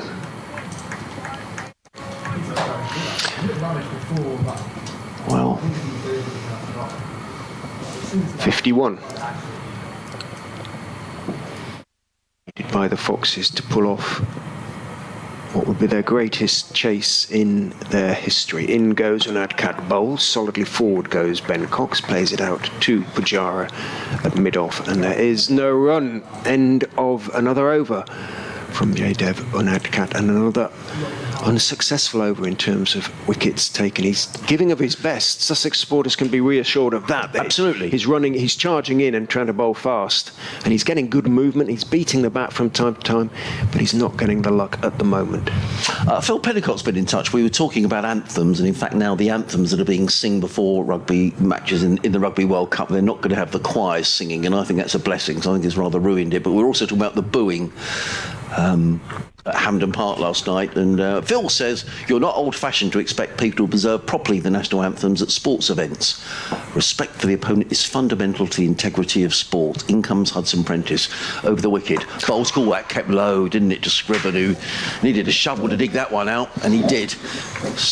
Down the onside of the track, no run. Yeah, so respect for the opponent is fundamental to the integrity of sport, and by implication the anthems of the teams involved. Yours, says Phil, wish we had Jofra bowling. Yeah, he was bowling at the Oval yesterday. Interesting comment from Lewis Hatchett on the stream about the lack of applause for Ben Cox's 50. If no one applauded, that's poor. Even one clap is enough. I've played with Ben and he's a good guy, says Lewis. Oh, well, great to hear from you, Lewis. And I must listen to you. I know you've done an interview, which I'll come back to in a moment. In comes Hudson Prentice. Bowls, all forward comes Scriven. He works that one down to fine leg. They're thinking of coming back for two. Always a misfield. And don't run on a misfield. That's the old maxim, isn't it? Don't run on a misfield. And they didn't. Runs required down. Was it 51 before? It was, yes. Right. They do it while they're running. It's extraordinarily quick over there. I'm getting far too excited. 50 needed to win. Scriven goes to 78. Yes, I know that Lewis has recently done an interview with Jofra Archer, which is on Lewis's a podcast that Lewis puts out. Perhaps you could just remind us, Lewis, send us a tweet or a text, and we'll get that read out, because you haven't heard from Jofra for a little while, so it'd be great to hear from him, chatting to one of his former colleagues. I'm sure it's a great listen. In comes Hudson Prentice. Bowls, Cox drives to mid-off. He thought about a single, but Pujara was right on the money there, just making sure there wasn't a single to be had. Richard does some loosening up exercises next to him. Tension in his neck. Leicestershire go to within 5 points of Worcestershire in third place in Division 2 if they win this. Sussex go to within 18 points of Worcestershire if they win this. It's kind of all or nothing here for these two counties. Lose, I reckon it's Division 2 cricket next year. Win, it still might be Division 2, you never know. Hudson Prentice in bowls to Cox, who's forward, plays down the onside of the track, fielded by Harry Cavelos, and there is no run. We're sort of inching towards tea here, Richard. Who would a break favour here? I mean, Sussex, I would suggest. Yeah, because you've got the break in concentration. Because these two are batting so sort of, they've got in such a good rhythm of batting sort of with each other. But on the other hand, yeah, a little bit of a break. momentary release of the tension might just help them. I have no idea. Stupidly, I have no idea. I made a note at lunch that the score was 346 for 6, but I didn't make a note of what the individual bats had. Cox was on 20. Thank you. And Scriven was on 8. Thank you. So he's added 70 in this session. Cox, the more circumspect, has added 33. And they've added, in this session, 103, is that right? In comes Hudson Prentice. Bowls. Keeper Carter's now standing up to the stumps. I think that's a good move. Just put a bit more pressure on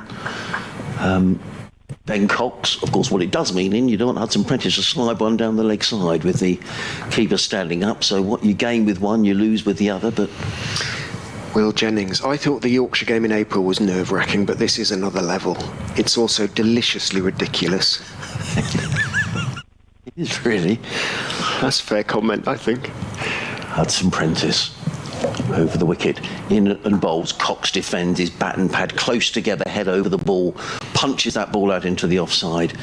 There is no run. Another over drifts by. We've got 38 overs remaining, Rich? 6 overs. Yes, it is. Yeah. Now, so now 6 until tea. Yeah, now on the last day, is tea at a certain time? Yeah, it's set in stone at 10 past, isn't it? So oh, right. We will have it in 15 minutes' time, but they won't be far away from it. 15 minutes. Okay. They'll bowl another 4 overs or so. It'll be a couple left. Lewis says his... did you mention it? The Raising Your Game podcast, it's called. Is that what it's called? Thank you. Raising Your Game, and it's available on Apple, Spotify and YouTube. Brilliant. Thank you, Lewis. Get subscribing, folks. Yeah, Raising Your Game. Lewis Hatchett in conversation with Jofra Archer, former teammates here at Hove. Hope you're enjoying the commentary, Lewis. Hope to see you before the end of the season as Unadkat comes in and bowls, and forward goes Scriven. A good diving stop away to his right by James Coles. Got his hand to it, hurt his left hip slightly as he dived there. Bounced about 3 or 4 feet in front of him, twice in fact, but he managed to save. Probably 4, actually. Probably 4. Definitely. Oh, I think that definitely prevented a boundary. 4 more Leicestershire players are heading to join their teammates now. They are. James Taylor is there. I can see Rahan. Louis Kimber there too. James Taylor, does he work primarily with... He's the batting head coach, but he's also interim head coach before there's no permanent appointment made as yet. They can barely watch, these lads. They're sort of...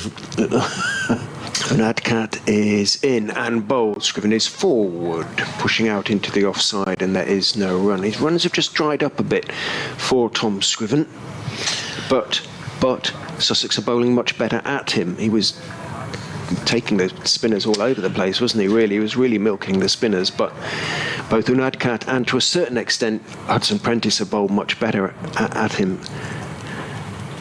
Hudson Prentice has dried up the runs, hasn't got the odd one to keep low, Unadkat striving for the breakthrough. Keith wants to know what type of cake we're getting for tea. I don't know, nobody's mentioned cakes yet. No. That's how absorbed we are. No. That's how absorbed we are. I haven't eaten a miles bar from lunch yet. Unadkat is going to go back over the wicket to Scriven. The slips take a pace to their right as Unadkat comes in and bowls. Scriven leaves as it's pushed across him outside off stump. I just wonder whether these two are thinking we just need to see Unadkat off here. Guy Gibson is desperate to go to the loo, but daren't in case he causes a wicket fall. So he's hanging on desperately until tea, he says. They're ridiculous things like that, aren't you? I won't stand up. I won't blow my nose, whatever. Yeah. You've got to walk round in a certain direction for runs. You've got to go anti-clockwise for runs, clockwise for wickets. Is that right? Yeah. In goes Unadkat and bowls. Scriven looks to force off the back foot, bounces down into the ground, but more or less straight out to Haynes at extra cover, and there's no run. I remember sort of listening to matches, when Andy Murray used to play these cliffhanger matches at Wimbledon, and I'd be listening and he'd lose a couple of points. I think, I'll just turn the radio off now because now he might win a couple of points. I mean, it's ridiculous, really. Turn the radio back on again. The digital clock is saying 58, so he's got 12 minutes to wait to go to the loo. He'll be right. Concentrate on the cricket, guy. Unadkat is in and bowls. Look a bit short of a good length. Straight though, doesn't really move too much, and Scriven on the back foot can just block it out into the offside. Picked up by Pajara. No run. 50 to win for Leicestershire. 4 wickets to win for Sussex at the end of 4 days of no quarter given Championship cricket. Credit here to Anadkat. He is really bending his back. As I say, I didn't think he bowled particularly well at Durham last week, but you can't accuse him today. He's in his 28th over of the innings, figures of 2 for 85. It is kind of now or never, isn't it? As you say, if they don't win this, that's it, really. In goes Anadkat and bowls outside of stump, bounces nicely, but it's too wide, and Scriven can let it go through and does. End of the over. Anadkat does look weary now. Really spotted. He might have a bit more bowling to do here after. In fact, Pujara's just shaken hands with him, but suggests you might be right. Maybe that's it until maybe they think, right, 10 minutes off now. You know, we're going to need you to bowl a couple of overs after tea. Jason's watching from a very hot Turkey, where dinner plans have had to be put on hold. Oh dear. So you've got Montreal and Turkey, amongst others. Yeah, brilliant. Amongst others. Hudson, now I see Ari Cavalis is warming up, so I suspect Cavalis is maybe going to bowl down the hill. He's bowled predominantly, I think, for the whole match. I'm not sure he's bowled down the hill at all in this game, Ari, but I think he's going to bowl the next over after this. Anyway, it's Hudson Prentice for the time being, racing in, comes in and bowls to Cockers up on his toes and plays it to backward point. There is no run. Sussex has got the strangle on here at the moment. Just when I say building the pressure, it is. It's good. It's good cricket. You know, at least they're not leaking runs, because they really were. Yeah. At an awful rate, really. And well, if they'd continued to do so at that rate, Leicestershire wouldn't be far away now. No. Still need another 50 though. Some Prentice, 2 slips. And a very shortish straight mid-wicket. In he comes, bowls, driven, beauty, a lovely looking shot. Didn't quite time it as well as I thought, but he had all the poise. It was really one for the cameras, wasn't it? Full face of the bat, drives the ball to mid-off, no run does Ben Cox. He's on 53, Richard's got to go off. And so look, Bruce, you mind having a quick word? I'm going to bring Bruce Talbot in for a couple of quick words here. For those of you who don't know, Bruce is a journalist who's watched more cricket than most here at Hove. He's here doing some written work as in comes Hudson Prentice, in and bowls, and Cox goes forward, plays down the middle of the track, no run. This is extraordinary, Bruce. It is. It's fantastic batting. The wicket is completely benign. I've got to say, I think Leicestershire are going to win. Do you? I'm obviously pessimist in me, but the thing I'm slightly odd thing today is how little Crocom's bowled. Yes. Look at his figures. Perhaps the skipper doesn't trust him, I don't know. There's a change in the field here. I mean, huge credit to Leicestershire. Yes, I mean, 16 for 2. I thought it was almost done and dusted, really. And also, you know, obviously they got Ackerman and Umar Amina in the same over, and you thought then, well, that's it. They've broken the back of it, and maybe Sussex thought that as well. But these two batted really well. Really offered a chance, have they? I don't think. Crocombe. It's not Crocombe at all. Hudson Prentice in and bowls, clipped away. That's a lovely looking shot, and that's going to race away for 4 runs. I think, no, it's going to be fielded by Anadkat. He's round the boundary. I think he should have cut that off. He probably... I don't know if he's struggling with an injury in Anadkat. Well, he has got an ankle injury, and he looked very weary chasing that. He's been magnificent, I have to say. Yes. He's really put the heart. He's put a shift in, hasn't he? He has. No one can say he hasn't tried today, but it's flogging a dead horse on this wicket to a certain extent. Clipped away, 4 more to Cox. He goes to 57, 453 for 6, 46 needed to win.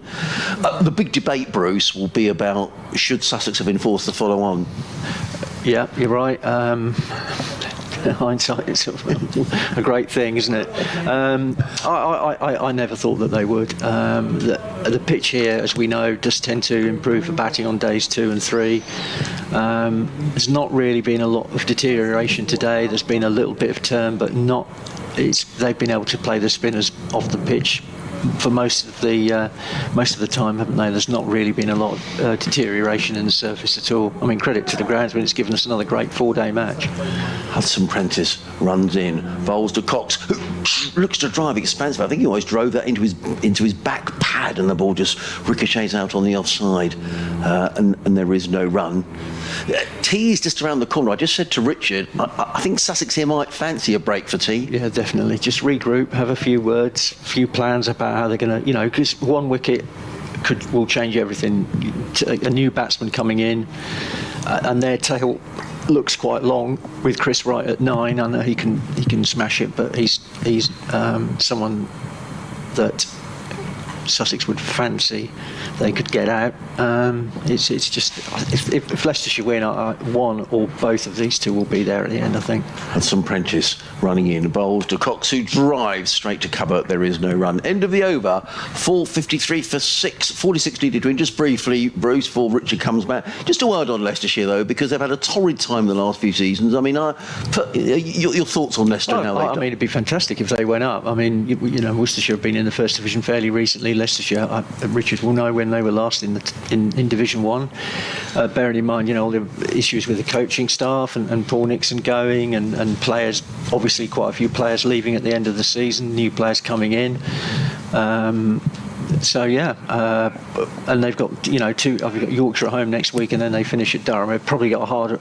Well, Worcestershire have got the same opponent, so it's hard to say who's got the harder run in. But and the weather could be a factor as well. But disappointing for Sussex if they lose this. Adrian, we've got 2 games to finish that really mean nothing, and it's been another. The inquest can start on another.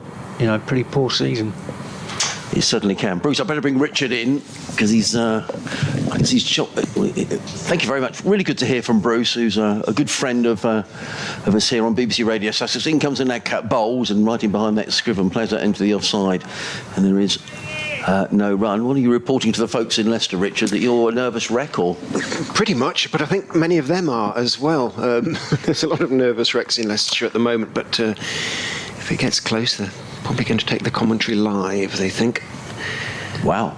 A record chase in Leicestershire's county championship history, the 3rd highest, I believe, in the history of the county championship, if they get there. Yeah, and it's still a big if. It absolutely is. 46 might feel like 146 to these two. Nadcat is in, bowls, thick outside edge, bounces short of Clark at second slip. He's still bowling. Bruce actually, I thought, made a very good point there, didn't he? He said no one can, he's absolutely bowling his heart out here in Nadcat. Sometimes when an overseas comes in, we've all seen it, haven't we? The overseas thing, but he's at that, and clearly he's not fit because the way he chased the ball down the hill there, you would expect that to be cut off. He doesn't do dives, that's for sure, on the boundary, but if he can take a wicket, if he can conjure a wicket now, then who knows, it would make all the difference perhaps for Sussex as tea approaches. This could be the last over before it. I think they'll get another one in, frankly. 4 balls of the over to go. Comes down the slope and bowls. Goes past the outside edge. He's caught. He's caught behind. Tom Scriven got the edge. Ollie Carter dived to his right. Nadcat punches the air with joy. And Sussex have made the breakthrough. 46 needed by Leicestershire. 3 wickets now by Sussex. What an effort that was on the part of Tom Scriven. He had just started to get a little bit tied down, Scriven, but Nadcat had stuck at it. We thought he was coming to the end of his spell. He surely was, but he found that little bit extra, got the ball to leave Scriven, found the outside edge, and Carter had a bit of work to do, had to dive to his right, but took it two-handed, and it is relief as well as applause that rings around the county ground. What an effort that is by Tom Scriven. He dragged, you just felt there would be, maybe another twist and turn in this game. 7 wickets down, and we spoke about the jeopardy in the game and those previous record run chases where maybe there were wickets in the bank, certainly the Surrey game at Canterbury earlier this season. There's real jeopardy here now, just 7 wickets. Well, 7 wickets gone 3-4. What a knock by Scriven. He's done everything he could have done. He'll be disappointed as he makes his way up the steps. The question mark is now, can the tail stay with Ben Cox? That's the big question.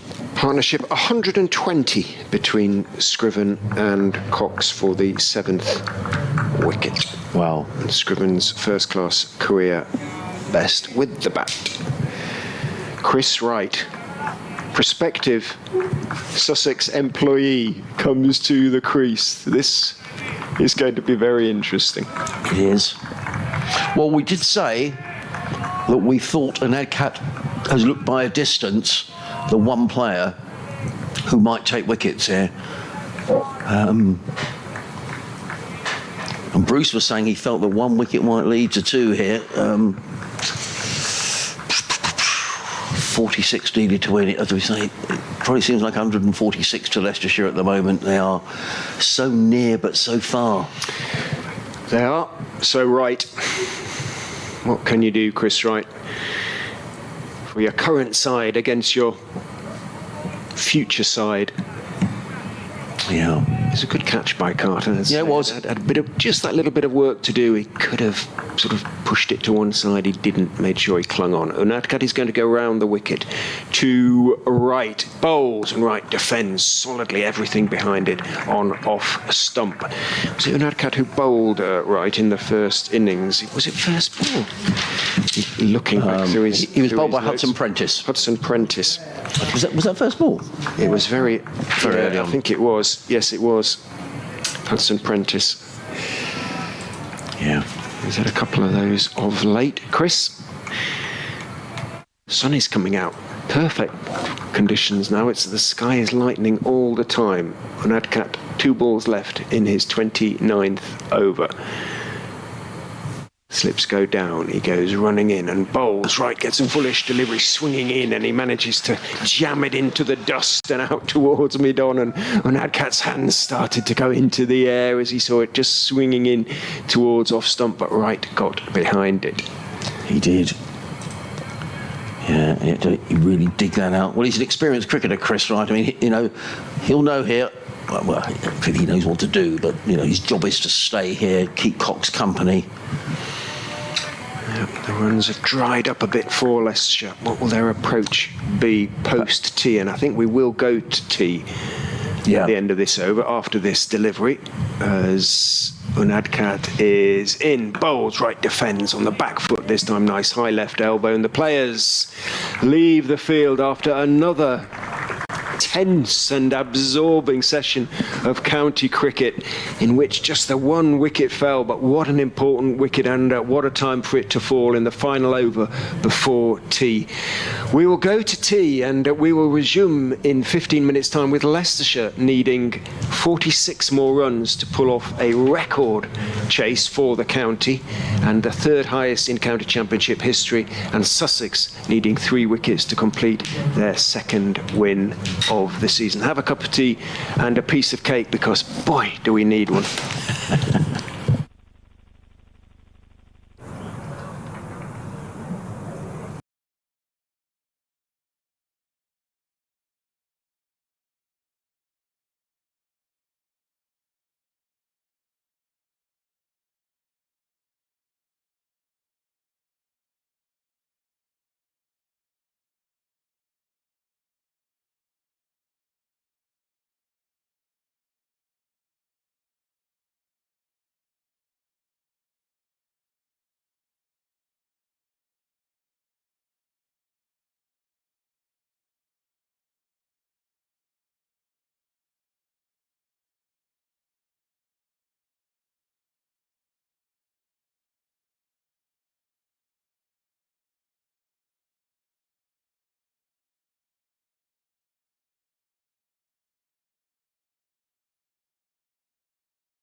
This is a higgity feast.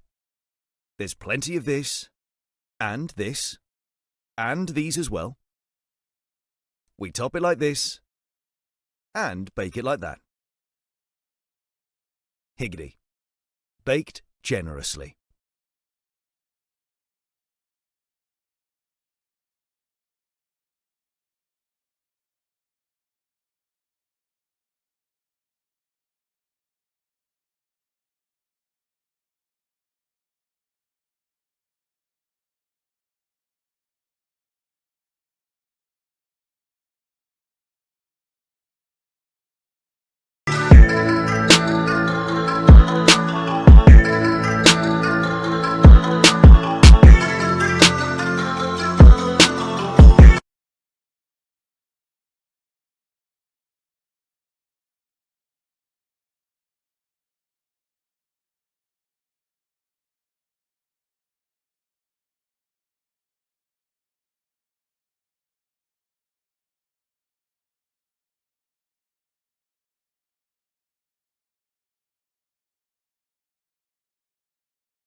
This is a higgity feast.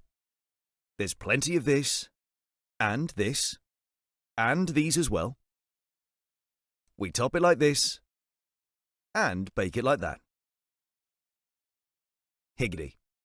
Baked generously.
This is a higgity feast.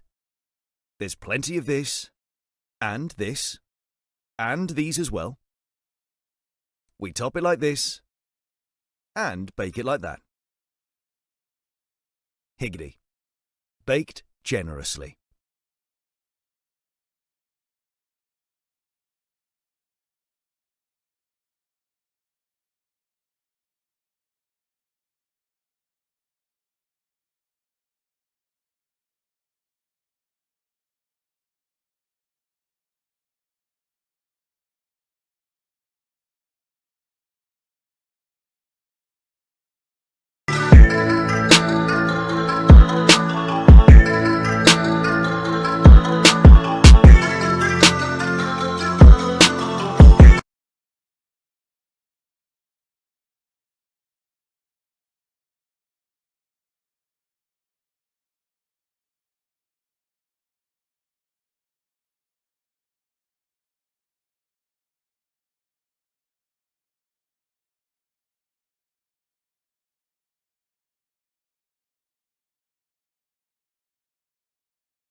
This is a higgity feast. There's plenty of this, and these as well. We top it like this, and bake it like that. Higgity. Baked generously.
This is a higgity feast. There's plenty of this, and these as well. We top it like this.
Well, good afternoon, wherever you're listening from. Welcome back to Hove for the final session of the match. And you'd be a brave person to call this. 46 needed to win by Leicestershire, Sussex needing 3 wickets. But right on the stroke of tea, perhaps we've had so many twists and turns in the game. Tom Scribben was caught by the bowling of Jaydev Anudkat for 78, ending a partnership of 120 with Ben Cox. And that's just maybe opened the door for Sussex. And Anudkat has bowled himself into the ground, to be honest, for Sussex. He's been tremendous as the overseas bowler. I'll give you his figures as a light aircraft makes its way across the ground. 29 overs, 6 maidens, 3 for 85. He's bowled more overs than anybody else. Jack Carlson next with 28. So, a game that, as we said many times in the commentary this week, both sides need to win if they're going to realistically keep their hopes of promotion alive to Division 1. It's all come down to this. 46 runs required, 3 wickets in hand, 35 overs left in the day. That is immaterial. Now what's happening now? One of the stewards is just coming on and giving, it's the bowling marker. How odd. As if we needed any more sort of delays or drama. Maybe the bowling marker had been picked up by one of the stewards at tea time, just to, as a few people wandered onto the outfield. It's just a shame there's not a bigger crowd here to watch it, but I'm sure there's plenty of people listening online or watching the live stream. As Finn Hudson-Prentice is going to run away from us, coming into bowl to Ben Cox, who's 57 not out. He's in and bowls, and Cox is forward, plays to mid-wicket. There is no run. The field, there are 2 slips in place, a backward point, cover mid-off. off mid-on, mid-wicket, a square leg and a long leg way down in the distance. Plenty of chat from the Sussex players. They may have been a bit too much chat on occasions. We understand that the umpires have not been too happy with some of the appealing or perhaps over-excessive appealing, so we'll see if we can find out a bit more about that after the close of play. But let's concentrate on the cricket because it's been absorbing. Analogy, it's squeaky bum time at County Ground. It definitely is. We're just starting the first over after tea, being bowled by Finn Hudson-Prentice. The equation is simple. Leicestershire need 46 runs to win. Sussex need 3 wickets. You'd be a brave person to call this, Danny. Just on the stroke of tea, Sussex getting themselves back into the game when a partnership for the 7th wicket for Leicestershire between Tom Scriven and Ben Cox was broken. It was a partnership that had added 120, but the wicket was taken by Nudkat, the Indian overseas bowler, who's bowled himself into the ground here for Sussex this afternoon. Will that turn the game? We'll see. We're just underway after tea. 46 needed to win. Sussex need 3 wickets. It's as close as that. So they're not going to run out of time. Will Leicestershire run out of wickets? But only 3 to get to it. Well, come on, Sussex. Well, let's hope so, Danny. As I say, there's something like 30 odd overs to be bowled, so it won't be down to time. It's all down to runs and wickets and 4-day cricket at its best. It's gripping stuff.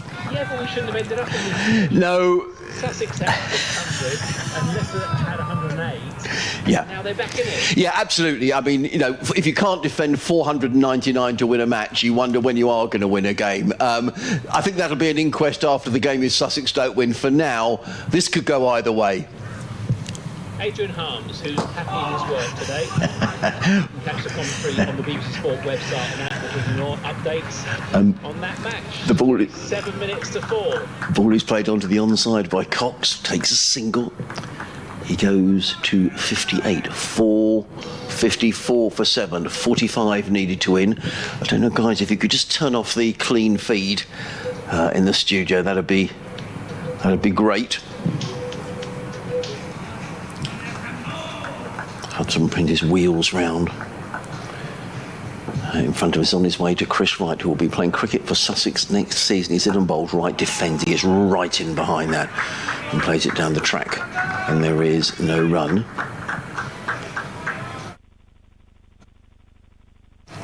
Just see if we've still got the music going. Yes, we have, so I'm just going to...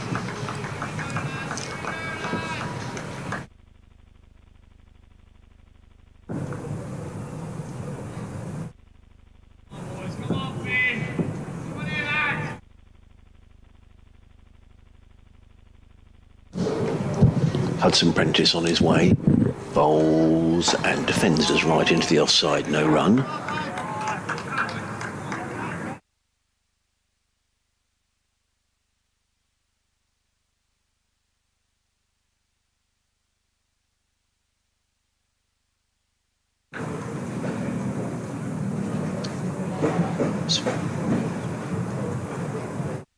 Sorry there for the lack of commentary. We've just got a slight problem with the feed coming from the studio. The end of Hudson-Prentice is over, and Nudkat is going to carry on. 29 overs, 6 maidens, 3 for 83. I guess when you get an overseas bowler in, you want him to absolutely bowl his heart out. That's exactly what he's done. And he has looked by far and away the most dangerous of the Sussex bowlers today. He's going to be bowling to Ben Cox, who's 58 not out. Leicestershire needing 45 to win. And Nudkat,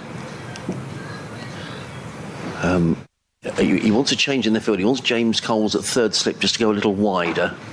And he waits at the end of his run and is racing in down the hill to bowl. And he's caught and a wicket goes down, and that could be the crucial wicket. Tom Clark takes the catch.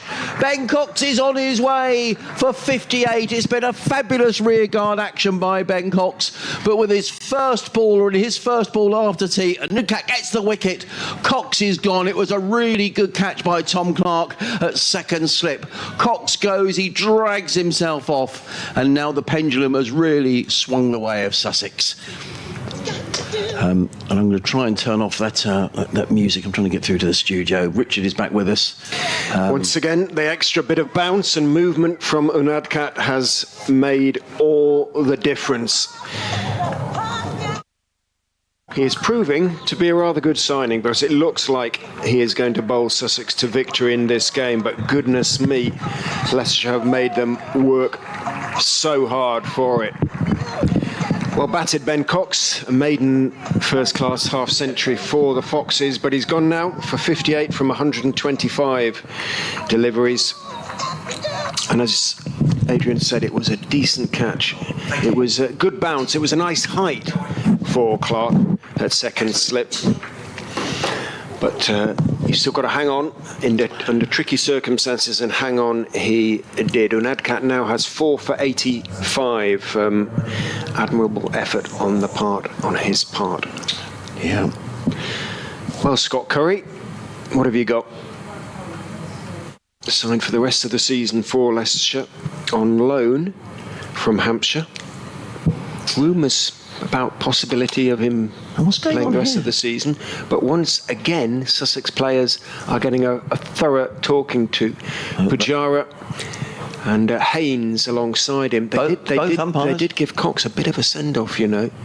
Well, both and Tom Haynes looks like he's got a bit to say for himself, Tom, and this has gone on and on and on. No. It's been after every game, after every dismissal almost. But it's very, very. I don't like it. I didn't like the fact that the Sussex players didn't applaud when Ben Cox went through to his half-century, and they're going to be facing a points deduction if they're not careful. Well, quite possibly. Well, Tom Haynes looks like he's been given a fair reprimand here, but this isn't good.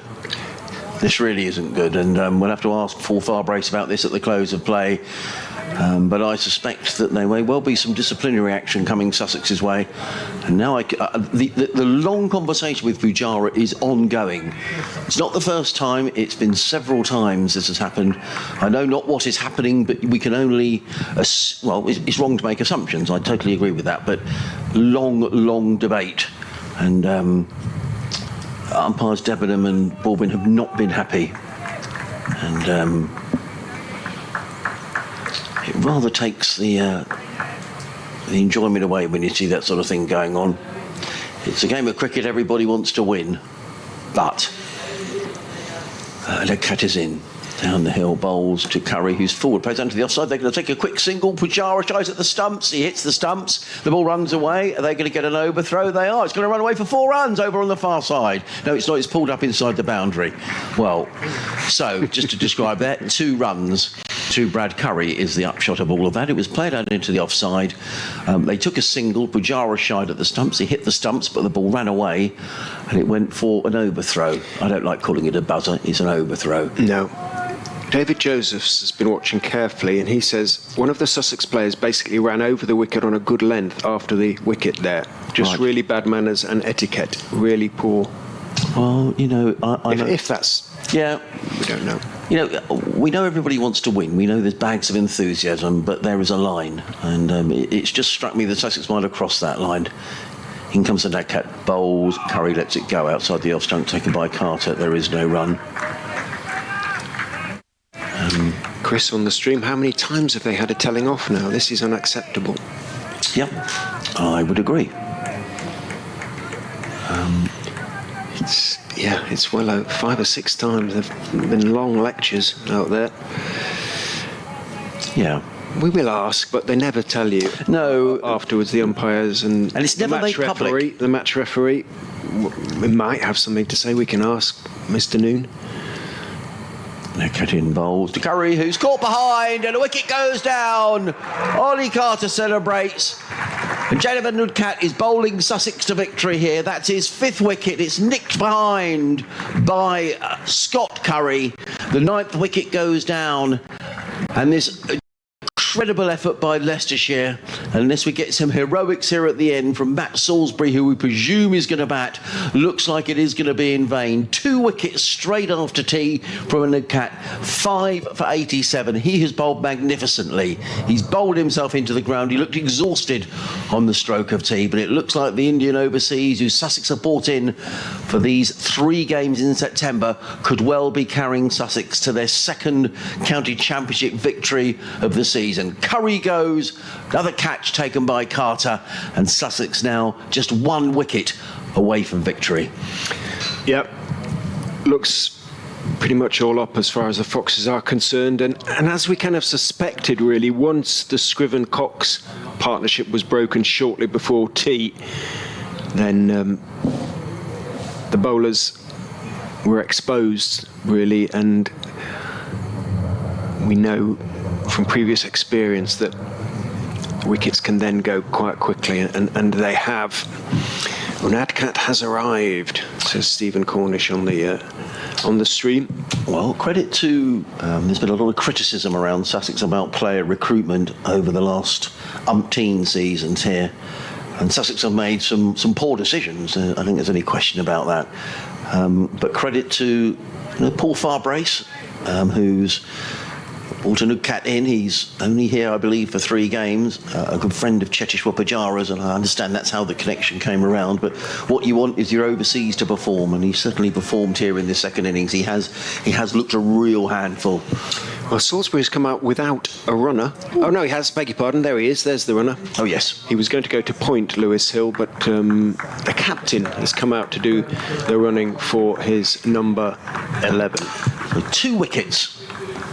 In this first over after tea that Nugcat has bowled.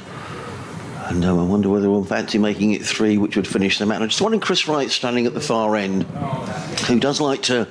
He can't get on strike here, right? He does strike a long ball. I wonder whether he's just itching to get on strike. Nugcat is in. Bowls. Driven nicely by Salisbury. Nothing wrong with that. Placed to mid-off and there is no run. Fielded by Pujara. Well, it's been a terrific game, Richard, has it? It's ebbed and flowed. I think some of the enjoyment has been slightly taken off the edge with the way that the umpires have clearly had to get involved on several occasions, which has been rather unsavoury, I have to say.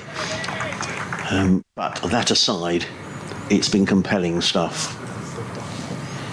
Cat again, final ball of this over. 5 for 87 he's taken. He races in and bowls, and Salisbury clips that away. That's going to be 4 runs. Well, nothing wrong with that. That was erring on the leg stump, and he just clipped it away for a boundary. Super shot. He's on his way with 4 runs required down to 39. 60 for 9. 39 needed to win. So let's not just write Leicestershire off just yet. But he's a test match bowler, and he looks on a roll here, doesn't he? And I think he does. He's going to take some keeping out, I think. Hill is involved in the discussions, obviously, the captain, between Wright and Salisbury, who played that shot exquisitely, really. Lovely shot, wasn't it? Leg stump half volley, swinging in, just helped it round the corner with a turn of the wrist to the boundary for 4. So I think, Adrian, with just 1 wicket needed, you had better continue, sir. Well, I don't know. No, I don't. Honestly, Richard, I think they should keep sharing, because it could go on a little while, couldn't it? Did this once with... Well, very kind, but... with Nick at Glamorgan, and he commentated for a long time. Yeah, no, you go, please.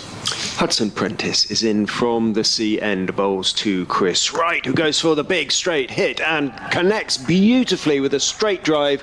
A wonderful straight covered, well, not a cover drive, off drive, just between the bowler and the stumps for 4. So a little bit of late defiance from the Foxes' 2 tail enders. They've reduced the target by 8 in 2 balls to 35 for 64 for 9.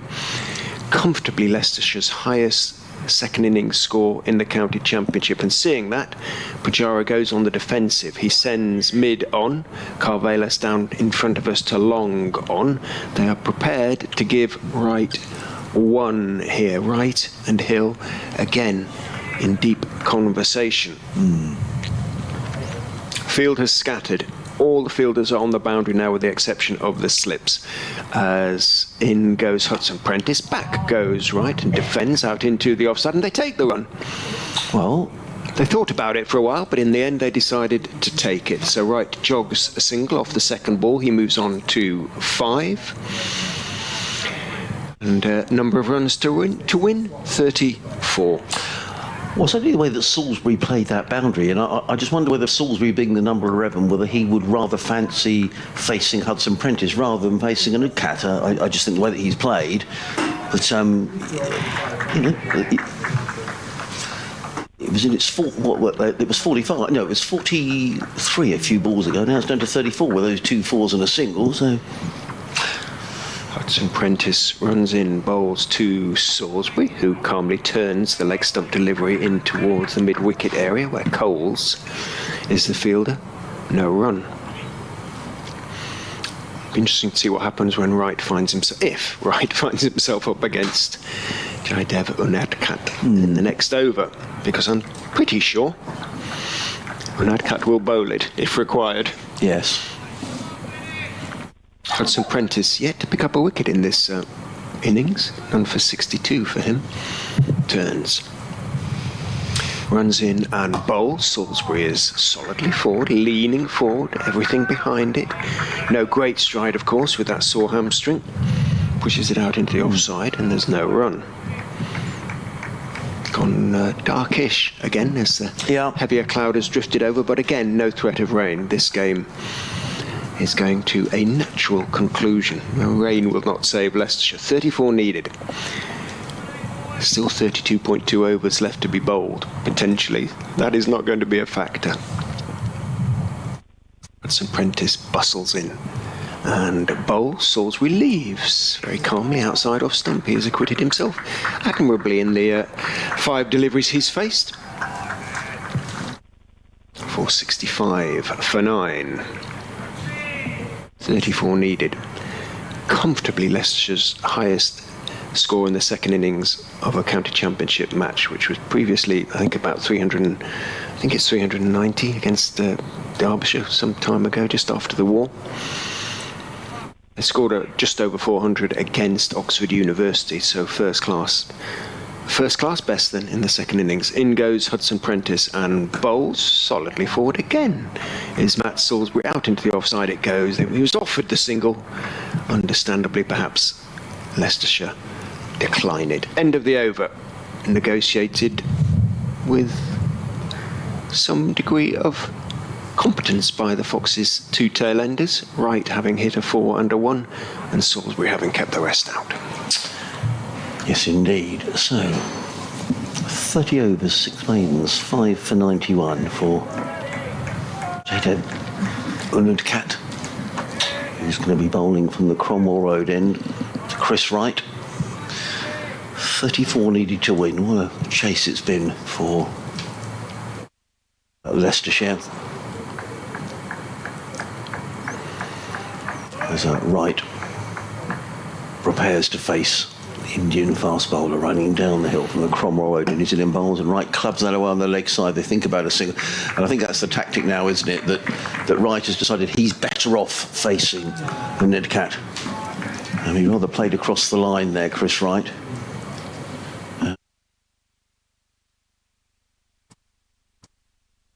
Cat wanders back to his mark rather weary. I have to say, when he chases the ball around the boundary, he does look quite weary. When he's running in, he looks as fresh as a daisy. You don't mind that if he's taking wickets. No, absolutely. In the way he has, he's bowled Sussex to the brink of victory. He has, and the cat in bowls and Wright drives down the ground. And he thought about taking a single, but decided not to in the end. So clearly, this is the tactic. Now the field is coming up. In part. Well, they've seen Wright sort of take a step to the leg side, really, to try and give himself room to carve that away. But I think Haynes was just coming up to ferry the ball. No, you're right. You are right. That's my fault. I thought Haynes was coming up to a one-saving position, but he was just, there's no one in front of square that they could throw the ball to be honest. Throwing the ball back to Unadkat, who's in again, bowls to Wright. who looks to carve that one away over the slip cordon, goes past the outside into the gloves of Carter, and there is no run. You just sort of get the impression that 34 just may be a few too many here. If this was sort of 10 to win or something, I think we would be really, really... And Wright might think, a couple of big blows here, I win this. But 34 is just quite a lot for a last wicket partnership. Actually, that was a ball he might have put away as well, short and wide, and tried to, missed it. Unless Wright decides to get on the other end and decides he's going to have a go at sort of an over other than a Nudcat, who's back to his mark already. Bowls and Wright with us. Well, he was looking to hit that one out the ground. Was Chris Wright, but that's 4 balls gone in the over, not taken cleanly by Carter, but it doesn't matter on this occasion. He's held on to everything that he's had to hang on to as Ollie Carter.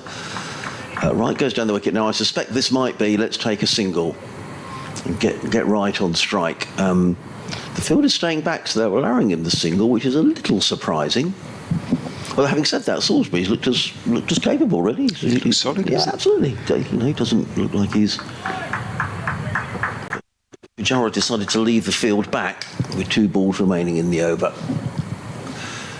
Cat is in, bowls, and Wright eases that one down towards third man. This is going to race away towards the boundary. Is it going to go for 4? No, it's not. They've taken 1. That's a good bit of fielding by Jack Carlson, actually, but Wright does take a single. And he goes to 6. Sussex to 466 for 9. 33 needed to win. It means that Salisbury got to face a final delivery of the over from a Nudcat.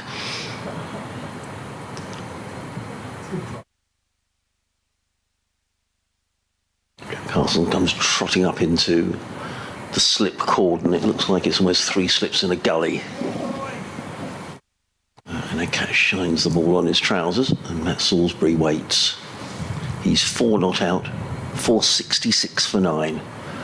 And Nudcat looking for his 6th wicket of the match. He's in and bowls, and Salisbury is stoutly forward, and he looks like he can back him, Matt Salisbury. And he defended the ball away on the offside. He looked very comfortable. And there is no runs. At least Wright on strike. The tactic here from Leicestershire. I mean, there's a discussion going on between the 3. I suspect the discussion, Chris Wright saying, well, at some stage we're going to have to. 1s and 2s may not... Well, there would be enough if they could keep going, but I just wonder whether sooner or later he might feel that 2 or 3 boundaries here would put an enormous amount of pressure on Sussex. It would, and if they try and do it in 1s, well, it would be Chinese water torture for everybody, wouldn't it, really? If there are 31 overs left potentially to be bowled in the day, there or thereabouts. Has to be 20 in the last... 16 in the last hour. Yeah. But that would be cruel on everybody, I suspect, and I don't think they'd probably survive. So you would think that Wright will try and put bat to ball. Certainly Sussex thinks so, judging by the field that Pujara is setting, which is every man on the boundary with the exception of a wide-ish slip. Let's see where mid-wicket he's going. He's going to continue. So every single one. So he's got to target the short boundary if he possibly can. Chris Wright, or try and run 2. Hill will do his best for him. In goes Hudson Prentice and bowls. Wright goes for the big hit. He's hit it straight down the ground, but he's not going to try and take the run because it is going too quickly towards Pujara at long off. And so no change. Everybody stays exactly where they are. I just wonder the way that Salisbury's batting here. I mean, he looks very capable. Maybe, I don't know. You don't want to turn down too many singles. On the other hand, you need boundaries, and Wright looks more likely to hit boundaries.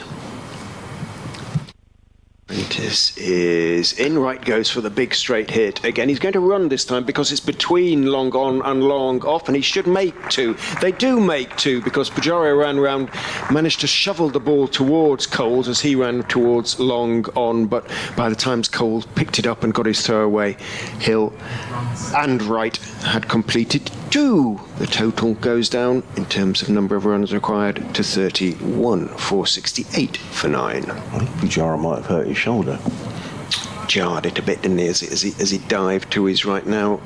Is he going off? Surely not at this stage, the captain. He's going to, because Wright is hitting straight, I think they're going to get someone else in the firing line, so to speak. The rather more athletic young Clark. He's going too long, with respect to... No. He is the best fielder in the side. As Hudson Prentice runs in, bowls to Wright, who edges just short of second slip, who dives to his right. I'm assuming that's now Allsop again. Yes, it is. And makes the stop and just gets a little sort of gentle high five from Wally Carter. If he'd edged that a touch wider, it might, but there is third man is fairly fine, actually, understandably. It's not for the edge. It's not a long stop down there, is it? No, I think it's one of the players who's walking round, maybe the 12th man. Right. Can't believe it's a long stop behind Carter under slip. In goes Hudson Prentice and bowls right, drives straight, but only as far as Clark at long off, and turns slightly disgustedly towards short leg. Walks a couple of paces. Be looking to take a single here, won't he? Yes, he's got the yellow bib on it because it's a very faint yellow. It's sort of blending into the white of the sight screen, but it's 12thers, the Sussex 12th man.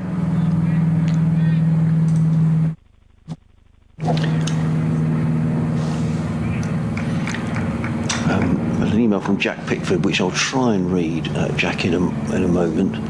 Hudson Prentice is in and bowls right, pulls high out towards the mid-wicket boundary for 6. Well, goodness me, picked that one up really nicely, Chris Wright. He hasn't given it up yet, and he reduces the number of runs needed to 25, 474 for 9. It was a bit in the slot, have to be said, from Finn Hudson Prentice. It was just where Chris Wright wanted it. Longest boundary on that side of the ground, but he picked it up really nicely, deep mid-wicket, and deep square just kind of looked at it as it sailed over the ropes.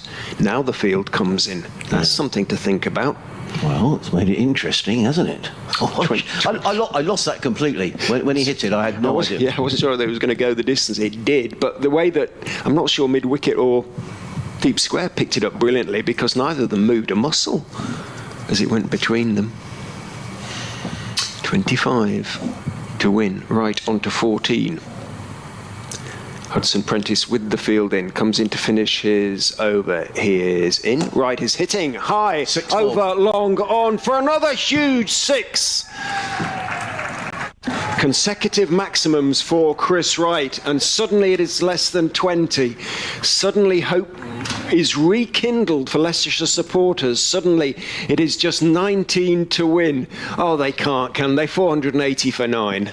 Wow. Well, we did say this morning, and it's great to say things that we wondered whether Chris Wright might have something to say here in this in this game. J. Devon Nucat is going to bowl. Now, he has looked really dangerous, and he's going to be bowling to Matt Salisbury, who is the number 11. But he's looked, he's defended stoutly, but they're not going to be able to take too many liberties against Nucat, who's bowled 31 overs, 6 maidens, taken 5 for 92. What a game.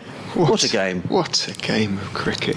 And now you see the single becomes more appealing now, doesn't it? With 19 needed to win. Sussex can't, they can't have too many fielders. If you can pick up the ones, well, Wright is, he's going to be at Sussex next season, so Sussex supporters have got something to look forward to, but maybe not in the short term. 14 off that over. Yeah. Now, this is the crucial over, isn't it? A Nagcat running in from the Cromwell Road end. Bowls to Salisbury, who defends onto the onside. There is no run.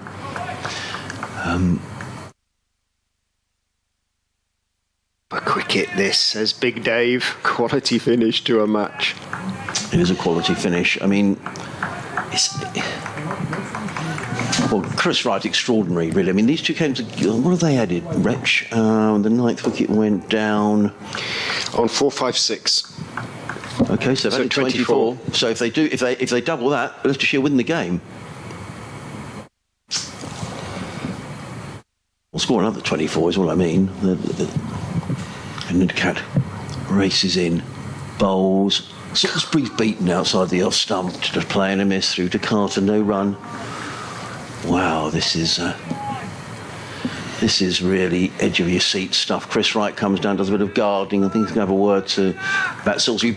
In a sense, he probably doesn't need to, because Salisbury knows what his job is here. You know, in keeping the strike, the risk was with those two big sixes that you expose the number 11 to the bowler who's taken 5 wickets. But, you know, Leicestershire are going to have to take some sort of a risk at some stage. They've done amazingly to get to this situation. To even be in with a chance of winning this game, it's been a quite extraordinary effort. They smashed their second innings first-class record.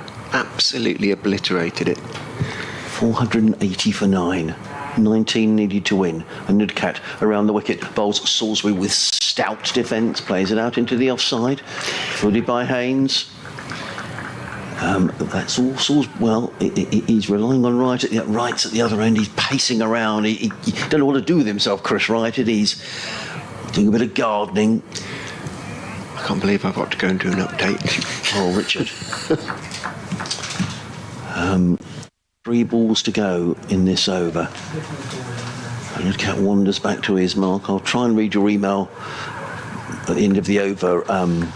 Jack Pickford, who sent me an email. Thank you very much for that. But you know, just as we think this game is turning, something else happens. It's been incredible. 3 balls left of the over, and Nudcat is in. He bowls. Salisbury's beaten outside the off stump.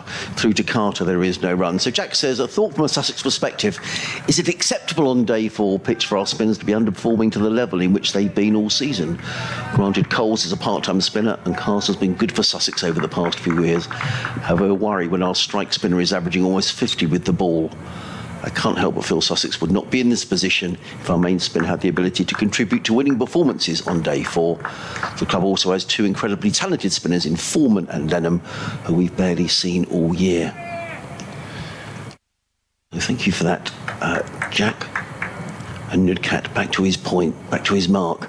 Runs in 2 balls remaining in the over. Around the wicket, he bowls Salisbury, covers up and plays it to backward point. A tumbling Jack Carson fields, and there is no run. Matt Salisbury has survived 5 balls in this over. Can he survive a 6th? Chris Wright is at the non-striker's end. In the previous over from Finn Hudson-Prentice, he hit 2 enormous 6s. If he does that again, Leicestershire would only need 7 to win. As it is, they need 19 to win. Live cricket on the BBC. BBC Radio Sussex, BBC Radio Leicester, Adrian Harms, Richard Ray, on what's been a compelling final day here at the county ground. And Nudcat, final ball of the over, runs in, around the wicket, bowls to Salisbury, who's beat outside the off stump. It's a no ball. Would you believe it's a no ball? Oh my word, can the drama get any more?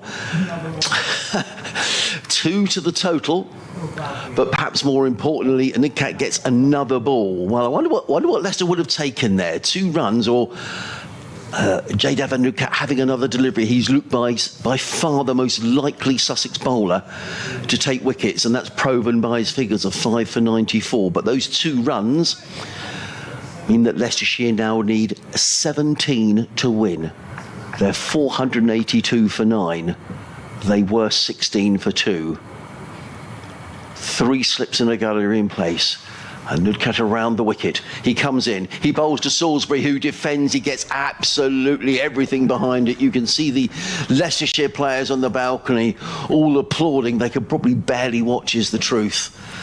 So, 2 runs off the over, off of a no ball of all things, Rich. I mean, it's getting ridiculous. We'll take him in next. Whatever. They don't mind, Leicestershire. Now, who is going to bowl? It can't be Hudson-Prentice after those 2 6s. It won't be. And young Henry Crocombe is being given the responsibility. Well, Bruce Talbot said a little earlier on he was quite surprised that Henry Crocombe hadn't bowled more today. He hasn't picked up a wicket. He's bowled 13 overs. 2 maidens, no wicket for 59. And he's been given the responsibility. I mean, they had probably to change it with Hudson-Prentice, who'd gone for those 2 6s. Absolutely had to, but yeah, to entrust the youngster with the responsibility of getting it right now, well, let us see what he can do. 17 to win. Can Wright get it below? And once it's into single figures, then my goodness. Shall I keep going? Or? Yes, you keep going. Crocombe is in 2 right short, up into the body right, up on his toes, just blocks it back down the pitch to Henry Crocombe. Just the one slip, everybody else on the boundary. I just wonder whether here Leicestershire might decide to pick up the occasional single, because it's at a stage now where Sussex can't afford to concede too many singles. With 17 needed to win. Crocombe turns. Little hop and skip before up on his toes, runs in and bowls. Good line and length, right again on the back foot, defends on off stump, back down the pitch to Henry Crocombe. Nice and tight from Crocombe, but Wright's picked his deliveries here, hasn't he? He's picked the ball that he's decided he's going to hit. Salisbury's done very well as well. I mean, you know, surviving a couple of overs from Nukat, who's got his tail up. Crocombe turns. Runs in and bowls. Short, right goes for the pull, misses it, goes over his top edge into the gloves of Carter. One for the over, says umpire Baldwin.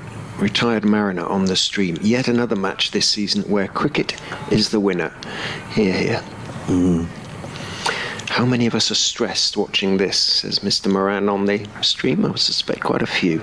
Neutrals, even neutrals, might be biting their nails as Crocombe, little skip, gets into his run-up, bowls, right goes back, defends it down into the ground, down on the pitch on the onside. Crocombe bowling accurately, making sure Wright can't get underneath the ball and swing it away. Runs across and fields off his own bowling. They'll presumably now look for the single. We've had 4 balls of the over. Will surely would take it now. Field hasn't come in. No. Interestingly, as Crocombe runs in and bowls. Right, gets a short ball outside off stump. He leans back, lets it to fizz past his nose. Good bowling by Crocombe. Now the field comes in for the last ball. Does Wright hit this over the top? Does he go for the big shot? I mean, the Sussex did have everybody in last time, but now they're only bringing in some of the fielders. In fact, James Coles, who was long on, is staying back out. He thought he was coming in to save the single. Seems to be a certain amount of confusion. Some fielders walked in and then were sent back. Some have been... Pujara's sort of got a single saver on each side of the wicket, but otherwise everybody's still out on the boundary as Crocombe goes in and bowls to Wright, who defends on the back foot. Short ball, they make the single. They make the single. They were always going to. Good cricket by Chris Wright, and of course the captain Lewis Hill, who's a calm presence out there as the runner for Matt Salisbury. So Wright takes one, keeps the strike. 16 to win for Leicestershire, 1 wicket for Sussex. He needs a new pair of gloves, does Chris Wright, and the 12th man was about to come running down the steps, and now the 3 Leicestershire players are having a chat. Chris Wright, Lewis Hill, the skipper, who's out as the runner, and Matt Salisbury. And that cat's going to carry on bowling. My word, he's bowled a lot of overs today. 32, well, haven't all been today, but 32 overs, 6 maidens, 5 for 94. Paul Hoey, how about a tie? Whoa. It could happen. It could happen. It could happen. It really could happen. 16 needed to win. In fact, I think it's Matt Salisbury who wanted the gloves bought. I don't know. He's readjusting his gloves anyway. I don't think I actually saw anything bought out. So the field, Pujara and Nukat are in deep debate at the far end. There is a slip and a gully. There's also a fly slip, which is quite interesting. Yes, he is a fly slip. James Cole's down in front of us. That's for the top edge, I guess. But in front of square, everybody's back on the fence. So there are plenty of singles for Sussex. A big gap at mid-wicket. In fact, he's just, between mid-wicket and long on. Nukat is back to his mark, and he's on his way to bowl to Chris Wright. He's in and bowls, and Wright turns it onto the leg side. There would have been a single there. They decided not to take it. He needed to win. Man, Salisbury's looked really good, though. I mean, he's defended stoutly. Perhaps everybody's got an opinion here. I actually don't like to see that. I think in this situation in the field, you need the captain to take complete control of this. If you've got everyone chipping in their sort of 2 penn'orth worth about, bring him in, leave him out, do this, do that. I think you just need a skipper to be, rely on your captain. He will have a plan, and to execute that plan, you don't need everybody chirping up with suggestions. And Nukat is in, bowls. Right, pulls that away. Is he going to be caught? No, he's not. Sorry. He pulled it away. It's just the way he was looking, Chris Wright, as if it had gone in the air, but he didn't time it out to mid-wicket. It was fielded out there, I think. That's Tom Clark out there, and there is no run. After all that, sorry. He certainly didn't get all of it. Top edge did a bit, and it was in the air for a little while, but it was well short in the end of mid-wicket. Clark is now running from slip to mid-wicket. My apologies. Well, so I'm not sure who that was who fielded the ball out there. Maybe not Tom Alsop. It's a long way. It might have been first slip. Unless it was Henry Crocombe, perhaps. Anyway, I guess that now Clark's going all the way out to the deep mid-wicket boundary. I'm not sure that Chris Wright has noticed that, you know. He has now. Yeah. Coles is very fine. He is. The third man. Big gap. And then 16 to win. In and bowls. Pulled away onto the leg side. And again, there is no run. 3 balls gone in the over. 3 dot balls. Wright surveys that leg side. It is a shorter boundary on that leg side. But I think probably more importantly for Leicester, he survived these 3 balls, and you know he's when you're against the bowler who's taken 5 wickets. Sussex are keeping that field on the deep mid-wicket boundary. Cauliflower Pete on the stream. I'm a Yorkshire fan, and I couldn't care less about these 2 counties. He said, but a finish like this can't be missed. And that cat again runs towards us, bowling to Chris Wright. He's in and bowls. And Wright sits on the pad. He's bowled him. He's bowled him. And Nadcat takes the final wicket. And Sussex have won this extraordinary game of cricket by 15 runs. A quite extraordinary game. And Nadcat finishes with the figures of 6 for 94. And he alone has really won Sussex this game. There are handshakes all round, and it'll be good to see that because there has been some ill feeling during this game. But Sussex win the game, only their 2nd win of the season. It's a win that keeps their hopes of getting promoted in the 2nd division of the county championship alive. But I have to say, all credit goes to Leicestershire. That was a quite incredible performance to reach 483 for 6. 483. They were just 16 runs of what would have been the 3rd highest run chase in the history of county championship cricket. Fantastic game of cricket. And Leicestershire can be proud of their efforts. Not on the first day when they're bowled all out for 108, but they showed the character in the side coming back as strongly as they did. But well played to Sussex, who've kept themselves in the hunt for promotion from the 2nd division. And whoever signed J. Devon Adcat can be pretty proud of his efforts. I'm assuming it was a he tonight as well, because 6 wickets for him for 94 runs and produced a wonderful Yorker at the end to squeeze through Wright's defences as he tried to whip it away into the leg side. Leicestershire will console themselves with the thought of the one-day cup final that comes up on Saturday against Hampshire, albeit that Hill, Wright and Salisbury are dragging themselves from the field. It would have been a truly epic victory on the part of the Foxes, but as I say, they can be proud of their efforts, and so too Adrian and Sussex. Yes, indeed. The players make their way off. And the Leicestershire players are all out at the bottom of the steps. They're all applauding, and they're all applauding J. Devon Adcat, who makes his way off the field. That's nice to see as he leads Sussex off on his debut here at Hove. Handshakes all round. I'm sure there's going to be sadly some repercussions because there has been some ill discipline on the field, but let's put that aside for now. We'll find out later, but in terms of a game of county championship cricket, it really doesn't get any better than that. Well done Leicestershire, well done Sussex. Good luck to Leicestershire in the one-day cup final at Trent Bridge on Saturday. That should be a tremendous occasion.